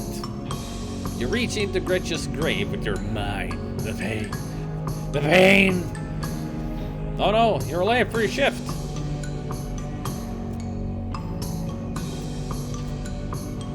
So it's just gonna do the same thing. There's no appeasing to this lady, huh? Yeah, why did you go through that? I don't know. Seemed like a good idea at the time.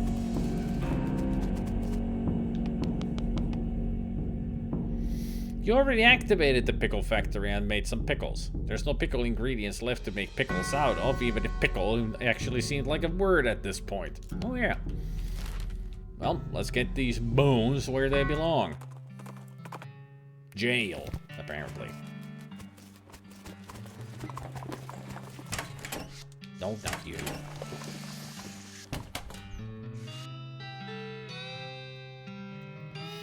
Hi there, what's the good word? Give her the pickle factory remains. What in the world? It's the Gherkin brothers, and please, I don't want to talk about it. It was really weird. I believe you. Here's the reward. Huh. Looks like these things are still twitching. Better lock him up just to be safe. Thanks a bottle. That's all of them. We have solved every crime. Dirtwater is a safer place now than with all these gangs behind bars. Oh hey, good to see you. You know, you've really cleaned up the area. I plumb out of bounties for you. Does that mean I get to be sheriff? No. But I guess you could be a marshal if you want. Oh, what a coincidence. That's my middle name. Well, thanks again for all your help, Marshal. No problem. So now I'm Psycho Marshal 8th. Because when your character says that's my middle name, it'll be your middle name. So now Marshall is our middle name. I mean, earlier when I was going after one of the gangs, so it would have said that if Sneaky is my middle name, it would have been Psycho Sneaky F. The game is silly that way.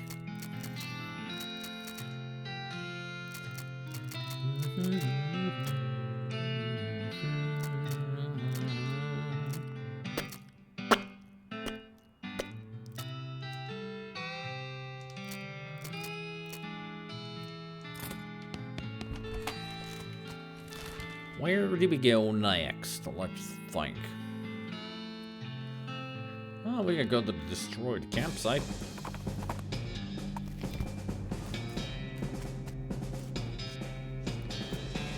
Pete gives a low whistle. Darnation, cows did a right number on some fellow's camp. Not just his camp. Yikes. This knapsack seems like it's taken a lot of abuse recently. Most of the contents are trashed from being stomped on. You do find at the end a can of potted meat, though. You also notice that the knapsack has a knife sheath that's strapped to the side, but you don't see the knife anywhere. Nothing says quality like meat in a can. Or rather, nothing claims quality like the label on a can of meat. Want some spam? This campfire has been thoroughly stomped on and kicked. Someone was real serious about fire safety. This tent is a real mess. It looks like it was trampled by a whole herd of cows. There's something odd about it, though. Yikes! You think maybe it used to be a person? Wow, gross. Looks like wolves spitting at this feller. Not cows. Well, maybe it was cows what killed them, but they don't usually chew on the bones. Take a closer look. What's with this weird white grease around the chew marks? I don't know. I ain't sure I want to know. Well, hang on. I am sure I don't want to know.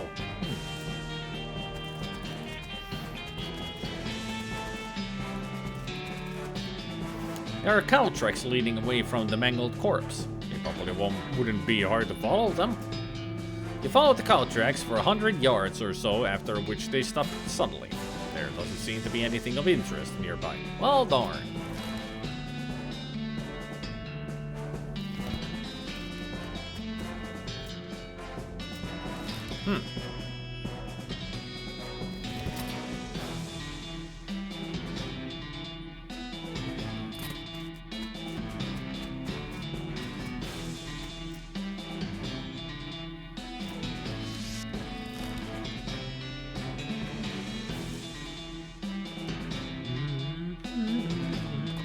To Gustafson Gulch. Before you can react to the sudden howling, a ghost train surges over a hill and roars past, just missing you. 3 skeleton train robbers arrive just behind it and barely avoid colliding with you by pulling back hard on their reins. The train vanishes in the distance and the robbers seem really annoyed by your interference. I didn't do nothing. It ain't my fault that you guys suck.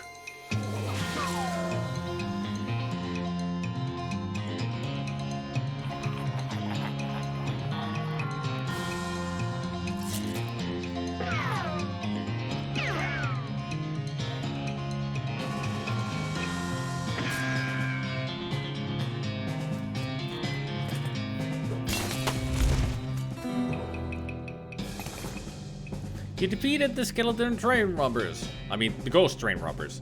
I mean, the skeletal ghost train robbers. I mean, nice job.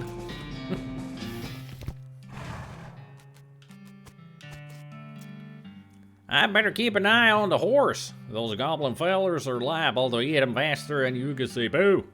Okay, anything I should know about them?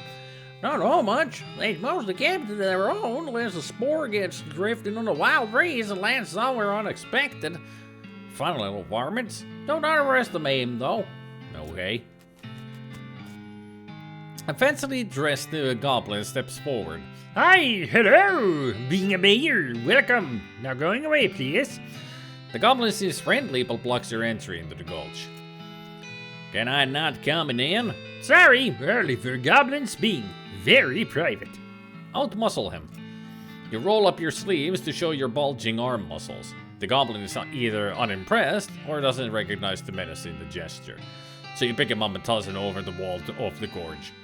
Cool.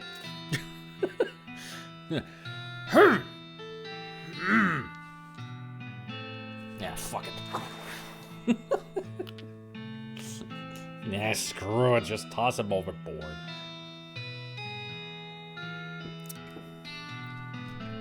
Have a nice life out there, Mayor.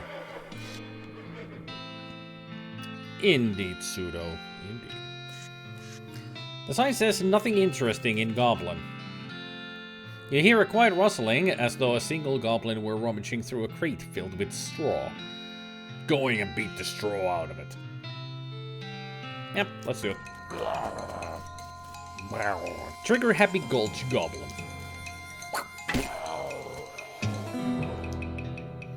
You made that Trigger Happy Goblin trigger sad instead.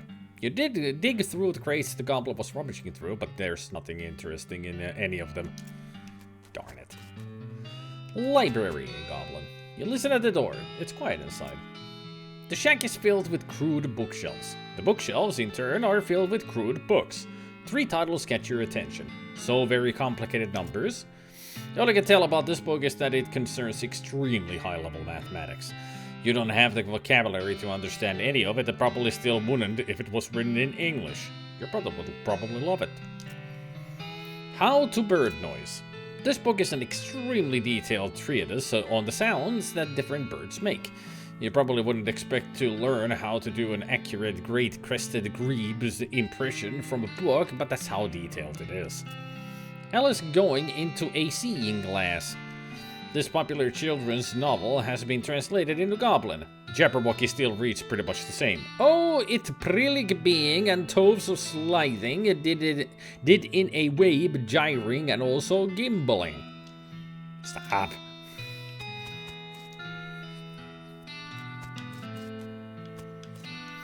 The sign says Delicatessen. You listen at the door but don't hear anything. Rats, it looks like the door is locked. Not anymore. Make short work of the lock. You enter what turns out to be a delicatessen and help yourself to what turns out to be sandwiches. Probably. This is both a sandwich for goblins and a sandwich where the meat is goblin. Moxie up by 5, but the others down by 5. Storage. No sound coming from inside. The shack is filled with thousands of tiny cabinets, each labeled with a number in Goblin. Random. There's nothing in the drawer, but you find an old lollipop stuck to the bottom of a drawer, off the drawer above it. Gulch Goblin Lollipop. Keep looking. More random. Another sandwich. It must have been filed under. Sandwich. Even randomer. This one contains a rolled up pair of terrible pants. Nothing interesting, still nothing, still nothing. This looks like a normal lollipop, but like all goblin-made items, it's messed up in some pretty fundamental ways. These crudely stitched pants are solid, but boy are they not fashionable. You hear a couple of goblins rustling around in there. Sounds like they're doing something really important. The sign says Mayor's House in Goblin. You don't hear anything inside here. Yeah, because the mayor's outside. I mean, out of the gorge. The shack contains a bed and a desk. It's made of cactus logs, with a blanket made of woven together cactus needles. That can't be comfortable. The desk is strewn with folders. You notice one that says Important Secrets on it. You learn a variety of secrets, though the only one that's actually pertinent to your circumstances is that there's a spare key to the treasure cave in drawers 69105 in the storage hut.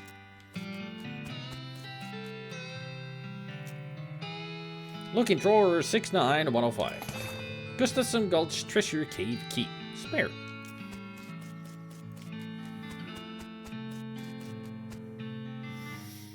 You press your ear to the door and hear somebody delivering what sounds like lines from Hamlet, except in goblin tongue. From this vantage point, you also notice a sign next to the door reading backstage entrance here it being, with an arrow pointing to the back of the building. You sneak back to stage and watch the play from behind the curtain. Not only is it a goblin version of Hamlet, it's also being rewritten as a one-man show. To being or to not being? Oh, that is a question. Could it be better thinking to suffering crazy things and arrows? Or fighting so many bad things for stopping them because fighting? To dying, to sleeping, hey! Dreaming maybe. But, oh, problems. If dreaming crazy when living, what dreams having after dying? Wow, pretty weird probably. You watch for a while. The bits where the actor has to do a sword fight with themselves are pretty entertaining. The sign says cafe. You enter what turns out to be a cafe and reconstruct a few cups of chicory from the leavings in various dirty cups and sinks. You stop to wonder why a cafe wouldn't be open at this time of day. You see a schedule posted on the wall, and sure enough, it says somebody named Gene is supposed to be working this shift. He always was a shiftless layabout, that Gene. Goblin chicory. The goblins around these parts never really figured out coffee. It increases speed by 3, but reduces muscle mysticality moxie by 1. The spare key to the Augustus and Gulch treasure cave. Guard barracks. Treasure cave. This door to remaining locked at all times. Sadly, this door is locked.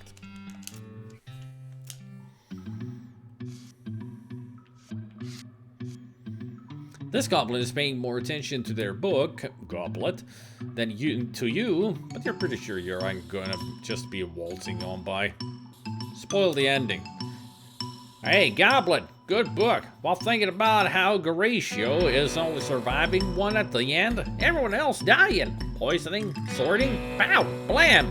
Ah, no, wow, spoilers.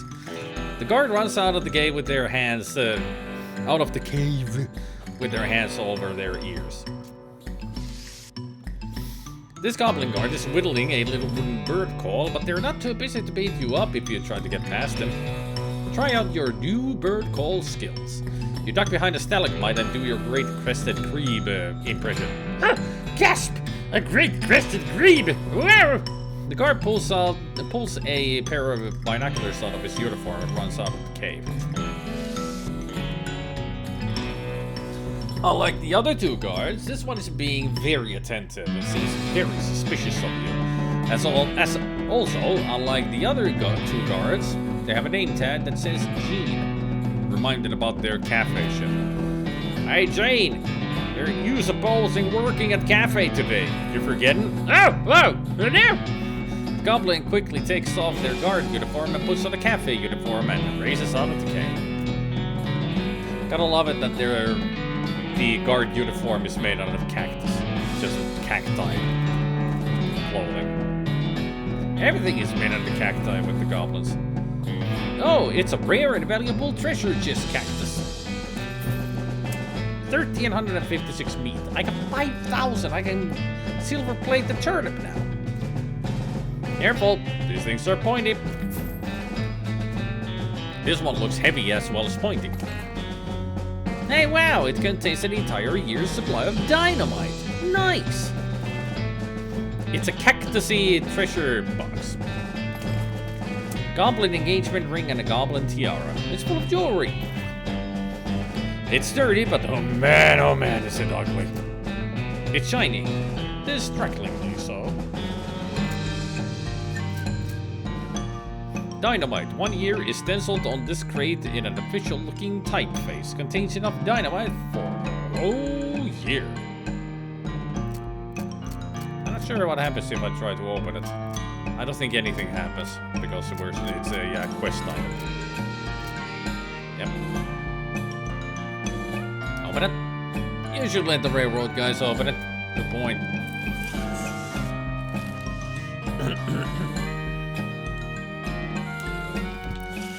There's that one door that I'm actually curious about.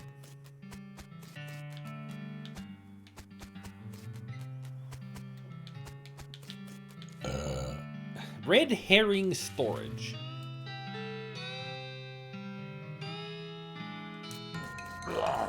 Ooh, wizards. A Gulch Goblin fish wizard.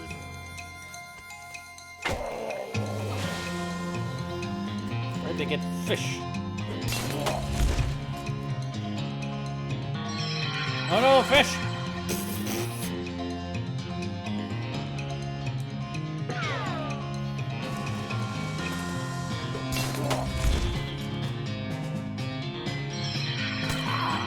Damn, 10 damage. Powerful fish. You gave those fish-mongering goblins what for? You look around the building, but it turns out to just be filled with rotting fish. So literally, it was a red herring of storage, and also it was a red herring of a storage.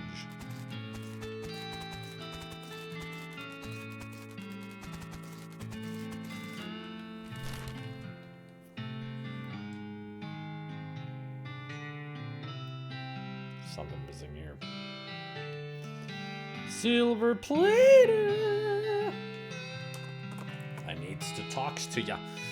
You come across a goblin marching around in the woods. They're taller than a typical goblin, probably because their boots are taller than typical goblin boots. In fact, these boots are so tall, they must be half stuffed with socks to keep the tops from jamming the goblin into the groin.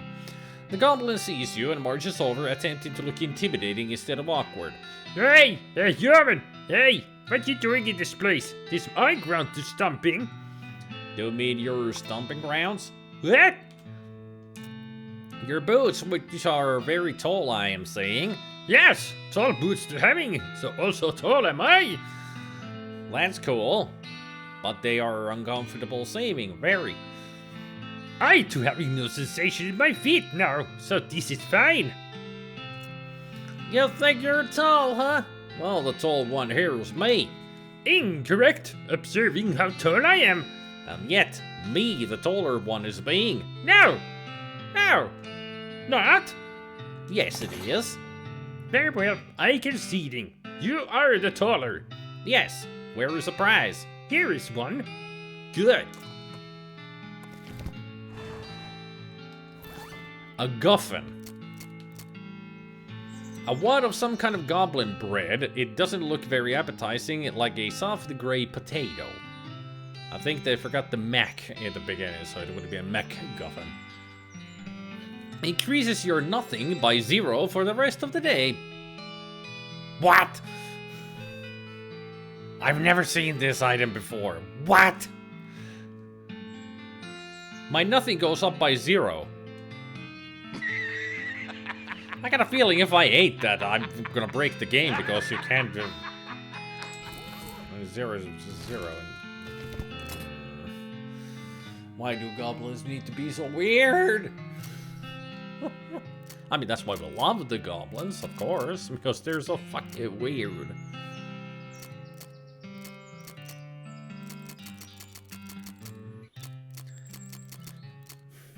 I need 1,000 XP for the finally intimidating. I mean, having intimidating 4 is already good. The 5 intimidating will be more useful once we get to the final area. So, right now I should put some points to something at least. I'll put it to gumption. So we get spleen capacity. Yeah, now I'm gonna get one more potion in me if I have any.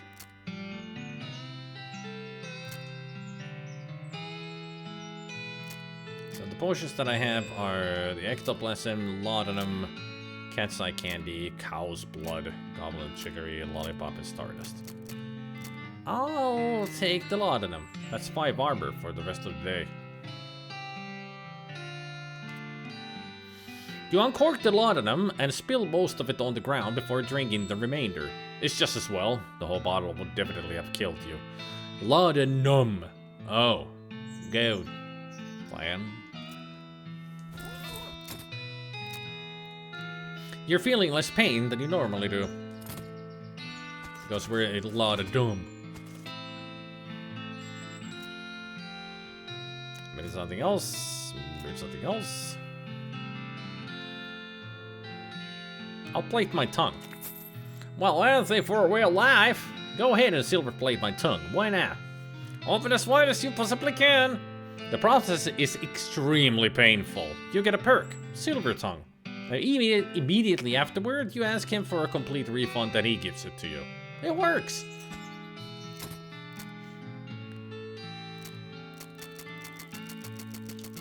There, silver tongue.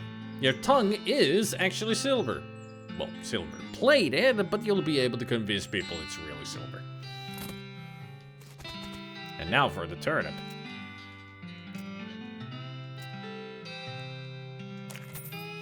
He takes the turnip and gives it back a short time later, shiny and gleaming. I had to hollow it out in the middle so it wouldn't rot inside. But you can wear it as a hat now. The best hat in the game. Turnip crown. It was a strange choice to silver plate this, but it's definitely one of the 4 shiniest turnips you've ever seen. And it's balanced such that you can wear it on your head. All hail the monarch of turnips. I mean, sure, this is fine. I mean, it's got the same stats as the turnip. But it's a turnip! Look at that! Looks like I got a pile of shit on my head. Silver plated. And I can still plate the hat to get maximum action points for the turnip. Ordered a body cam. Should be here today. Tired of the curse making a misunderstandings and living Curb Your Enthusiasm episodes. Let's put some maximum points on this turnip as well, shall we? You hand him your hat, and after a time, he hands it back shiny and gleaming. And so now it's double silver plated.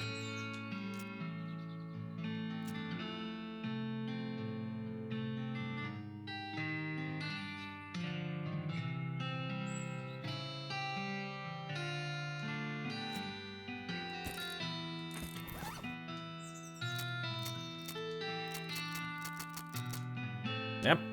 It's a silver-plated turnip crown.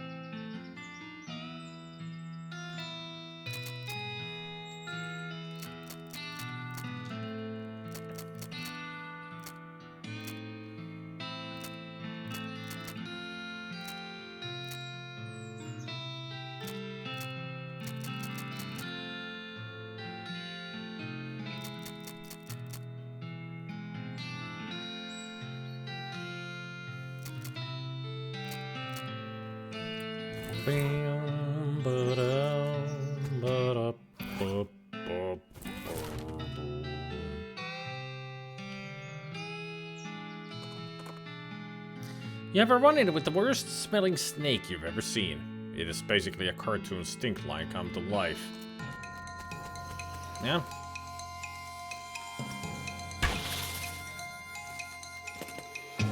Great Western Turtle Snake. Turtlet snake. Well, I was thinking it wasn't as strong as it smelled.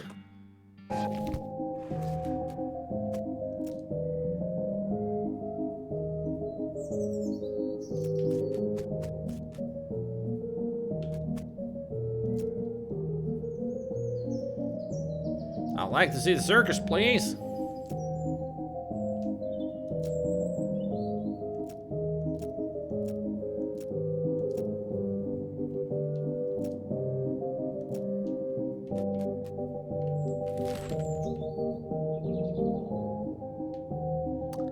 There's a way to get a ticket for free, but for some reason I can't follow the...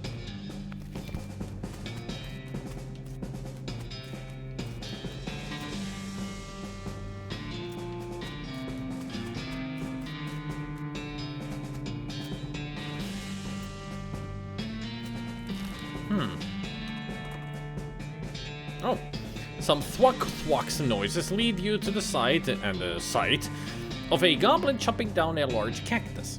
When it sees you, it waves his axe at you threateningly and makes some angry sounding noises. Hey, it's a human person. Hey, human person. Read going. It's my cactus that's mine and not yours.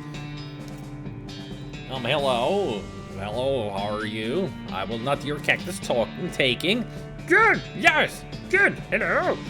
Why are you chopping a cactus down? Why? What a lot of uses. To building, to burning, to eating. Little toothpicks. Take its axe. Your axe I to wanting. You, me, to giving it. What? No, an axe is mine, this one. What if I loudly shouting at you and my arms waving and angry things to doing? I will not liking it. Here is an axe, but this is upsetting. Sorry, I to having a need of it. Probably.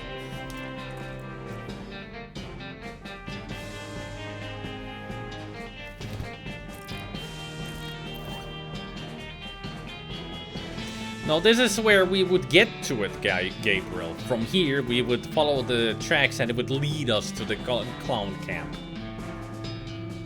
Because they're the three that killed the guy.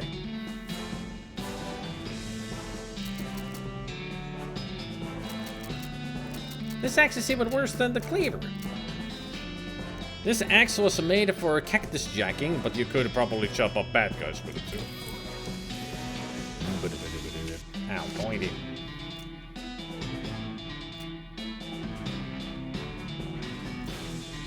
I don't know why we can't follow the tracks. I'm confused. Let me check. I still have the fandom page open. Maybe I can find something. Let's see, destroyed campsite.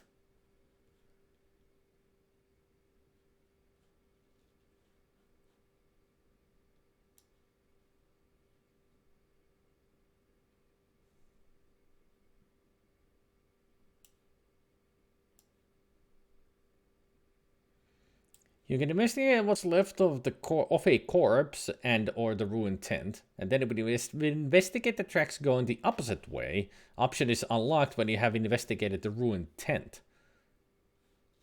Huh.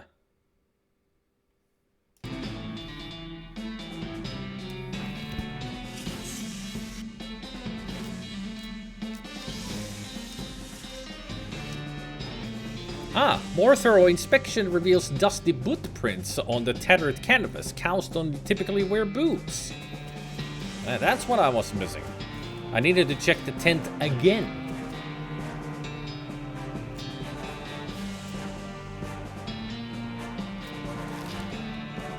Oh, wait.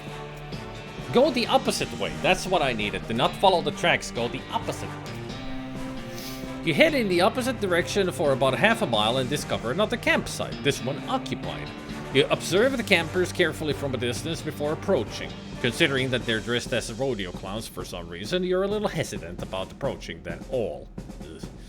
There doesn't even seem to be a rodeo anywhere nearby. Why would they do that? Your fellow once who worked as a rodeo clown. He was always real glad to get the makeup off at the end of the day. Can't imagine a fella that living don't like that. Yeah, no kidding. Well, at least I figured it out finally. Thank you to the wiki.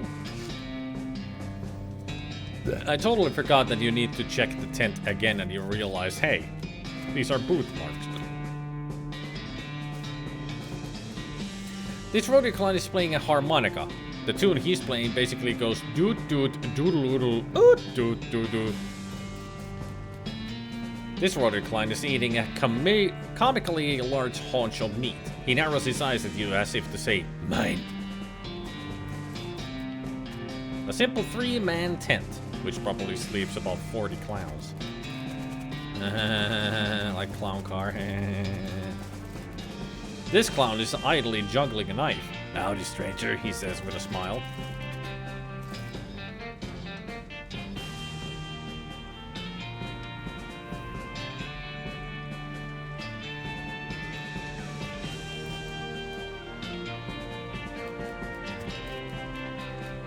Say hello. He nods politely but keeps playing.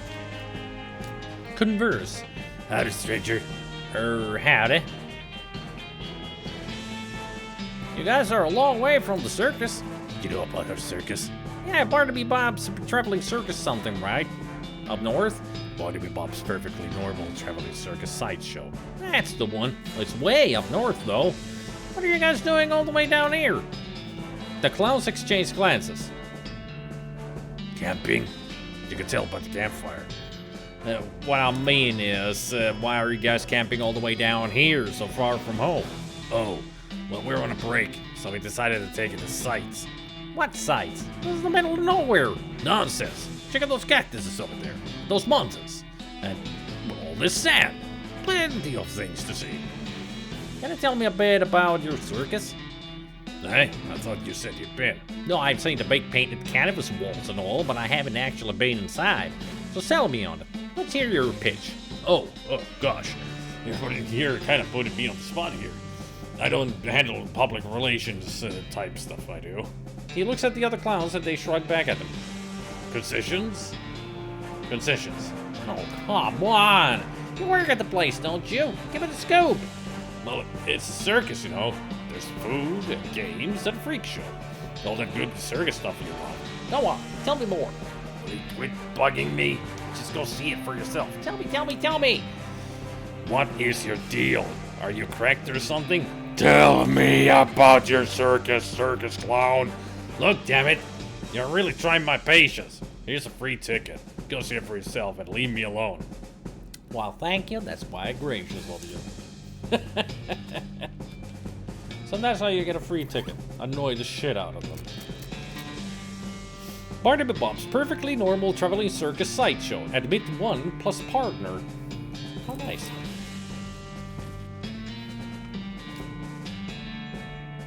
Do you know anything about that wrecked camp nearby? The clown with the meat chuckles quietly. Somebody's camp got wrecked? Well, that's terrible. Whatever happened? Well, looks like the work of cows. You know, now that you mention it, we did hear quite a ruckus coming from not too far away.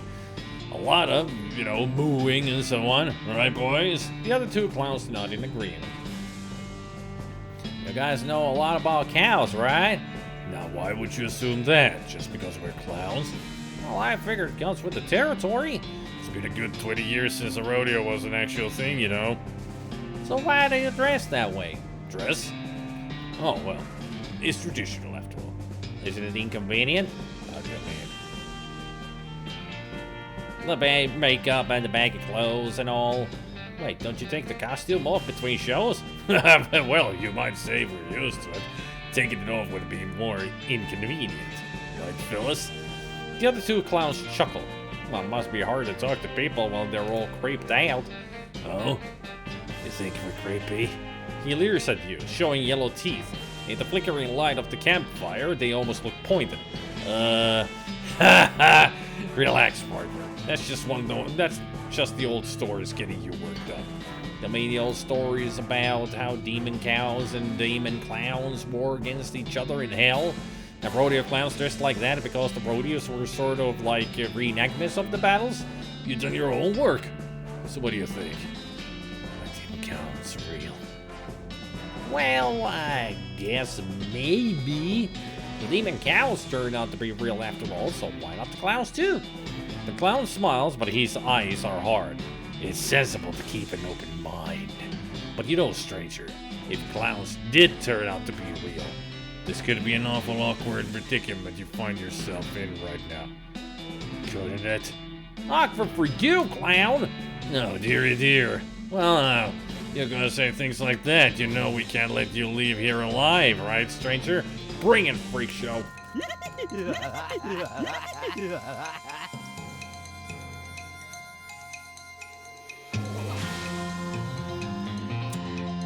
Well, that was a creepy laughter. And also, I'm so glad that I do so little damage to them because of my silver-plated weaponry. 159 damage, and they got only 86 health. So, yeah, this is nothing.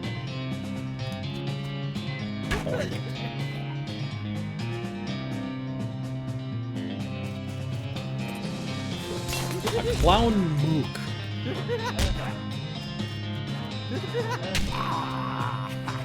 A clown mook, a knife clown, and a clown with a gun.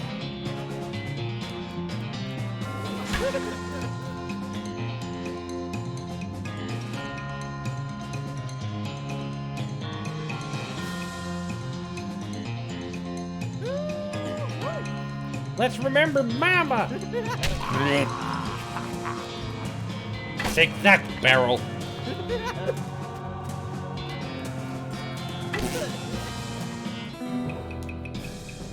Well, that's one pack of demonic rodeo clowns that won't be troubling people anymore. And boy, you did not expect to be thinking that sentence today. Look through their stuff. You poke around their campsite for a bit, but don't find anything of value apart from the leader's knife and a ticket to the circus. Well, the harmonica maybe, but that clown had his lips all over it. You also find a note in one of the lead clown's pockets. It seems to be orders to check out an abandoned tannery not far from Dirtwater. It's probably a bad idea to let these guys wander around near town, so maybe you should investigate.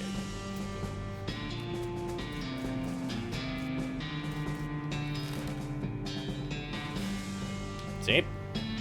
Something was missing. There's the tannery.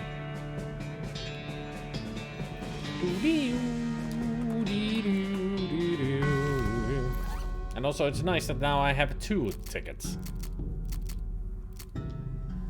The blade of this hunting knife is glistening with clown spit. People who lick their knives to look intimidating are basically the worst people. Weird that this place is so far away from town. Ever smell a working tannery? Ooh-wee. Guess we'd better check it out.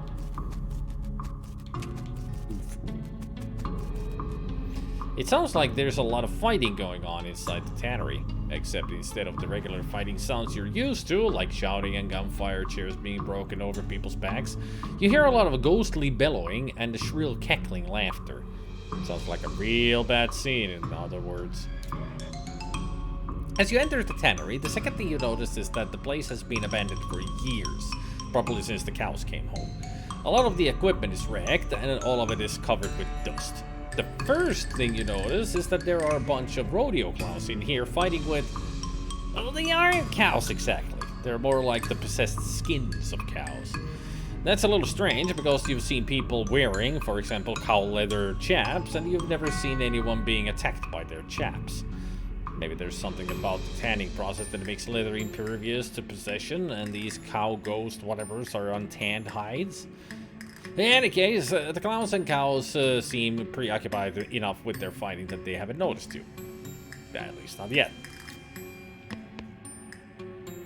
As you approach the clown and the weird cow leather ghost thing, they take notice of you and stop fighting while they process this new development. The clown, fortunately, seems to decide he hates cows more than he hates you. The cow, unfortunately, decides it hates you more. Strangest hold down the I ever did see. And the most dangerous. Well, I ain't so sure about that. Yeah, hold on. Ugh, dangerous.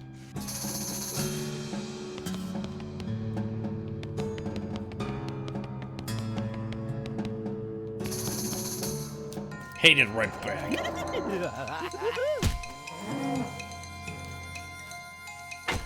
A skinned cow.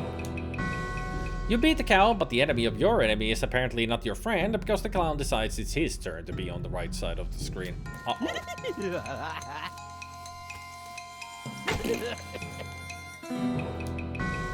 Well, that's one clown and one cow down. You hear a lot more fighting going on in the rest of the tannery though, so that pat on the back will have to wait till later. I think we all deserve a pat on the back. Looks like you found an old toolbox. Beside the miscellaneous scraps and junk that naturally accumulate in toolboxes, you find a handful of nails and a pair of sizable, sharp, and serious-looking scissors. Leather shears. Time was these if it would have been Brad's, but nowadays man does not live by bread alone.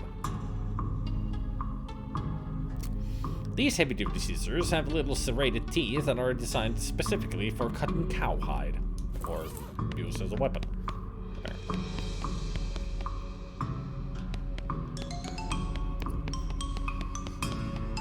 Lime, manure, lye.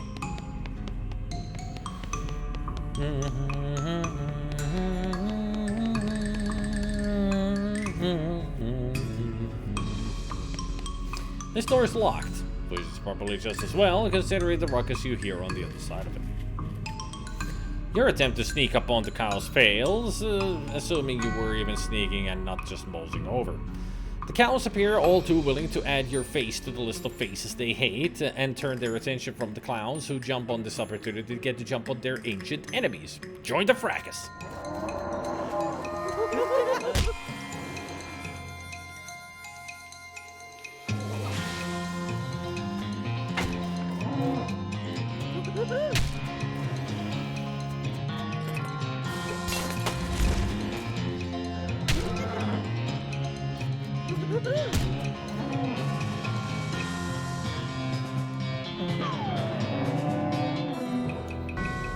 True to form, the clowns who were on your side in the fight betray you. Damn clowns.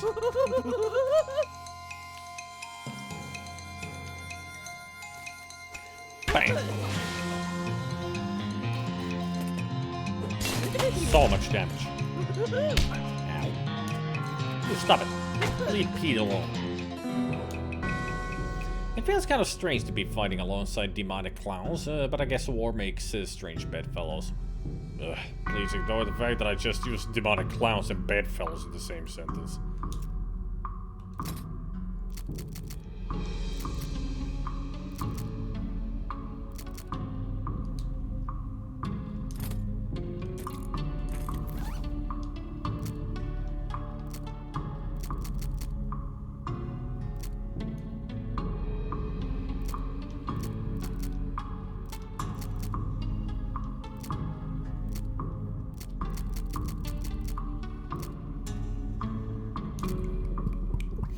You drink the whiskey, which makes you feel like you're at your own wake.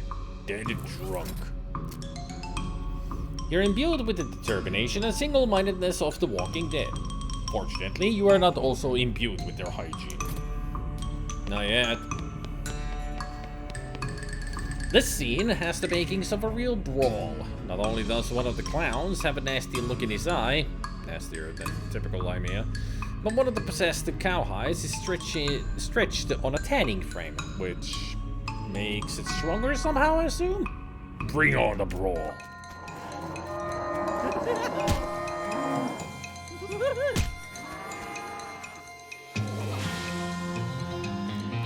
An undulus.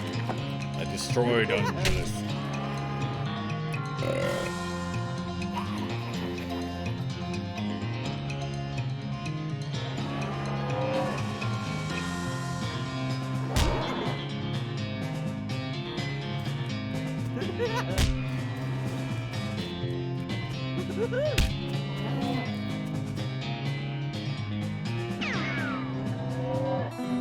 Victory! Guess what? The clowns turn on you after the cows are all dead. Well, this is not surprising.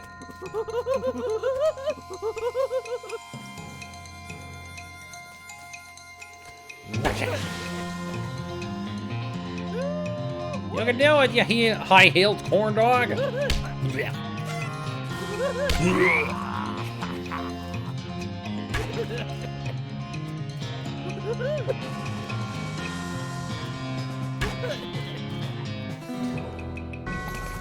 Phew, what a mess that fight was.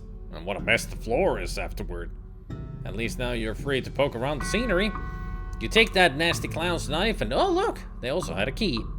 Barman skinning knife and tannery backdoor key. Let's get to it. Didn't I already have a knife? The barman skin. No, I had the... I'm sure I had the varmint skin. Yeah, I got double of it. This body must have been lying here since the cows came home. There isn't much left of him. This body, you poke around in the tattered shreds of his clothes and find an old key. Tannery Saint Rage key.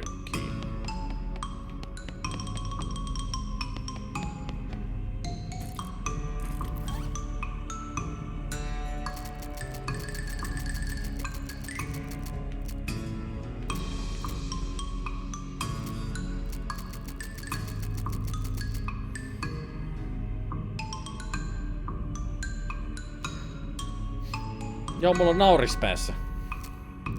Hopeinen nauris.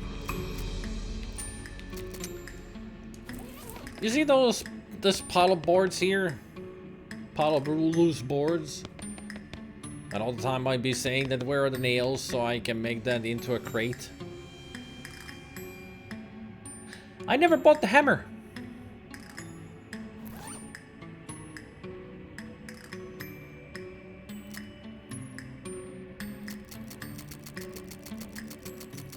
I don't have a hammer.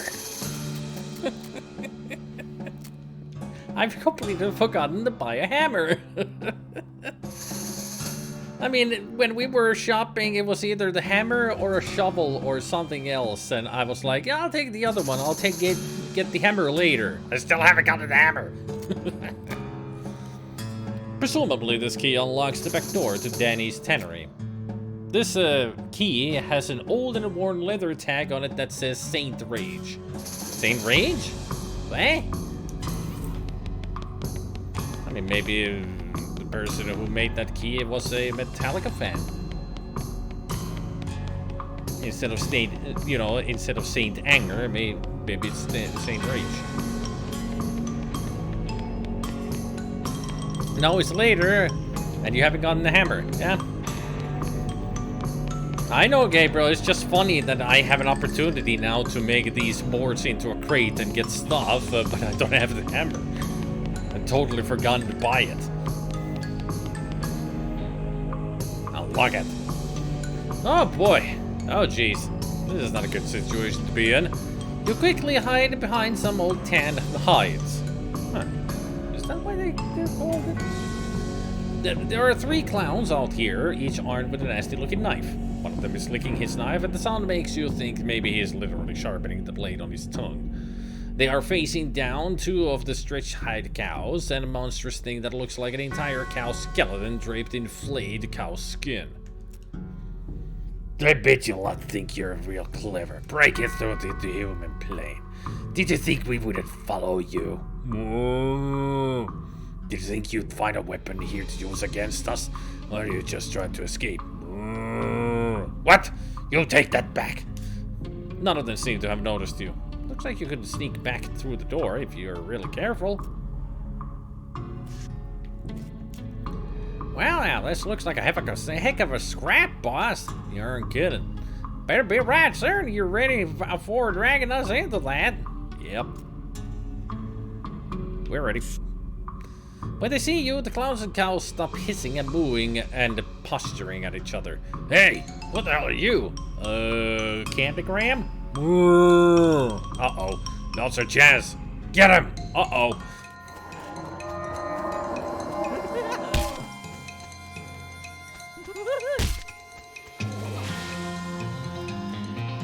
A powerful cow. Now a dead cow.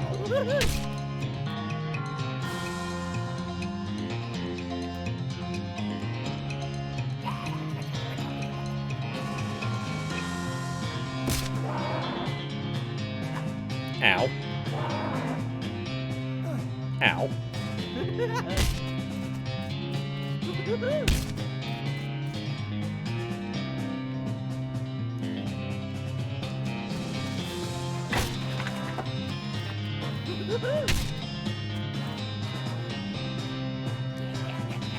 You left-handed sandpiper.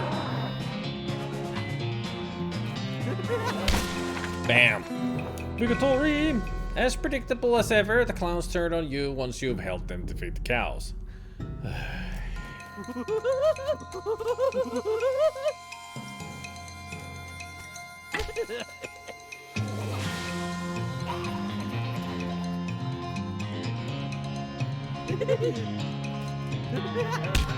And there goes Pete.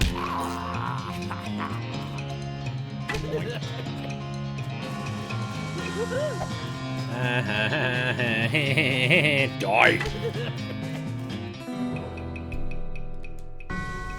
Whew. It's a good thing the clowns hate cows more than they hate humans, or that fight could have gone way worse. Fortunately, it seems pretty unlikely that you'll run into any more animated leather-gland cow skeletons on your adventure.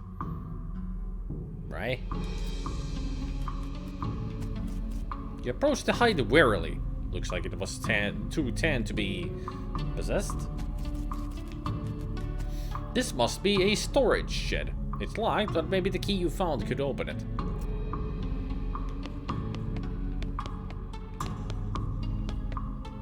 There's a guy back here hiding behind a barrel. He's very good at hiding. Hello? No, thank God. You're one of those horrible clowns. Nope, I'm Psycho. Psycho AF. I'm Grady Tanner. It's a good thing you arrived. I couldn't have held on for much longer. Are you actually a Tanner, or is that your surname? Well, both. Why are you doing in here? Hiding? But what I mean is, why are you hiding in here? Because I don't want to die. Look, what's your story? Well, I was scavenging for tanning materials. Cow's Bane ain't as easy to get a hold of as it was in the old days. But while I was searching, those cows showed up, and then those clowns showed up. So I locked myself in here to hide. What's Cow's Bane? It's an herb for tanning leather. You can't grow it in large batches anymore because cows show up and they wreck the place. So there's some other stuff we generally use for pig litter and so on. It's not as good though. Cows wreck your herb gardens? Yeah, if we are growing more than about a flower pot's worth, they get wind of it somehow. They hate the stuff. Can't figure out why.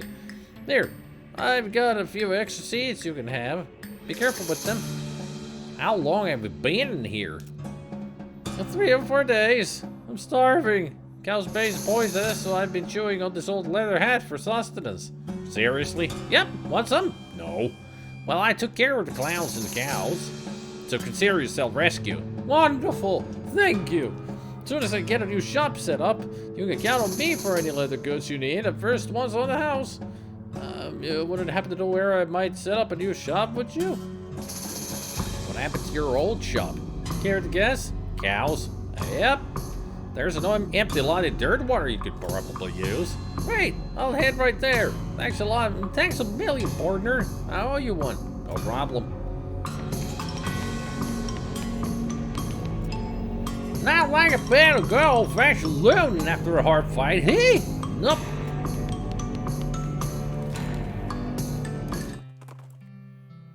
As you're riding toward your destination, you pass by a building in which a barn dance is happening. I guess that makes it a barn. The people inside seem to be having a pretty good time. Join in. You mosey in and have a grand old time at the barn dance. Yeah, it's a hootenanny, woo! You even learned a few new moves. Most of the moves involve pretending to reel somebody in from across the dance floor with a lasso, but still, they're new moves.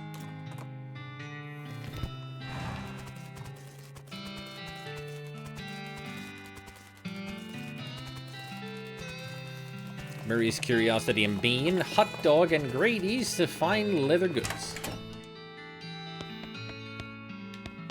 Those are some very nice looking chaps there. Buckles. Oh, hey there, Psycho. Welcome to my shop.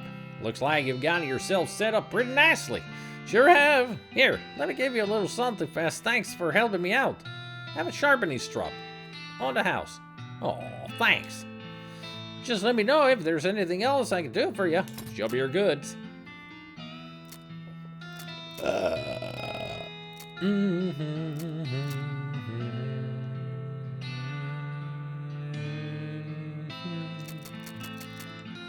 can take that. I only need one.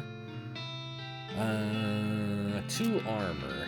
What are my pants currently? 2 armor and 2 speed. No, wait, that's the one I'm wearing. Oh yeah, 3 muscle, right. I could actually wear these for the armor and speed. Yeah, I should do that.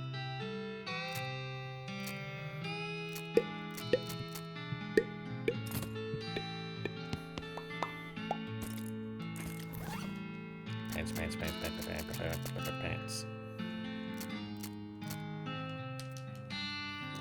My muscle is already 43. I can do anything I want that requires muscle.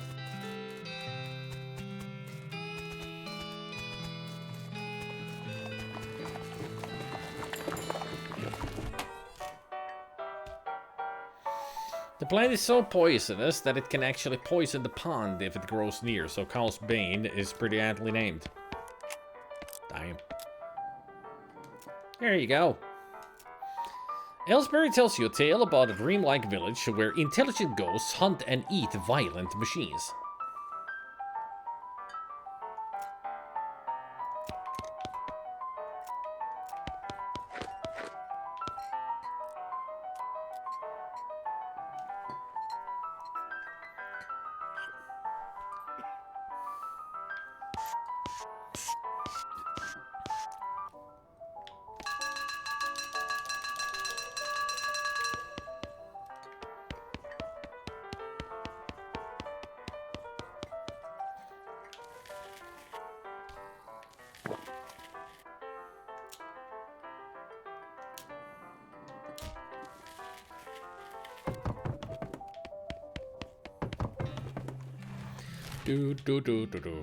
I'm just thinking.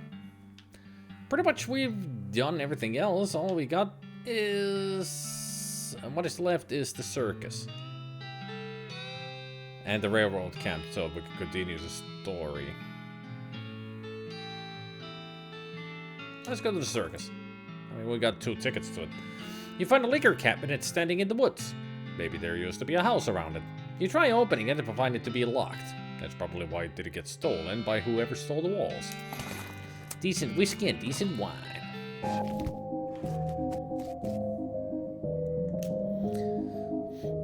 I'd like to see the circus, please. Well, you came to the right place then. But if you want to get inside, you'll need a ticket. I just happen to have one. The clown looks very surprised. What? How did you... well, great! Good for you, sir. I'll just take that and stamp your hand for re-entry. There we go. Enjoy the show. What about my partner? Partners get in free. Thanks. As you enter the circus, the ticket booth clown shouts, "Welcome to Barnaby Bob's perfectly normal traveling circus sideshow, sir," in a loud and enthusiastic voice. You walk into the circus, actually I guess it's more of a carnival, but let's not split hairs, as nonchalantly as possible. There are a bunch of clowns around, working at the booths and so on, more clowns than customers, of which don't seem to be more than a dozen or so. Which is good, in that it means the clowns can't disappear you as easily if they figure out what you know, but on the other hand, if things go wrong, here innocent bystanders might get caught in the crossfire. What's the name of the song? Enter the Gladiators.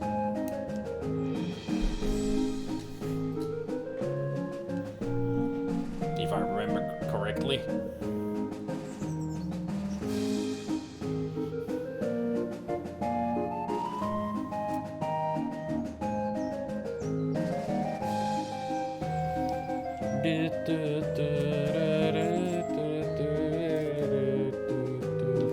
The merry-go-round has a dirty canvas tarp over it. Condemned until further notice, we encourage anyone suffering from horse bites to consult a doctor.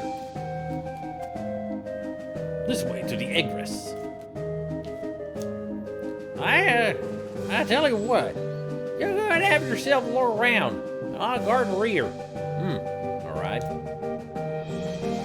Yeah, Entry of the Gladiators by Julius Fukic. If you had misspelled it without the I, then the last name would be something completely different. Welcome back, Goblin.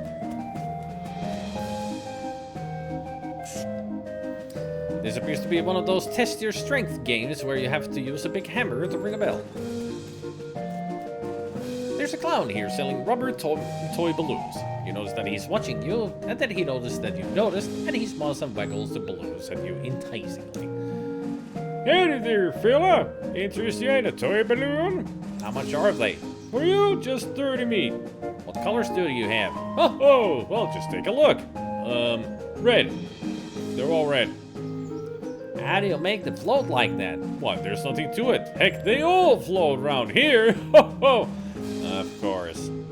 Gotta have it. When there's clowns, you have to have a Pennywise reference.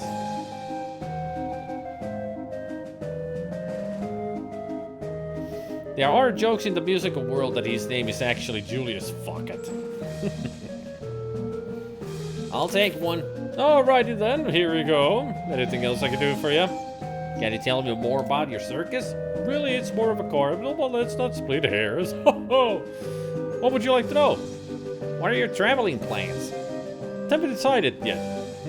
This place you've set up is kind of out of the way. What are your plans? Haven't decided yet. That's why we sit down somewhere a bit more rural. Keeps things relatively quiet while we scout around, get the lay of the land and all. Where'd you travel from? Was your previous stop interesting? Oh, northwestish. It was a little hole in the ground kind of a place. You wouldn't have heard of it. Yeah, certainly not hell. I know that place. We go to it in the Kingdom of Loathing. So it's hell, where the clowns reside. Why is everyone working here a clown? Oh, it's traditional. When the, rodeo stopped being put on, the rodeo clowns took other jobs at the circuses and carnivals. Over the years, it's just became the normal thing for carnies to be clowns. It's a community, you might say. Who's this Barnaby Bob guy? Oh, the boss is a real famous showman, though I'm not surprised you wouldn't have heard of him around here. He's got an eye like a hawk, and he's a real whiz with those knives of his. Don't miss his show. It's a real highlight of the carnival. Okay, see you around, clown. Catch you later like an alligator.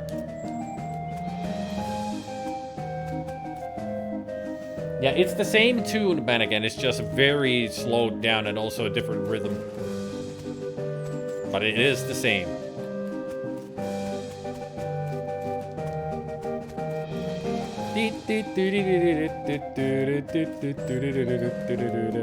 Just slower and a weirder pace.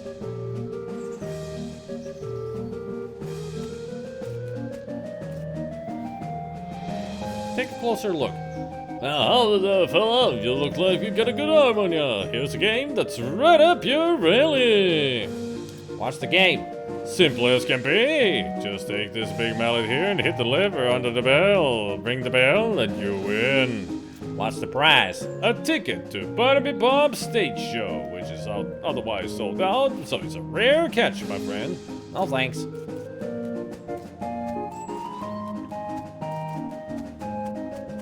I mean, the circuses took this music as their entrance music, so when a circus show is about to start, they play this. But originally, it's for gladiators. There's a clown here selling rubber toy balloons. Wait, or is it the same clown as before? It looks identical. Is he following you around? Howdy, fella. Anything else I can do for you? Weren't you on the other side of the midway just now? Ho ho! Nope, that's the other balloon guy. We just dress alike and use the same face paint. Did we fool ya? He grins and gives you a big exaggerated wink. I see. Anything else I can do for you? I'm good, thanks. Tippet candy. Nothing candy! Calls the clown behind the food stand and then makes a noise with a slight whistle. Come try this, your just offended confectionery delight! Cold drinks, calls the clown behind this food stand. Ice cold sarsaparilla in bottles. Red Hots, calls the clown behind this food stand. Red Hots belongs to kinds of mustard. There's also a small sign that says lost and found.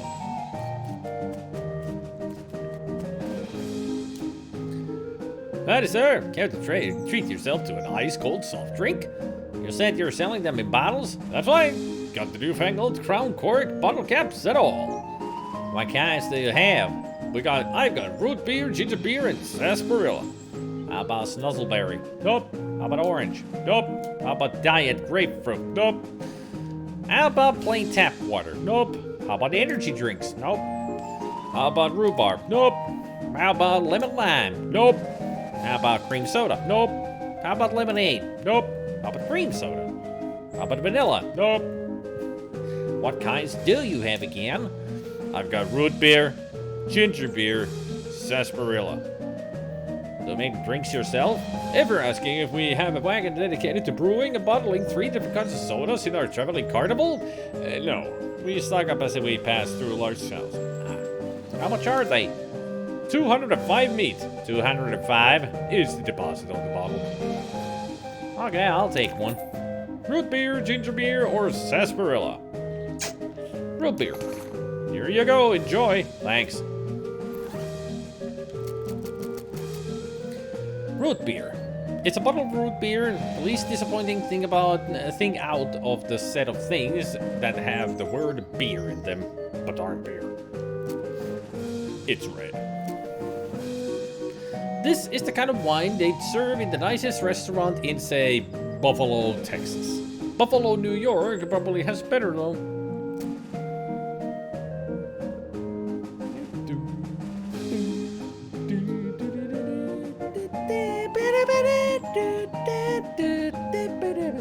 Hey there.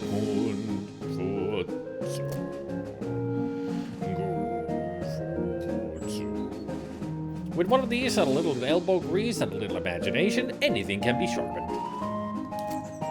You sharpen your Saint Beef's thigh until the strap is worn down to nothing. I just sharpened a bone. This is a packet of cow's bane seeds. There wasn't much call for them in the past, but nowadays they're dear.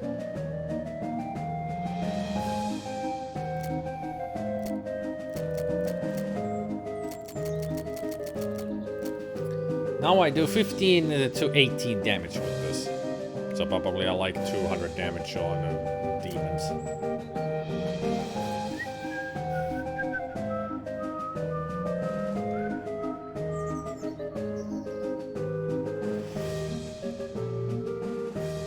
Normal music goes from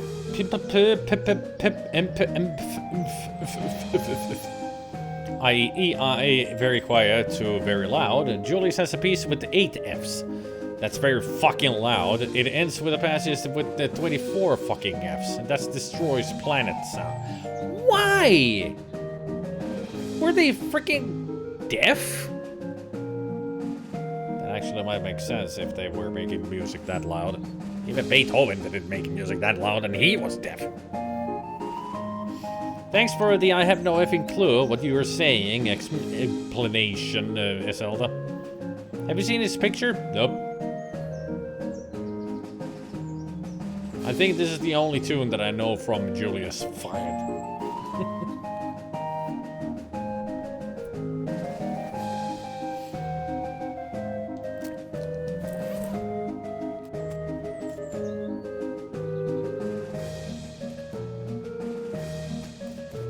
He has the mustache of someone with nothing to lose.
Oh, that kind of a mustache. Ah, yes, I see.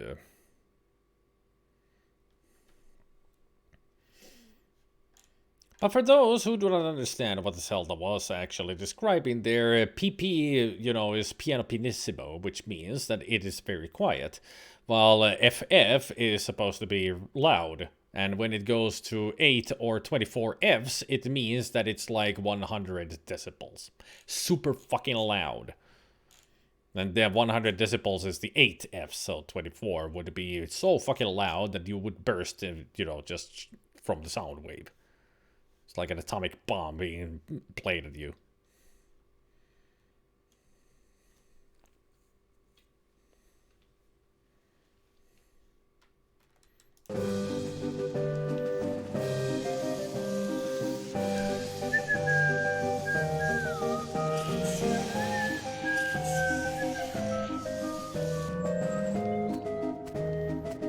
No, not the El Piantissimo. That's a completely different thing. Yeah, it is just ridiculously loud.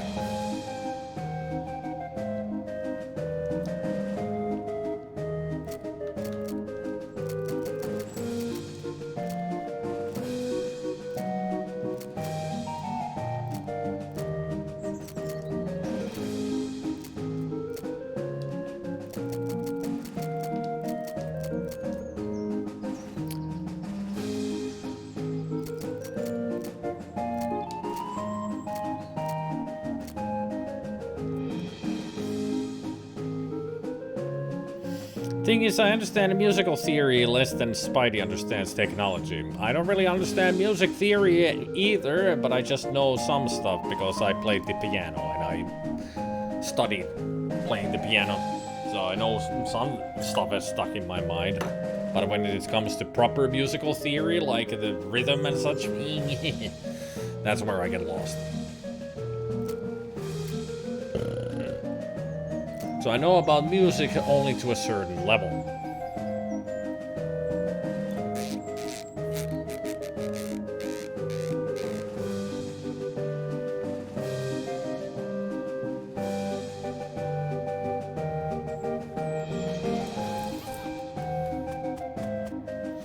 This appears to be some kind of a card-based carnival game, though it's not clear how it works from here.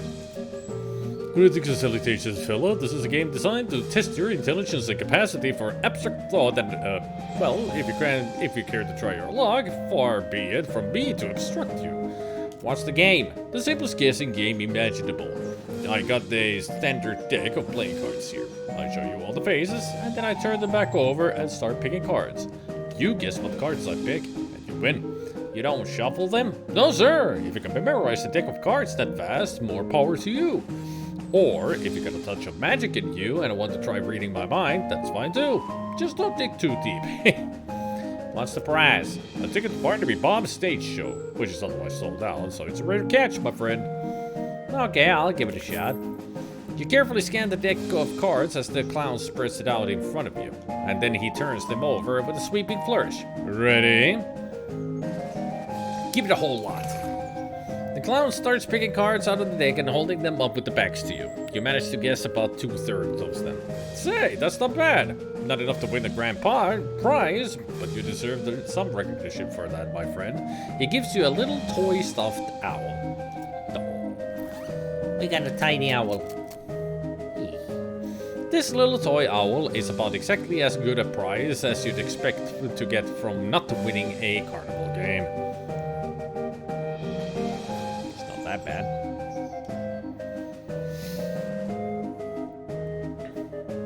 I can play the piano. I can't read music. I can play by ear. I've written 3 of my own songs.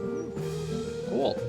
Most people don't understand if you just say or That's why I added the explanation and arrows.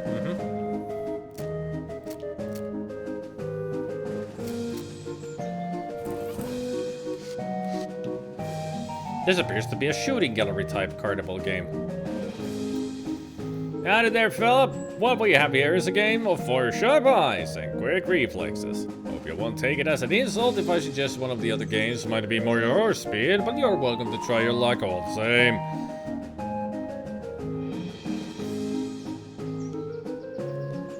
What's the game? Well, on the wall behind me, I've got a bunch of thick-skinned, underinflated balloons. For 10 meat, I'll loan you a cheap, inaccurate pistol and a pile of badly made ammunition, and your goal is to pop as many of those balloons as you can before the pistol stops working. That's an unusually honest sound description. I've discovered making the challenge sound exactly as difficult as it is only makes people more determined to be the one who beats it. Okay, I'll give it a shot. Good luck! Shoot like the wind. You take careful aim and pop off rounds and balloons for as long as you can hold the gun together. Hey, not bad. Not bad at all. Not enough balloons for a grand prize, but it's worth a little something. A small plush kitten. This little toy kitten isn't very well made, but at least it's nearly cute.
How loud is FFS then?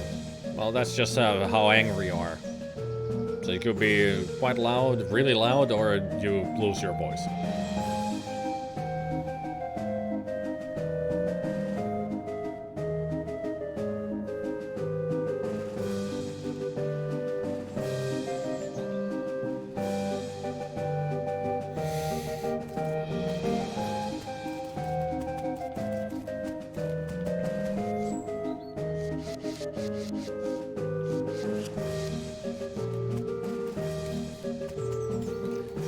I found a new way to have fun in this game. Just tap the move and watch him change his different walk. What should I do next?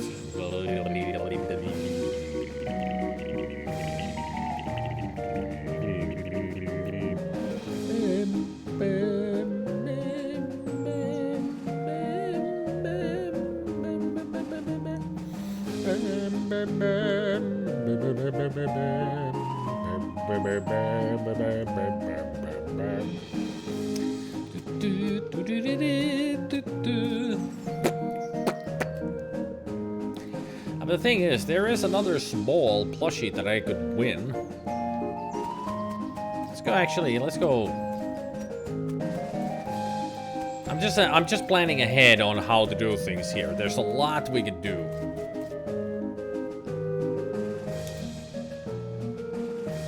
Howdy there, fella. You look like you've got a good arm on you. Here's a game that's right up your alley. What's the game? Simple as can be. Just take this big mallet here and hit the lever under the bell. Ring the bell and you win. Okay, I'll give it a shot. Hit it quite hard. You pick up the mallet, take a deep breath, and smash the lever with a mighty swing. The little bell striker makes it nearly, but not quite, to the bell. Well now, that was very close. Not a grand prize winner, but it's the best I've seen today, and that's got to be worth something. A plush bear. This little toy bear is as big as your fist, and feels like it's been stuffed with gravel. Congratulations.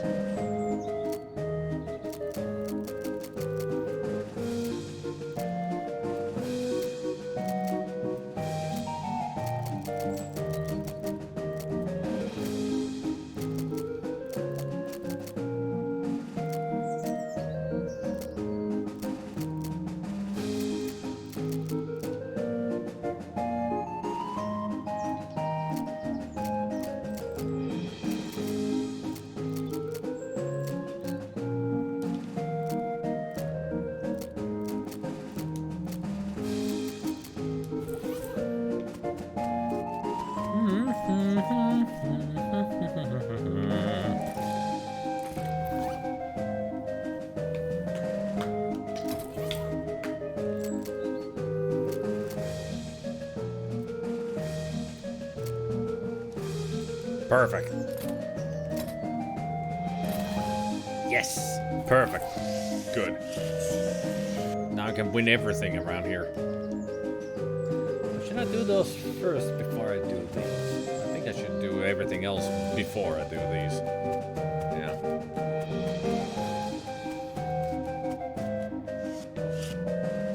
This clown is presumably selling tickets to the sideshow. Yeah, develop. Can I interest you in the wondrous and mysterious delights of the sideshow? What all do you have in there? Secrets, mysteries, things too weird and disturbing to be witnessed by the light of day. Freaks? Not just freaks. Gosh, how much does it cost? For you, 300 meat. And for everyone else? 300 meat. Okay, I'm in. You won't be disappointed. And in the event you are disappointed, no refunds. He takes your meat and stamps your hand. There you go. Enjoy. Thanks. The sideshow tent is fairly large and packed with weird things to look at, like all good sideshows are. A few lanterns are hanging from the ceiling, casting flickering shadows around and making everything look even more eerie. A clown is hanging out in here, presumably to keep an eye on the exhibits. He grins and nods as you enter. Come in, take your time, and have a good look around. Just remember, no touching. These shelves are displaying a large collection of strangely painted eggs. Have a closer look. You see several shelves full of white eggs, each one painted with a unique pattern of colorful shapes. A small placard painted on one of the shelves says, "Clown eggs." In the circus community, it is traditional for each clown to paint their chosen makeup pattern onto an eggshell. These clown eggs are archived for future reference to ensure that no one chooses a pattern that has already been used. It is considered extremely taboo to wear another clown's face. These must be the eggs for the clowns that work in this circus. You recognize a few of them, like the clown here in the sideshow tent and the ticket seller clown out front. Say, wait a minute. Here's the egg for that balloon selling clown. Did he tell you there's another guy wearing the same makeup? According to this sign, that seems unlikely. Inspect the eggs more closely. Hey, step back please. No touching. Sorry. These shelves are filled with jars, and the jars are filled with things. Real weird looking things. You lean in a little closer to inspect the jars. They mostly contain malformed and or mutated animals pickled in formaldehyde. A three-headed kitten, some kind of ferret or weasel with 8 legs, a twisted Mobius loop of snake without a head or tail. Weird, crazy stuff. One shelf seemed devoted to huge, gross, pale grubs, like fat, featureless white worms the size of a sweet potato. The one on the end is larger than the others and has shiny black eyes. Someone has painted its face in an apparent parody of clown makeup. Ugh. The pasty white face has been painted with little blue triangles over and under the eyes. The creature has a long, thin slash of a mouth as well, and the area around it has been painted with bright red lipstick. The black eyes flash red as the thing suddenly thrashes in its jar, spinning to face you and stretching its mouth open, revealing rows of yellow shark teeth. You stumble back with a cry of shock. Yeah! Got you pretty good there, buddy. What is that? It ain't a real critter. It's made of rubber and clay and doll parts and such. Got an electromagnet under the shelf to move it with. He takes a little push button gizmo out of his pocket to show you. Should have seen your face. You about jumped right out of your boots.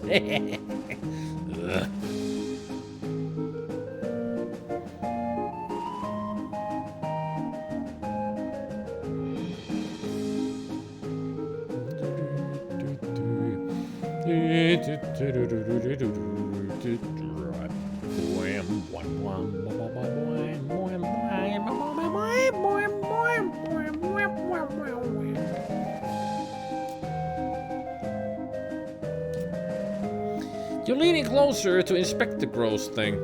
Despite what the clown said, it certainly looks real. Whoever made it did an excellent, disgusting job. Peeking surreptitiously under the shelf, you don't see any evidence of an electromagnet or other such device.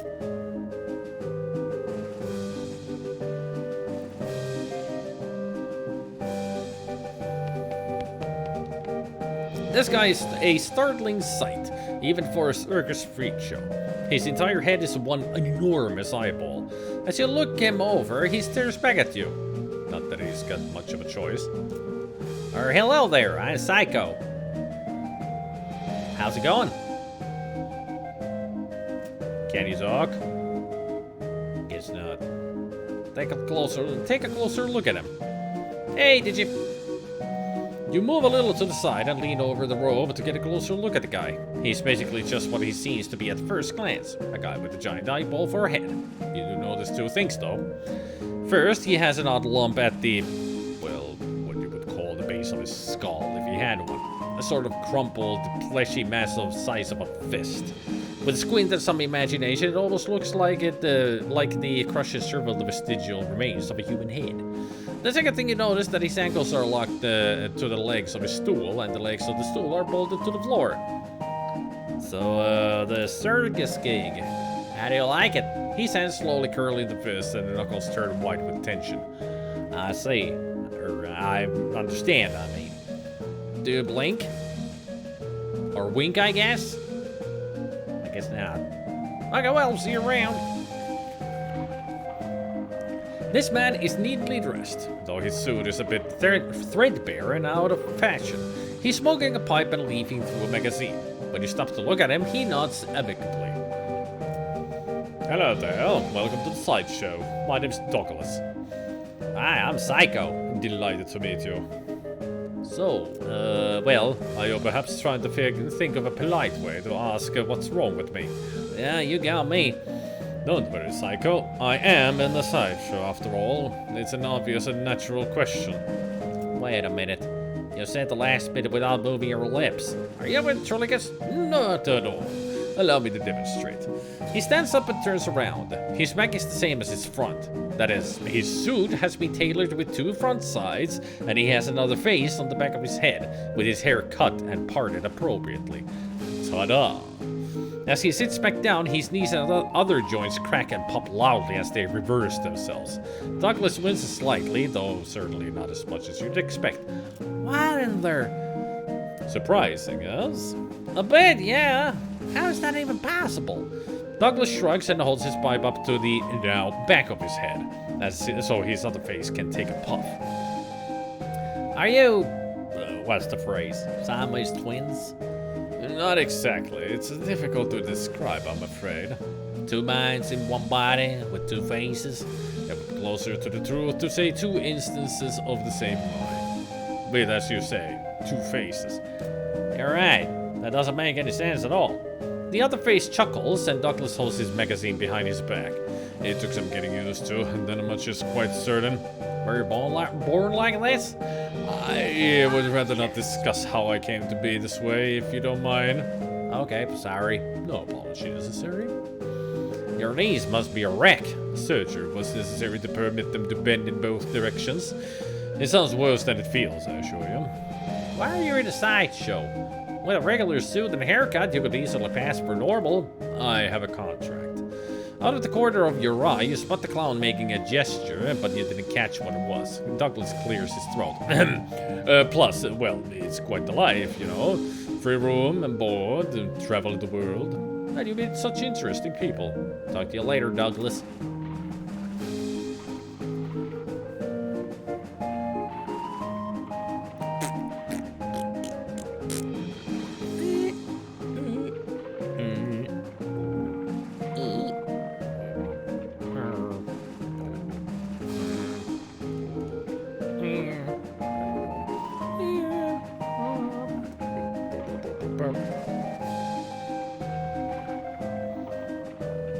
Rest well, Eselda. We'll see you tomorrow.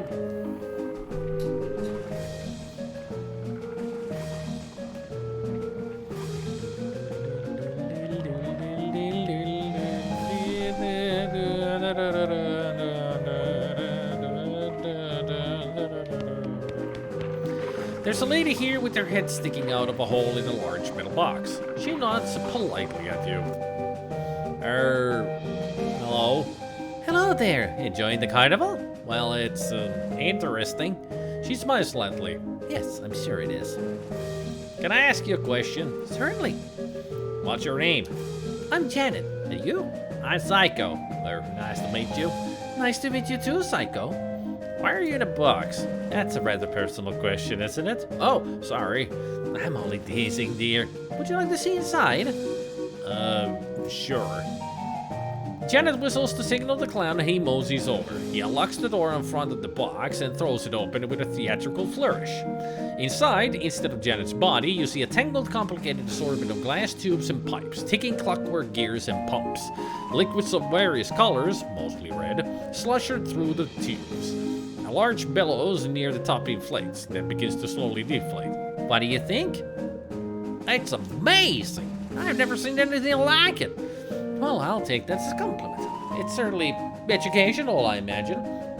The larger tank on the left is my stomach, if you'd like to see what I had for lunch today. Examine her workings.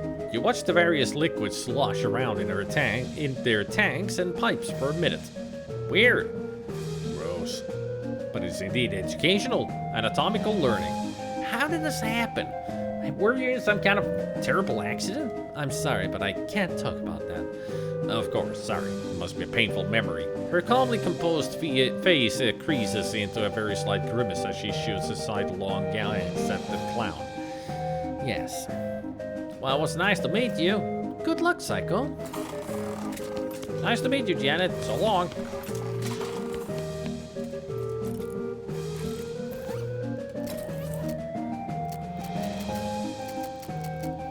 You know what makes a human being tick, and how to stop one from ticking. Come to that. Plus 3 melee damage.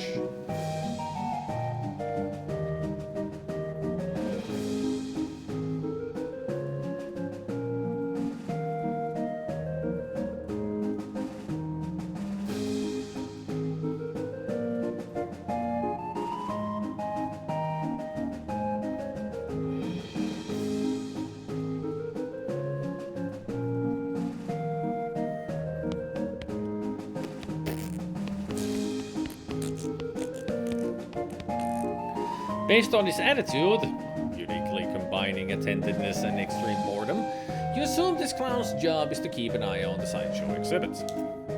Howdy, fella. Welcome to the sideshow. Thanks. What's to see in here? Well, on the left, we have our collection of spooky warped mirrors. Right here, we have the exhibits of clown eggs and pickled punks. And further down to the right is our freak show. Feel free to explore, and I'll be here if you got any questions. I have a question. About these, people. You mean the freaks? Ain't they a scream? The one with the giant eyeball head is my favorite. Nice, quiet fella. Uh-huh. You have any questions about the other two? Feel free to ask them personally. I wouldn't want to be telling tales out of school. Since the eye guy can't talk, though, you can ask me about him if you want. Okay. What can you tell me about him? Not much, I'm afraid, to be honest. He joined us about a year ago, maybe a little less. Where'd he come from? No idea. Weird, ain't it? You'd think fella looks like that. You'd read about him in all the papers, right? Oh, yeah. It sure is mysterious. How'd he get like that? Couldn't tell you. I bet you got a theory at least. Well, maybe he saw something no human fella should ever see. Why is he locked to his chair? I noticed that, did you? What a shame that is. Feels a bit unpredictable. That's a violent spell once in a while. Gosh. Don't you worry, I'm keeping an eye on him. Okay, bye. And what can you tell me about these eggs? That's a traditional clown thing. There's a placard there next to him that explains in detail. Don't get too close, please. They're fragile. Okay. What are these things in the jars? That's what we in the business called pickled punks. A menagerie of strange and twisted creatures, such as you've never before seen the like, captured and preserved in display for your entertainment and edification. That's how the boss says it. Are they real? As real as they come.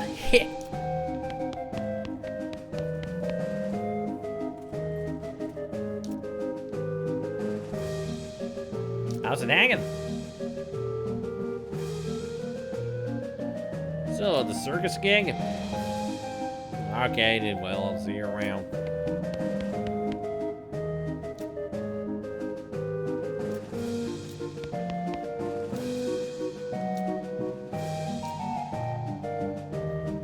Does he ever blink? You mean wink? Nope. No eyelids. I gotta toss a bucket of water over him once in a while so he don't get too dry. He does look a bit dry now that you mention it. Yeah, it's getting about that time. Excuse me for a minute. Sure. You see several shells full of white eggs. Inspect them closely. Since the clown's distracted, you take the opportunity to get a closer look at the eggs. You notice two things about them. Firstly, they're too large to be chicken eggs. You have no idea what kind of eggs they are. Secondly, they've all been broken and then very meticulously glued back together. They almost look like they've been reassembled after something hatched out of them.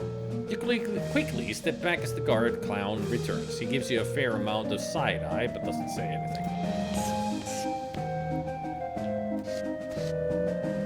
Freaky place, eh?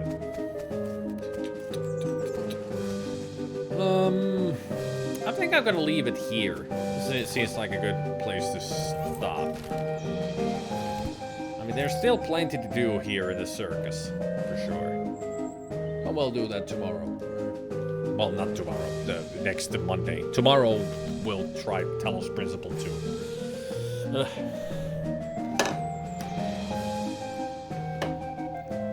I still gotta see if Talos Principle 2 works. But if it does not work, if we still have the problem with the frame rate and everything,